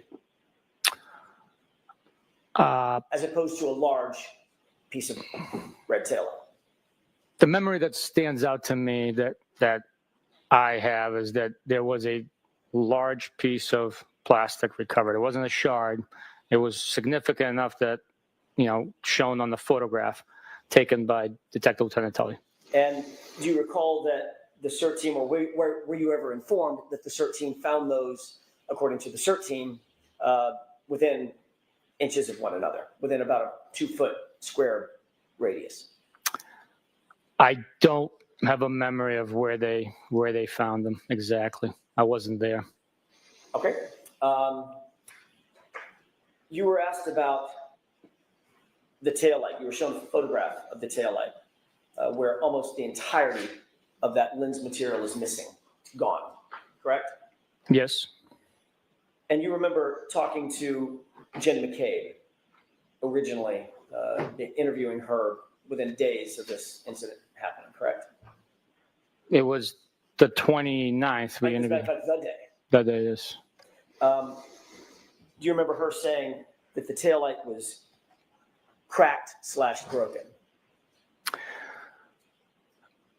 She communicated that over the phone to Michael Proctor, which was then documented later on in the interview report Okay. from earlier. I'm sorry, go ahead. And it was documented within the interview report. Okay. And in that interview report, it doesn't say the entire lens cap of that taillight is gone, correct? Correct. The report does not say that, no. And she didn't describe that, did she? I don't know what she described to Michael Proctor over the phone. You pulled out a pair of jeans belonging to Mr. O'Keefe just a second ago. Yes. And you noted that on his, what would be his left rear pocket, there was a stain. Yes. You said that was an apparent grass stain and it was green. Based on my observation here holding them, that's what it appeared. Yes. Maybe dirt, maybe other substances. That was my question. Did you seek to analyze what that discoloration was from? Or have caused that to be analyzed by the crime lab or anybody else? The genes were processed. I don't know what their protocol is to analyze it. They process those genes. There's pieces missing from cuttings and stuff like that. Understood. So as you sit here, you have no evidence at all that those are grass stains. correct? Strictly my experience of knowing grass stains and observing it. Could be dirt, Could be. could be oil or grease. I don't know about that, but They look brown. Stains look brown, doesn't it?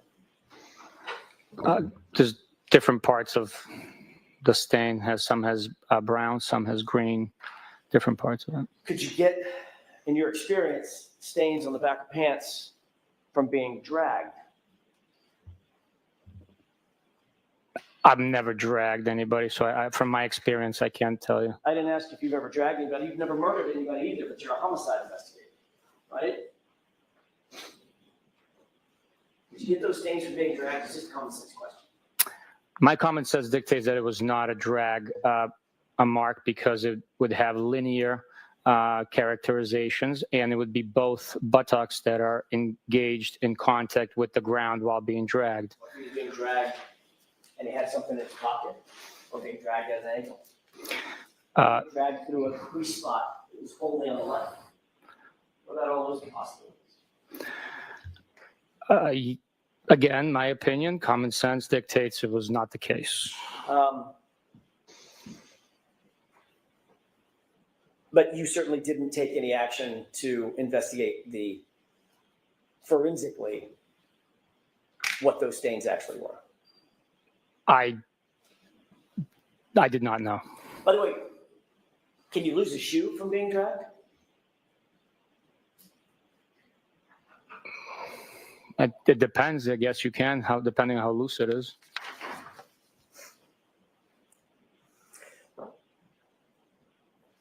You said that there was no information that you had regarding Brian Higgins and John O'Keefe having any animosity toward each other prior to January 29th, 2022, correct? Correct.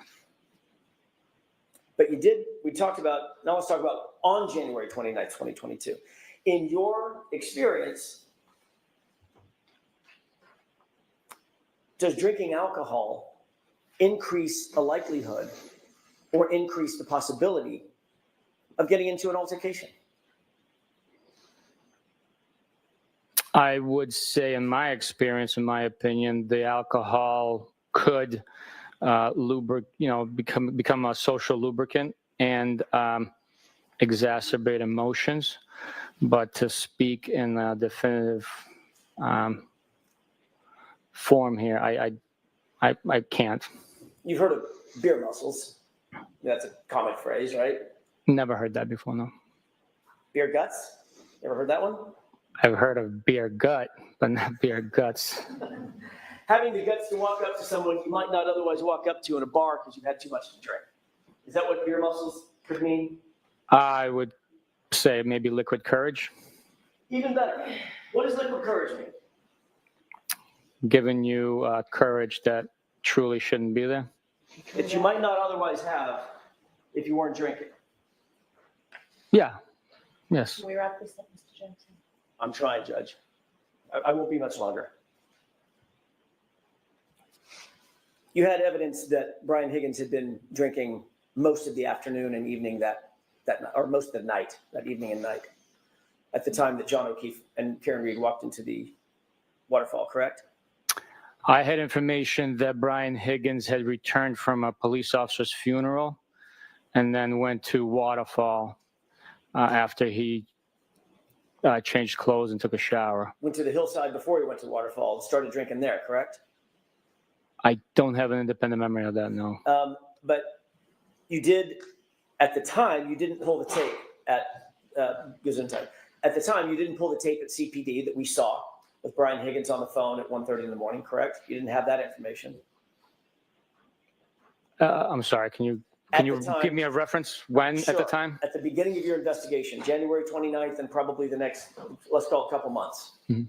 You did not have that information, correct? No, we did not. And you didn't seek that information from CPD at that time. No, I had no information that he went there. Okay, and you didn't extract his phone, correct? That's correct. And finally, you indicated that you were asked on redirect examination, did you have any evidence that John actually went into the home. Did you ever interview Trooper Guarino during the course of your investigation, anytime? Interview him? Talk to him No. about his extraction of John O'Keefe's phone and any of the data that came off of his phone. No. You did not realize that Trooper Guarino had information that John O'Keefe took 36 steps covering a distance of some 84 feet that would have placed Mr. O'Keefe inside the residence at 12:32:16. Objection. Sistine. Did you have any information from Trooper Guarino about steps that were logged on Mr. O'Keefe's phone? No, I did not. Is that it, Mr. Jackson? You said finally, that's what I'm wondering. May I have just a moment? Yes. I'm trying to wrap this up. I only have a couple more things, but I may be able to finish it with one question. As you sit here now, are you aware of whether or not there's evidence that John O'Keefe, the phone describes John O'Keefe's phone taking 36 steps, covering a distance of about 84 feet at 12:32:16 on the morning of January 29th, 2022? Objection. Can you answer that? Are you aware of that? I am not, Your Honor. Okay, the answer is, The answer was, No, I'm not aware of that. all right. all right. All right. James, I appreciate you staying late, so Trooper Lieutenant, you do not have to return. Thank you, Your Honor. So Thank you. folks, those same cautions, please do not discuss this case with anyone. Don't do any independent research or investigation into this case. If you happen to see, hear, or read anything about this case, please disregard it and let us know, and be careful with your social media use. We'll see you tomorrow. The rest of the jury. So it's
Hey there, Karen retrial watchers. You know what a lot of the trials we cover remind me of? That the world is unfortunately very unpredictable. And I'll tell you what, having a great lawyer matters so much. That is where a great partner and sponsor, Morgan & Morgan, comes in. This is a firm with over 1,000 attorneys. You know why? Because they win a lot. In the past few months, Morgan & Morgan secured a $9.3 million verdict for a car crash victim in Florida, a $5.6 million verdict for another car accident victim in Atlanta, and not to mention $1.8 million in Kentucky after insurance offered them a mere $5,000 in that case. And even if you think your case isn't worth millions of dollars, why not start a claim and fight for what you deserve? Morgan & Morgan makes it so simple. You can start a claim from your phone in just 8 clicks. That's it. It can all be done on your phone.